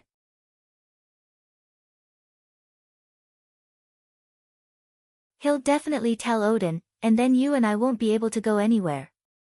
Can I turn him into a sheep? Or let him sleep for a month? If it wasn't for Thor's presence, Loki's first choice wouldn't be to turn into a sheep or sleep, but the more direct eternal sleep. Up to you, if you can do it. Thor didn't intend to stop Loki. It's just a small royal guard, no one will care. Loki showed his natural evil smile and went straight to the royal guard, and then he heard a somewhat familiar voice. If you dare to do this, I promise you can only use your left hand to cast spells.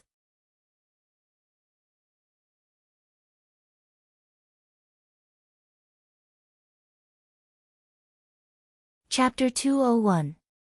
This voice. It's Rog, the self-proclaimed ninja Rog. Although Loki has only seen Rog a few times, he has firmly remembered Rog's voice.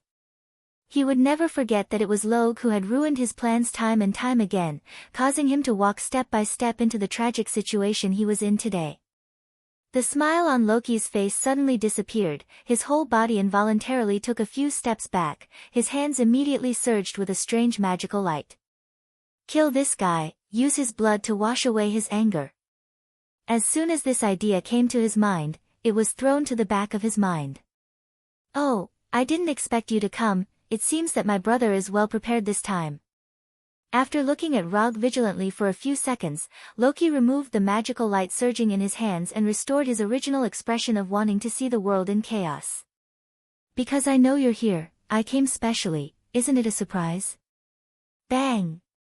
As soon as he finished speaking, Rog removed the effect of the transformation technique and changed back to his original appearance. Next time, let's find a time to have a fair fight. That being said, but Rog is very clear that Loki's so-called fair basically means unfair. Do as you like, as long as you can bear the consequences. Rog replied without showing any weakness.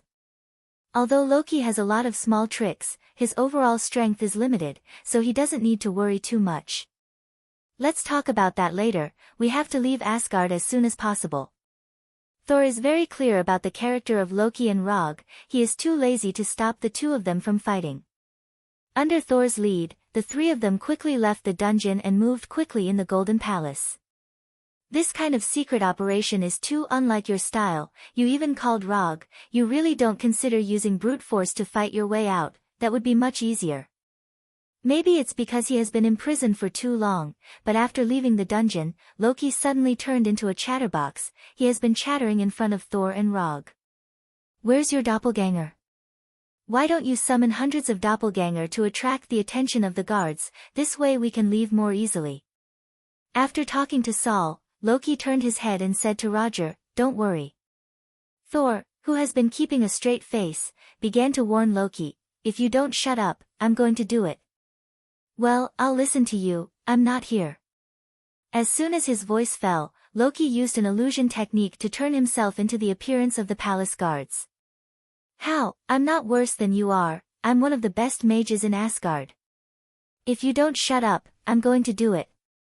Roger also began to warn Loki. He began to understand why Loki was held in solitary confinement. It's not because of his identity as a former prince, nor is it because he's too dangerous, it's purely because this guy talks too much. Sooner or later, the prisoners in the same cell with him will go insane. But I think we can keep a lower profile. Loki removed the transformation effect on himself, and then threw an illusion effect on Thor. My brother, you're so beautiful. Loki turned Thor into Sif's appearance. He originally planned to use an illusion on Rog, but in the end, he dismissed the idea. Even if you become like this, I can still make you die miserably. Saul lowered his head to look at his current appearance and said in a calm tone. Well, maybe you want your new friends more, after all, you seem to like them very much. Loki removed the transformation effect on Thor's body, and then turned himself into the appearance of Rogers of the American team. This is much better, but the clothes don't fit well, it's too tight. But that confidence, I can feel justice surging in my body. Do you want to talk to me about the truth, or honor? God bless America. Before Loki could finish, Thor pressed him against the stone pillar next to him and covered his mouth. What are you doing? Loki pulled away Thor's right hand that was covering his mouth, and then looked in the direction of Thor's gaze. It was two palace guards who were patrolling. You should at least give me a weapon, my dagger or something. As soon as Loki finished speaking, he saw two kunai appear in front of him. Take it, if you talk nonsense again, I don't mind beating you up first, and then taking you away. Rog didn't know how Thor endured Loki for thousands of years, but in these few minutes, he had several thoughts of making Loki mute. After seeing Rog take out the kunai, Thor silently took back the handcuffs that had not yet been handed out. After going to the predetermined location and waiting for a few minutes, Sif came to them with Jane. The moment they saw Jane, Thor and Rog's eyes lit up at the same time. Thor's eyes lit up because he saw his beloved woman. Rog was different, he felt the ether particles in Jane's body. With the experience of the mind gem, he did not let his mental power go too deep into Jane's body. Even so, he still felt an indescribably powerful force. Ether particles, or reality gem. He began to understand why Malekith was still obsessed with ether particles even after so many years had passed. This power is really tempting. Jane ignored Thor and Rog, but went straight to Loki, and then raised her right hand. Slap. The crisp sound of a slap was heard. This slap is for New York. Although he was slapped, Loki was not as angry as they imagined. Instead, he showed a charming smile and turned to Thor and said, I like her. Okay, stop fooling around, we don't have much time. Although Odin was tricked by Heimdall to go to the Bifrost, it would not take long. Odin could return to the Golden Palace at any time. Sure enough, just as Thor finished speaking, two groups of palace guards appeared on the other side of the passage. There, catch them. I'll hold them back, you guys go. Sif decisively took on the task of bringing up the rear. Just as Loki was about to leave with Thor, the magic sword in Sif's hand, gift of Gaia, was placed on Loki's neck. If you dare to betray him, I'll kill you. I'm glad to see you too, Sif. Loki did not take Sif's threat to heart at all and replied with a smile. I'll leave a shadow clone to help you, it can buy more time. As soon as he finished speaking, a shadow clone appeared beside Sif. Sif and the shadow clone stayed behind to bring up the rear, while Thor and the other three quickly rushed to the Golden Palace Hall. There was their transportation to leave Asgard, a small spaceship left behind by the Dark Elves. Before boarding the ship, Volstagg stopped Loki. "You dare to betray him." Before Volstagg could finish, Loki took the initiative to say, "You'll kill me? Then you'll have to line up."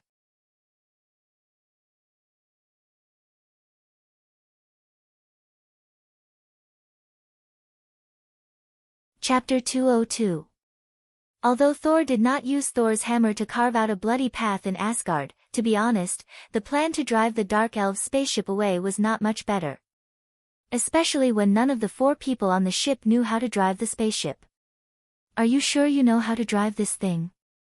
Looking at Thor pressing buttons on the spaceship's control panel in confusion, Loki turned on his mocking mode again. "I only said it wouldn't be difficult." Volstagg was fighting with the palace guards outside while Thor was still trying to figure out how to drive the spaceship away. "No matter what you're doing, you have to speed up." Loki came to Thor's side and reminded him in a friendly manner. There were more and more guards outside, and it was impossible for Volstagg to hold on for long by himself. "Shut up, Loki." Thor was still trying, but the spaceship still showed no signs of starting. Looking at the flustered Thor, Rog sighed helplessly. He began to regret accepting this commission. "You must have missed something." Loki continued to remind him. "I didn't, I pressed all the buttons on it." Thor explained impatiently. "Don't use so much force, press gently." Loki continued to suggest. "I'm already pressing gently, it doesn't work." Thor was getting more and more impatient, but it was unknown if his impatience was because of Loki's nagging or because of the increasing number of guards outside. "No, I can't stand these 2 brothers anymore. Both of you, get out of the way. I strongly suggest that spaceship driving be added to Asgard's royal education curriculum in the future, and it's a compulsory subject." Roger pushed away Saul, who was beside the bridge, with a serious look on his face. It was better to do it himself than rely on these 2 brothers.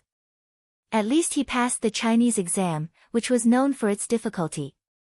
Rog could not understand a single word of the Dark Elves' language, but this did not stop him from quickly operating the spaceship on the control panel. This was not the start button. This was not it either. This should be it. Rog did not have any experience in piloting a spaceship, but as a veteran standalone game player, how could he not have played flight simulation games? He was a rookie in action games. But when it came to simulation games, he was a true expert. Sims, flight simulation, racing simulation, he could complete any simulation game with the highest rating in the shortest time. This was his gaming talent. After a fierce operation, he successfully started the Dark Elves spaceship, and a holographic image with Dark Elves language appeared around them. How is this possible? This human actually knows how to fly a spaceship. Dark Elves. A series of questions quickly flashed through Loki's mind. Roger had also used facts to prove what the talent of an experienced driver was. The blade-like flying ship began to soar into the sky, and the stone pillars in the Golden Palace were destroyed one by one. "There's one more pillar that hasn't been hit yet." Loki continued to use his poisonous tongue. "Shut up." There were few pedestrians on Mount Chiu-Ming, and there were often racers competing with each other. The road, SSS. The racer god of Mount Akina was now racing a spaceship. Don't blink. The racer god of Mount Akina's performance is about to begin. Although Loki and Thor did not know what the racer god of Mount Akina was, after seeing the crazy look on Rog's face, a dangerous thought emerged in their minds. Before they could react, Rog pushed the spaceship's power button to its limit. Whoosh! The Dark Elves' spaceship flew out of the Golden Palace like a real blade and began to speed through Asgard. "Rog, why don't you let me drive? My piloting skills are better." After watching the spaceship fly past Asgard's buildings at a crazy speed, Thor came to Rog's side and said with a serious face. Rog did not answer Thor. He just looked at him as if he was joking. Although you're the one who can fly, I have to say that his piloting skills are much better than yours. As long as he could hit Thor, Loki didn't mind praising Rog's piloting skills. However, his real thought at this time was that Thor and Rog's piloting skills were completely inferior to his. I'm the one who's really suitable to pilot a spaceship. Although Asgard was a feudal monarchy, their technology was not feudal at all. In fact, it was very advanced. Just as Thor was about to correct Loki's wrong idea, Asgard's anti-aircraft cannons aimed directly at their spaceship and fired without hesitation. Boom boom boom boom boom, dense shells flew past the spaceship like a rainstorm, setting off explosions that were enough to destroy the spaceship. That's it? You want to shoot down my spaceship with these attacks? Aren't you looking down on me, an old driver from Earth? Since the speed could no longer be increased, it was naturally time to show off his skills. Rog's Sharingan quickly moved and constantly scanned the various buildings, shells, spaceships, and incoming shells in the holographic image. Although he had just started, he quickly grasped the performance limits of the Dark Elf spaceship and controlled the spaceship to make all kinds of fancy evasive maneuvers. As more and more Asgard spaceships followed behind, Rog's piloting became more and more frantic. The violent turns made Thor and others feel like they were on a magical roller coaster. Just as Rog was about to get rid of the spaceship behind them in one go, Jane, who had been silent, suddenly fell down weakly. Oh my god, is he dead? Loki deliberately pretended to be shocked. I'm fine, I'm just a little carsick. After that, Jane began to retch uncontrollably. Ugh. My fault. After feeling Thor's dissatisfied eyes behind him, Rog decisively chose to apologize. However, as soon as he apologized, the spaceship shook violently again. Was it hit? Rog thought that his distraction just now caused the spaceship to be hit, but he soon found out that he was thinking too much. Well done, you just cut off Grandpa Thor's head. Loki glanced back and said to Rog while holding back his laughter. The spaceship was not hit, but the blade-like hull of the spaceship slashed through the statue of Odin's father, King Bau-er, and cut off King Bau-er's head. I didn't want to distract you, it's just that your plan is really terrible. Stealing the Dark Elves' spaceship, then flying it around Asgard, crashing into whatever it sees, and letting everyone discover us. This is simply too awesome. Thor, this really suits your style. Before Loki finished speaking, he was grabbed by Thor and thrown out of the spaceship.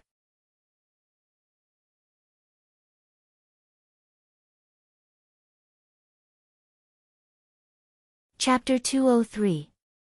What a straightforward way to throw.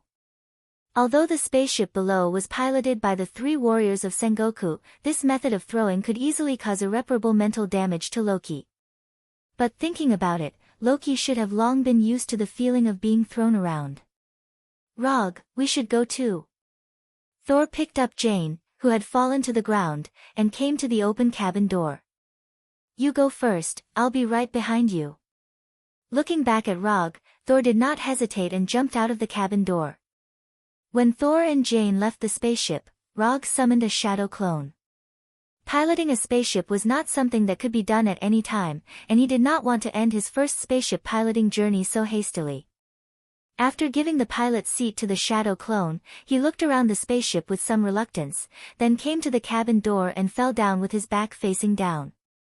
Hoo. As soon as he left the spaceship, there was a whistling sound in his ears, and the feeling of weightlessness quickly enveloped his whole body. However, this feeling of free fall did not last long before it stopped. The spaceship piloted by Fandral caught him, and he just happened to hit Loki, who had just climbed up. Although this height could not kill a frost giant like Loki, the feeling of being treated as a human sandbag was very unpleasant. Can't be angry, Loki reminded himself as he shook off Rog and stood up again. Now the one piloting the spaceship is the shadow clone, this should buy more time. That being said, the real purpose of leaving the shadow clone was to extend the spaceship piloting experience. Although there was no way to control it personally, after the shadow clone was removed, the corresponding memory would be fed back to the main body, which could be considered an alternative piloting experience. And he also hid one thing, which was that before the spaceship's energy was exhausted, the shadow clone would not stop flying the spaceship. So this is your plan, it's quite impressive. Now, Loki finally figured out all of Thor's plans. The Dark Elf spaceship was used to attract attention from the beginning, so the bigger the commotion, the better. Keep your promise and bring us to your secret passage. After gently putting Jane down, Thor turned to Loki and said. Loki shrugged and held the steering wheel at the end of the cabin. An excited smile appeared on his face. Finally, it's my turn to take the helm. Now, I'll show you what real driving skills are. Under Loki's control, the spaceship began to fly towards the distant mountain peak. The strong wake created a clear water mark on the surface of the water. The Dark Elf spaceship piloted by the Shadow Clone attracted most of the spaceships, but there was still one spaceship that discovered their tracks and chased after them. The guards did not seem to care that there were two princes on the spaceship in front of them.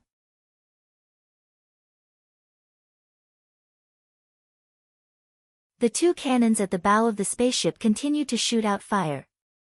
Although Loki was quite arrogant at times, one thing was true. His spaceship piloting skills were quite good. Compared with Rog's crazy and rough maneuvering, Loki's evasive movements were undoubtedly more graceful. Loki dodged all the incoming cannonballs by using the flight method of constantly combining left and right arcs. Thor apparently also considered the current situation and turned back to call Fandral. Fandral. Without any unnecessary words, Fandral directly picked up the rope that had already been prepared and went straight to the edge of the spaceship. For Asgard. As soon as his voice fell, Fandral jumped out and used the rope to swing to the guard's spaceship. A few seconds later, the guard's spaceship stopped chasing. Without any pursuers, Loki controlled the spaceship to fly to a bare mountain peak without any trees. Near the top of the mountain, there was a cave not much bigger than the spaceship. Loki's goal at this time was to fly the spaceship directly into the cave. Loki? Thor asked Loki nervously. If it's that easy, then everyone can do it. Loki's face also became very serious, but after saying this, he gave Rog a look. What does this have to do with me? Are you crazy? The spaceship was getting faster and faster. Thor asked again, at the same time grabbing Jane who was lying down. Maybe. Loki held the rudder with both hands and made the final adjustments to the flight direction. Looking at the cave entrance getting closer and closer, Rog also silently prepared to flying Thunder God at any time. If Loki failed, he would immediately teleport back to the Shadow Clone's side. In the end, no accidents happened and the spaceship flew smoothly into the cave. Except for slightly brushing the surrounding stone walls when they first entered the cave, no accidents happened. After entering the cave, Loki still had no intention of slowing down, or rather, there was no need to slow down now. Although they didn't know how Loki found this place, after entering here, the spaceship entered a natural teleportation channel, and the brilliant light instantly occupied all their vision. The spaceship only flew in this space channel for 5 or 6 seconds before flying back to the real world. Victory arrived. After having a close contact with the ground and then being bounced back into the air, Loki said with a satisfied expression. This was a dark world, and the whole world gave people an extremely oppressive feeling. The sky was gray, the earth was gray, and even the stones were as black as coal. In this doomsday-like world, there were also a large number of damaged man-made buildings. These buildings were scattered all over the place, adding to the aura of civilization's destruction. This is Svartalfheim, the former kingdom of the Dark Elves. But that was a long time ago. After my grandfather King Bauer defeated Malekith and took away the ether, this place became a barren land in the 9 realms. After settling the sleeping Jane, Thor came to Rog's side and explained silently. In order to prevent Malekith from continuing to harm the people of Asgard, Thor did not hesitate to disobey Odin's orders and brought Jane here. He wanted to solve the problem of Jane here and avenge his mother Freya. If I had that energy, how much could I do? Looking at the sleeping Jane, Loki suddenly said. You will be devoured. Thor immediately interrupted Loki's fantasy. Just when Rog thought they would discuss the next plan, the entangled brothers quarreled again. Their topic started from the short lifespan of humans, transitioned to Loki's ambition, and then to the dead Queen Freya. Just when Thor was about to punch Loki in the face, he stopped. She wouldn't want us brothers to fight. She's already used to it, Loki said with a little helplessness.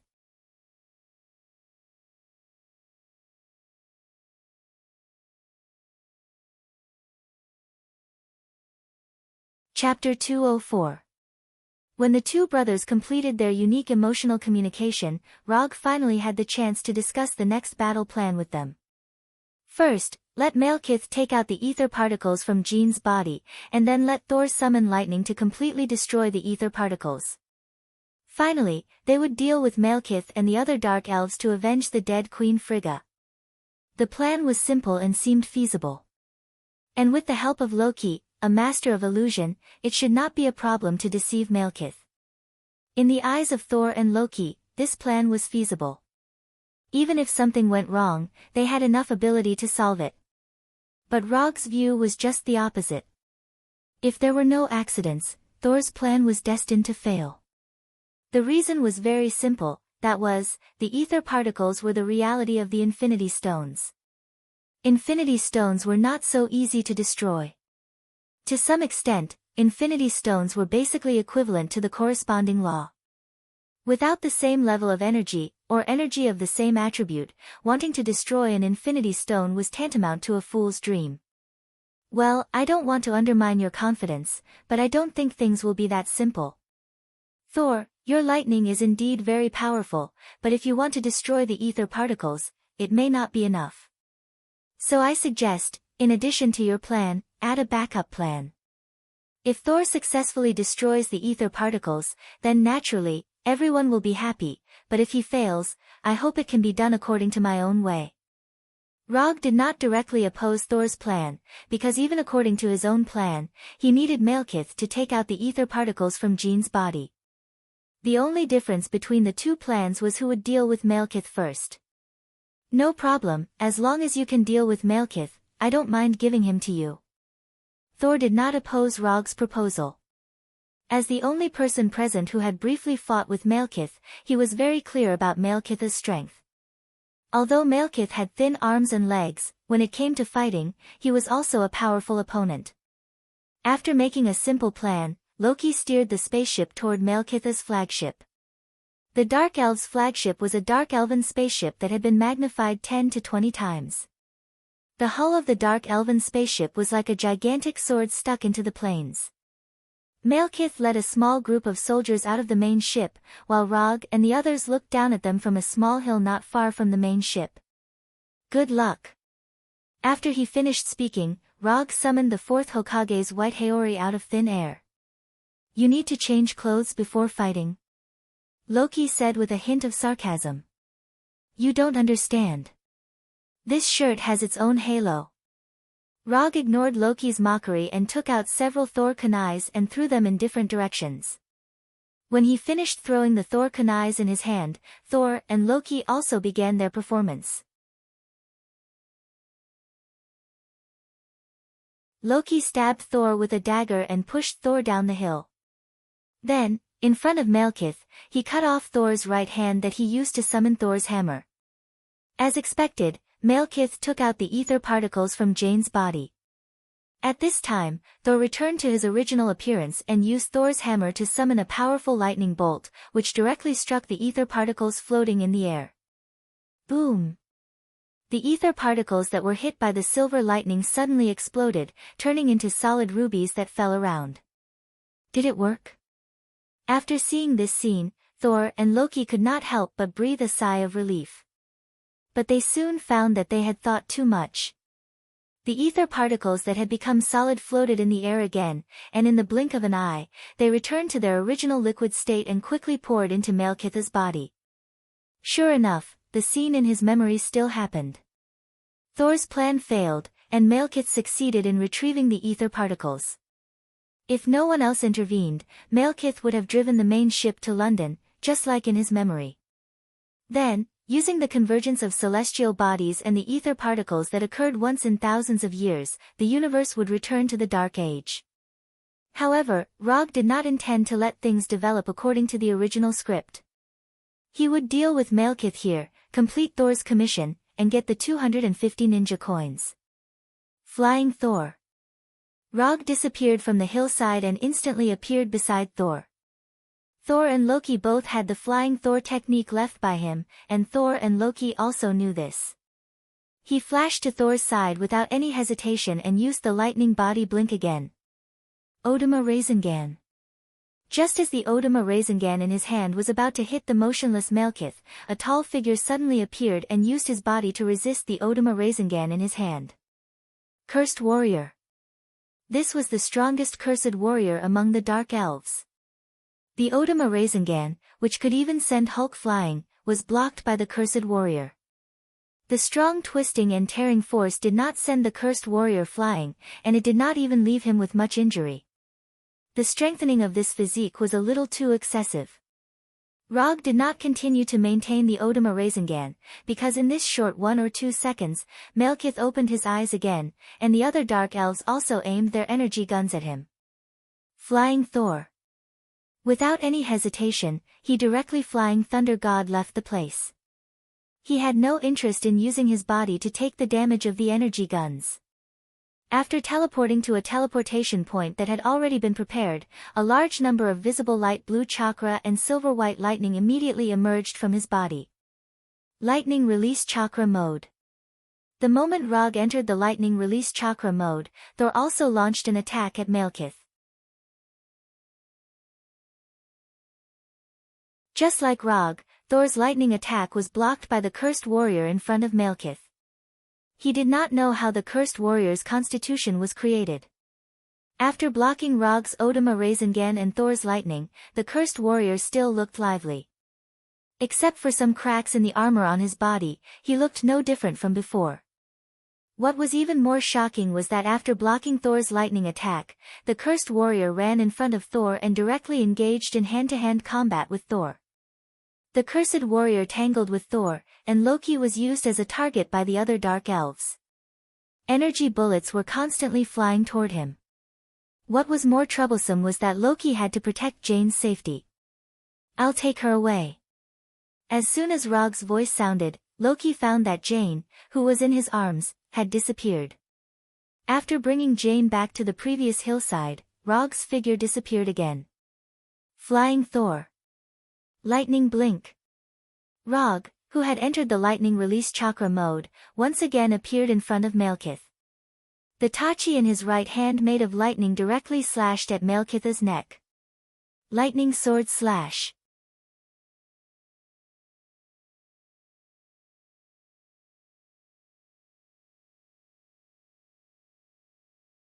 Chapter 205. The thunder katana made of lightning struck at Malekith's neck at an unimaginable speed. As long as it hit, even if Malekith had ether particles in his body, he would not be able to avoid the end of being beheaded. Before swinging the katana, Rog was even prepared to take Malekith's attack head-on. That's it. The speed of the thunder katana exceeded the limit of what the naked eye could capture. Everyone, including Malekith, could only see a silver-white arc passing by in an instant.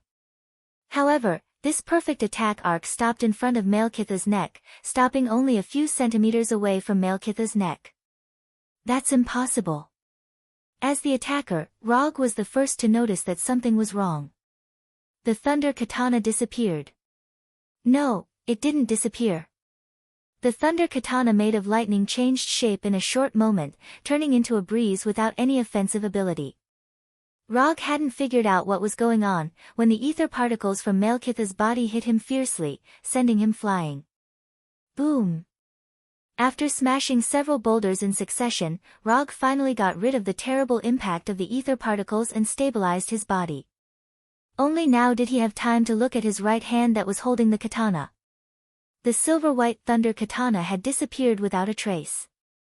Everything happened in a short moment, and he didn't even have the chance to feel how the thunder katana disappeared. Was this the power of the gem of reality? Before the thunder katana disappeared, he saw the flash of red light in Malekith's eyes. If it weren't for the Sharingan's terrifying dynamic vision, he wouldn't even notice the appearance of the red light. The strange scene just now was definitely not something that Malekith could do by himself. If he had such power, the Dark Elves would never have fallen to this point.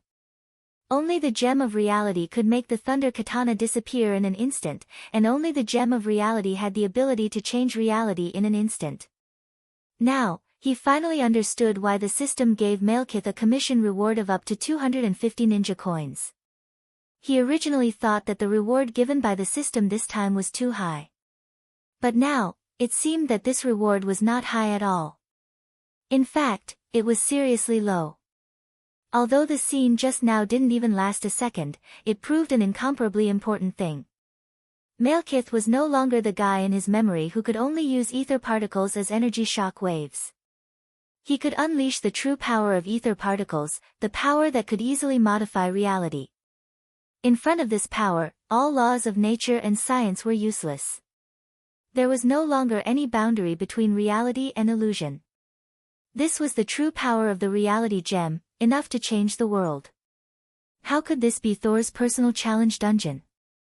This was practically Asgard's world dungeon.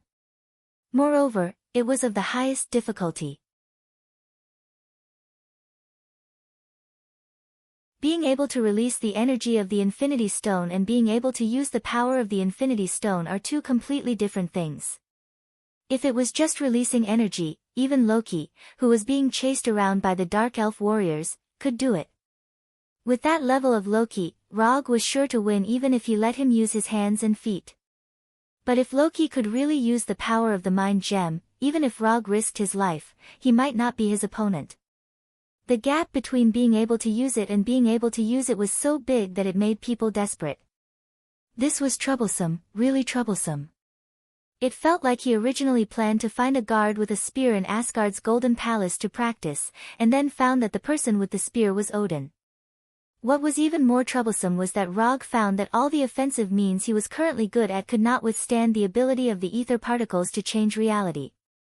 Whether it was thunder release or wood release, they would all be changed at the moment of attack. Or become a breeze, or become bubbles, or become air. Not far away, Thor, who was fighting with the cursed warrior, seemed to have noticed the situation on Rog's side. After sending the cursed warrior flying for a short time, he immediately flew to Rog's side. What's wrong? Malekith is more troublesome than we thought. He can change reality. After hearing the words, change reality, Thor's expression turned as ugly as Rog's. As the heir to Asgard's throne, it was impossible for him not to know what this meant. Then what do we do now? Retreat directly. In the face of such an unreasonable enemy, retreating was not an unacceptable thing. Retreat first to preserve their strength, and after finding a suitable way, they would deal with the enemy. This was also a relatively common and very reasonable operation. Of course we can retreat, but if we retreat, the next battle may be on Earth or Asgard. As soon as Rog finished speaking, the liquid-like ether particles arrived in front of him and Thor. Boom! Dodging the collision attack of the ether particles was not very difficult. The difficult part was how to resist the ether particles' ability to change reality. As soon as Rog and Thor dodged the first wave of the ether particles, the second wave of attacks followed closely behind, not giving them a chance to breathe. The ether particles attacked the two of them one after another, but one of them could fly, and the other could fly, so it was easy for them to dodge. While dodging the ether particle attack, an idea suddenly came to Rog's mind. Why not let this guy go to Earth? Anyway, there were so many big shots on Earth. He couldn't deal with the ether particles' ability to change reality, but there were always big shots who could. For example, Ancient One, who controlled the Time Stone. However, this idea only appeared for a few seconds before it was thrown to the back of his mind. Running away with his tail between his legs was not in line with his style at all. Especially when he was still wearing the white Haori of the fourth Hokage. Bearing the name of Hokage, I can't lose. An inexplicable fire surged from his heart. Isn't it just ether particles? Fight. The plan remains unchanged. Leave Malekith to me, and you and Loki deal with the others.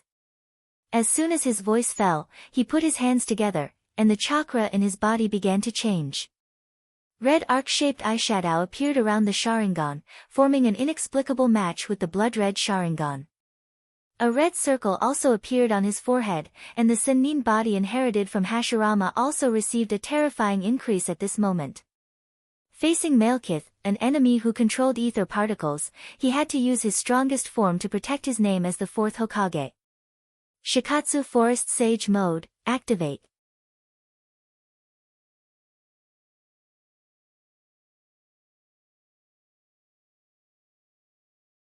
Chapter 206.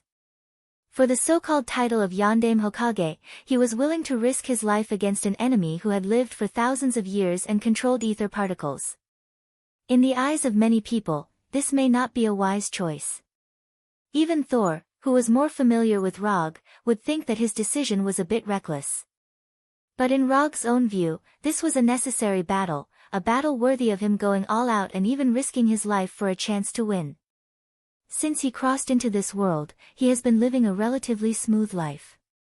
Even if he encounters an enemy that he can't deal with in a short time, he can rely on the system to become stronger little by little, and then defeat the opponent with strength that surpasses the opponent. He has fought too many battles where the strong defeated the weak. But he has never experienced a battle where the weak defeated the strong. But now, there is such an opportunity in front of him. He can choose to retreat and let the stronger Odin and the Ancient Ones solve the problem of Malekith. But he has learned ninjutsu for so long and completed so many commissions, not to safely retreat when encountering an enemy that he can't deal with. Whether it was Chinibyu or Brainless, this time, he was not going to back down. Not to protect the world, let alone to complete the commission. This battle, he will only fight for himself. After he entered Sage Mode, everyone present sensed the change in him. An indescribable aura quickly enveloped the entire plains. Among them, the one who felt it the most was Malekith, who had just fought with him. Malekith was not a weakling to begin with. After gaining control of the ether particles, his strength had increased by a terrifying amount. Although he didn't know what Rog had done, he was sure that the current Rog was completely different from before. Bang bang bang bang bang. Under Malekith's gaze, 8 identical shadow doppelgangers appeared around Rog. These 8 shadow doppelgangers did not attack Malekith immediately, but ran in different directions, forming a roughly circular encirclement. Malekith didn't care about the encirclement of the shadow doppelgangers. The power of ether particles was enough to make him invincible. In the face of absolute power, any tactics would be meaningless. Rog also ignored the departure of the shadow doppelgangers. Before summoning the shadow doppelgangers, he had already formulated the relevant tactics. Immortal method, wood release, wood puppet technique. Although he knew that ether particles could change reality in an instant, he still summoned Arhat the Wood. Arhat the Wood, dozens of meters high, jumped out of the ground, like a demon from the abyss, looking down at Malekith, who was wrapped in ether particles. As soon as Arhat the Wood appeared, he raised his huge right fist and attacked Malekith. Along with the wooden Arhat, there were 2 shadow clones on either side of Malekith.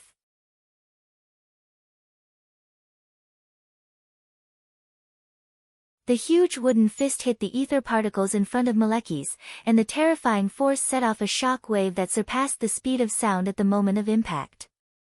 Before the shockwave could disperse, Malekith's body flashed with a red light, and Arhat the Wood was instantly disintegrated into square pieces of wood. The moment Arhat the Wood was transformed, the shockwave disappeared without a trace, as if it had never appeared. Modifying reality. Malekith once again used ether particles to modify reality, instantly eliminating Arhat the Wood, who was a headache for most of his enemies. However, the moment Arhat the Wood was disintegrated, the 2 shadow doppelgangers also threw out the attacks they had prepared. Immortal method, illusion, dark sneaking technique. Immortal method, fixed body technique. Physical attacks were undoubtedly the easiest to modify, so Rog did not have much hope for Arhat the wood from the beginning. The only purpose of the 10-meter-tall wooden Arhat was to attract Malekith's attention. Fixed body technique and dark sneaking technique were the first batch of ninjutsu and genjutsu that Rog had learned, and they were also skills that he often used to clean up small soldiers. But now, he let the shadow doppelgangers cast these two ninjutsu and genjutsu on Malekith. When dealing with ordinary people, fixed body technique could be called a control skill. But for an existence like Malekith, fixed body technique was basically a skill that could not be effective. Even if he used the immortal method, chakra, the result should not be much different. But Rog did not mind using a shadow doppelganger to try and see if there was a chance. If there was, then the next battle would undoubtedly be much simpler.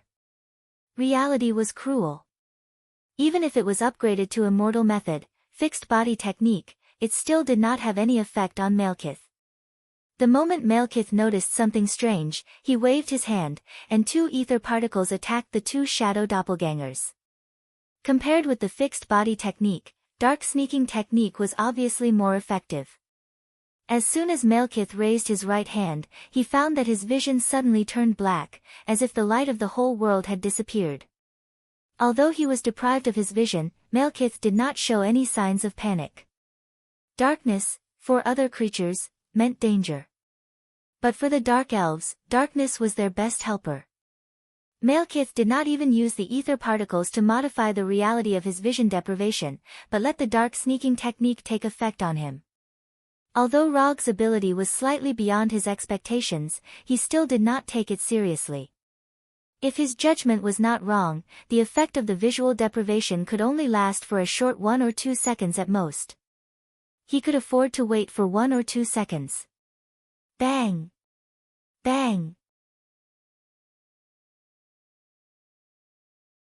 Two sounds that were not loud but clear enough sounded, and the existence of the two shadow doppelgangers disappeared from Malekith's perception range. You dare to attack me with such weak doppelgangers?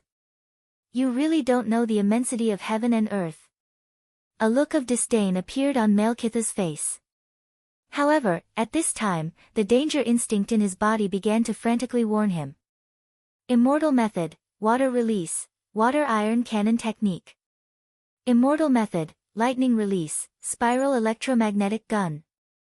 At this time, Malekith still had not recovered his vision. For the sake of safety, he once again used the ether particle's ability to modify reality. Although he did not know what kind of attack Rog had launched, as long as all the attacks around him disappeared, it would be fine. Malekith's body flashed red again, and the liquid bullets and the spiral shells wrapped in lightning instantly disappeared without a trace. After modifying reality again, Malekith finally recovered his vision that had been deprived by the dark sneaking technique. However, when he regained his vision, he saw a scene that was completely unimaginable. It was Rog. Hundreds of Rogs appeared in his field of vision. An astonishing number of Rogs appeared in almost every area of the plane. The ones closer to him were only less than 10 meters away, and the ones farther away were hundreds of meters or even a kilometer away. Whether it was the fixed body technique or the dark sneaking technique, they were just a small part of the plan. Just like the wooden Arhat, Rog never expected these two ninjutsu and genjutsu to cause any harm to Malekith.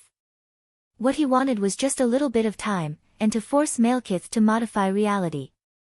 Since he was playing with his life, how could 8 shadow doppelgangers be enough?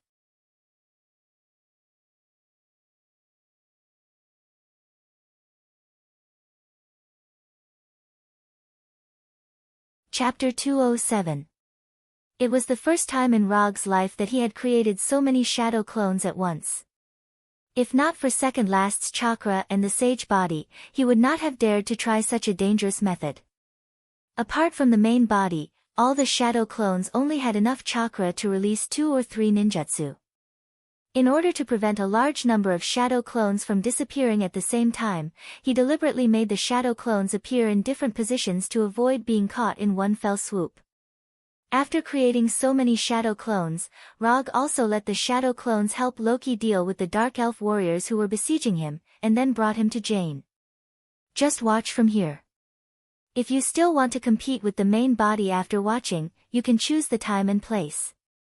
After bringing Loki to the small hill where Jane was, the shadow clones left again with the flying thunder god, leaving behind a displeased Loki.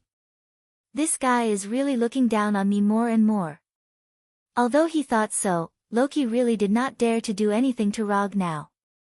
He could only complain silently in his heart. As for the battle between Thor and the cursed warriors, Rog did not let the shadow clones intervene. Instead, he directly let Thor handle it. Although the cursed warriors were a little difficult to deal with, as long as Thor was serious, the final winner would definitely be him. Malekith did not expect that Rog would create such a big scene when he was only deprived of his vision for 1 or 2 seconds.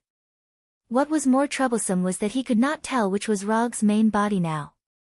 After a short fight just now, Malekith could already be sure that the shadow clones did not have a strong ability to resist attacks. As long as they were hit, even if they were hit by a strong attack, the shadow clones would turn into smoke and disappear. Therefore, even if there were a little more shadow clones now, he did not take it too seriously. No matter how many there were, they had to be able to hit him first. Malekith took a deep breath, and a strange red light began to envelop his body. The fluid ether particles also wrapped around him like a whirlwind. Since you want to play, then I'll play with you. Malekith did not stand still and wait for Rog to attack like before. Instead, he took the initiative to attack the shadow doppelganger. The king of dark elves was going all out. In the face of Malekith's attack, the shadow clone did not have any intention of retreating or dodging. It also attacked Malekith. At the same time, one ninjutsu was released by the shadow clone. Immortal Technique, Lightning Palm, Immortal Technique, Thousand Birds, Immortal Technique, Thousand Birds Sharp Spear, Sage Art, Rasengan, Sage Art, Odama Rasengan, Sage Art, Great Forest Jutsu. Every shadow clone that attacked Malekith used ninjutsu, while the second echelon of shadow clones all used genjutsu. These genjutsu may be the Dark Walk Jutsu that just took effect, or it may be the Sharingan genjutsu developed by Rog himself. The shadow clones of the second echelon did not care whether these illusions would work or not. Anyway, their goal was to throw all the illusions at Malekith. With the ether particles, the possibility of these ninjutsu and genjutsu hitting Malekith was not high. Even if any of the shadow clones' attacks broke through the outermost layer of ether particles, Malekith would modify reality in time and turn all the attacks into nothingness. Turning ninjutsu into nothingness, turning shadow clones into nothingness, with the ability of ether particles to modify reality, Malekith consumed the number of shadow clones at a terrifying speed. 20, 50, 100, 150, the disappearing shadow clones constantly fed back memories and feelings to the main body, and a large amount of information quickly filled his mind, crazily squeezing the mental endurance of the main body. Rog himself did not participate in the attack, but sat on a hillside 1 kilometer away from Malekith with his eyes closed. Chakra perception was at the limit at this time, and sweat constantly appeared on his forehead. The position of the shadow clone, the position of the attack, the time of disappearance, the distance of movement, the time of attack, through chakra perception, he could clearly feel everything that was happening on the battlefield. Combined with the information fed back by the shadow clones, a completely digitized model of the battlefield appeared in his mind. As the shadow clones continued to attack and disappear, he obtained more and more information, and Malekith's combat model became clearer and clearer.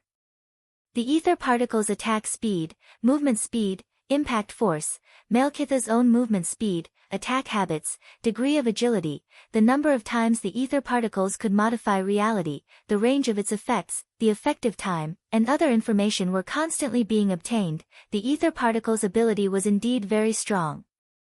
If there was a sufficient supply of energy, the ether particles could even extend the scope of modifying reality to the entire universe. But this was the ability of the ether particles, not Malekith's ability. Malekith's own strength was also very good, but after all, he was not the ether particles themselves, and there was a limit to his power. What Rog needed to do now was to let Malekith reach that limit as soon as possible and squeeze out all of Malekith's power. Can't you control the ether particles to modify reality? Don't you want to use the ether particles to return the entire universe to the Dark Ages?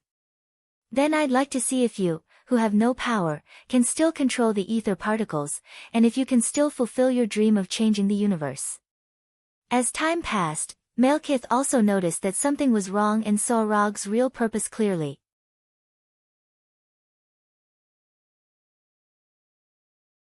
But he could not stop his attacks. Even if he stopped attacking, the shadow clones would not give up attacking. Rog made it clear that he wanted to use the shadow clones to consume his power. This was not a conspiracy, but an open and above-board scheme. This was a gamble that used one's own strength as a bargaining chip. If you want to win, sure, but only if you have the strength. Rog indeed could not deal with the ether particle's ability to modify reality, but he could deal with the person who made use of this bug. Lightning and flames kept appearing, wooden golems and wooden dragons took turns to attack, liquid bullets and electromagnetic cannonballs came one after another, light blue Rasengan and light gold chakra chains kept appearing endlessly. Some of the shadow clones even directly used Chidori and Thundercloak to protect themselves and rushed straight toward Malekith. The body flicker and thunder body flicker allowed the shadow clones to appear in all directions like ghosts. The combination of Flying Thor's second stage and body substitution also made these shadow clones as slippery as loaches and difficult to lock onto.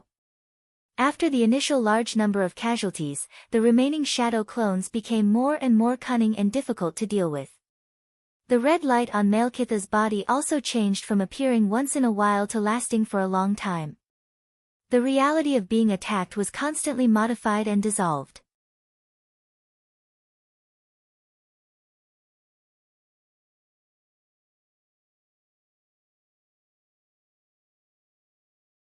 Chapter 208. The battle between Rog and Malekith was still going on. Loki, who was watching from the side, was playing with the dagger in his hand out of boredom. In the beginning, he was still surprised by the strength displayed by Rog. But as time passed, his emotions gradually transitioned from surprise to calmness, and then from calmness to boredom. Not to mention those dazzling lightning bolts and flames. He had seen Wood Arhut and Wood Dragon dozens of times. Wood Arhut appeared, then Wood Arhut disappeared. Wood Dragon appeared, then Wood Dragon disappeared. Rog and Malekith seemed to be working together to put on a magnificent play, constantly repeating the two scenes of appearing and disappearing. The battle between Rog and Malekith fell into a short stalemate, while the battle between Thor and the cursed warrior came to an end. You give me a hammer, I give you a punch. You give me a lightning bolt, I give you a black hole grenade. At this time, they were both trying to find an opportunity to end the battle, and their fighting style was becoming more and more violent. Rog could sense the battle between Thor and the cursed warrior, but he did not pay attention to it at all. He did not even plan to send a shadow clone to help. Under the constant attacks of hundreds and thousands of shadow clones, Malekith was forced to the point where he had no choice but to passively modify reality. For him and Malekith, whoever could not hold on first would be the ultimate loser of this battle. Relying on the defense of the ether particles and the ability to modify reality, Malekith did not let any of the attacks hit him. But constantly using the ether particles to modify reality was also rapidly consuming his strength. Although the ether particles were not as powerful as the power gem, it was still quite a burden to use. Especially when using the ether particles to modify reality, the terrifying consumption could even directly drain a Dark Elf warrior or an Asgard warrior. Malekith could not remember how many times he had used the ether particles to modify reality, nor how many shadow clones he had destroyed. The only thought in his mind now was to find Rog's original body as soon as possible, and then use the ether to directly erase this extremely annoying earthling. Malekith was very uncomfortable now, and Rog was not any better. Every shadow clone that disappeared would give him a piece of memory and experience. Although the feedback wasn't 100% real, it was still an inhuman feeling when so many of them were stacked together. If it wasn't for his mental endurance, he wouldn't have been able to endure the pain and would have dispelled the remaining shadow clones. Rog finally understood why Naruto was the only one who dared to use shadow clone jutsu in battle. In addition to Naruto's excessive amount of chakra, another important reason is that only he has this unparalleled extraordinary endurance to withstand the pain feedback from the shadow clone jutsu. While enduring this inhuman pain, Rog had to constantly organize the information in his mind and establish a combat model belonging to molecules.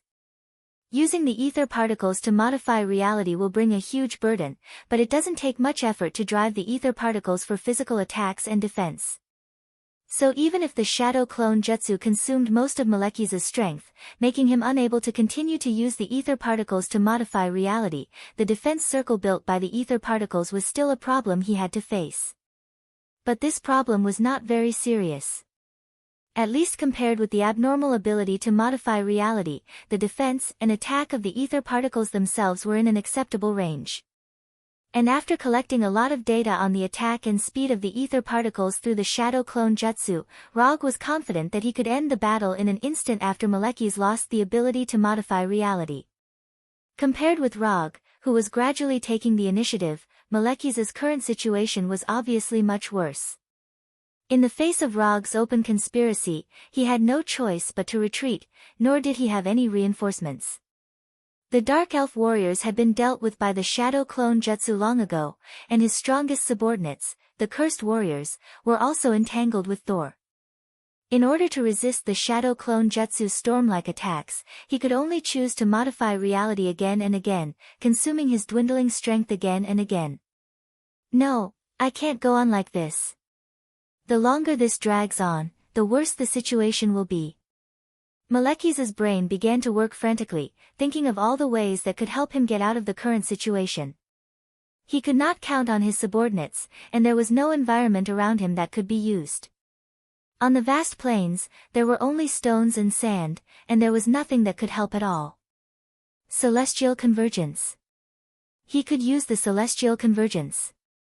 When the Celestial Convergence connected the 9 realms together, the power of the ether particles would increase exponentially every time they connected to a country. If they could connect to the 9 realms, the power of the ether particles would be enough to affect the entire universe. At that time, not to mention Rog, even if Odin was present, he would not be able to stop the universe from returning to the Dark Age. Molecules quickly remembered his original plan, and then he immediately discovered the problem. The Celestial Convergence would only last for a short period of time. He had to release the ether particles in the right place at the right time to connect to the 9 realms.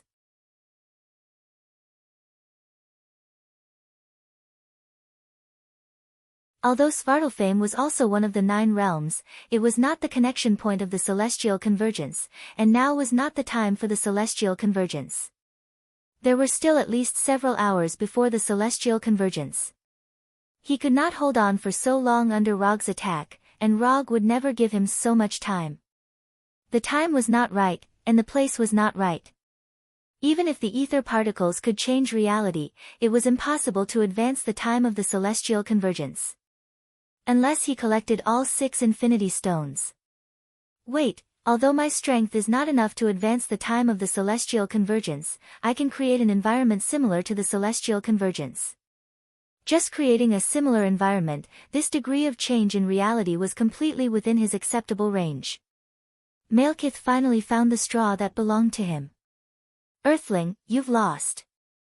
Without any hesitation, Molecules stimulated the remaining energy in his body and began to use the ether particles to modify reality. The convergence of the 2 countries of Svartalfheim and Earth was enough to increase the power of the ether particles to a terrifying degree.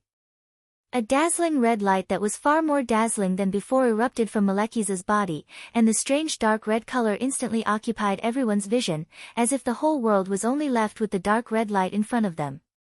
This dark red light only lasted for a short moment before dissipating. When the real color returned, a circular portal with a diameter of several kilometers appeared in the air. No, this was not a portal, this was a space connection point created when the 2 countries converged. Rog recognized the city on the other side of the space, London, England. You're tuning into the Dreamy Chapters YouTube channel. We're so grateful for your support, and don't forget to subscribe to join us on this incredible journey through captivating stories. Your generosity through donations truly makes a world of difference, as it's the primary source of revenue that allows me to expand and enhance this channel for you. Thank you from the bottom of my heart for being a part of this adventure.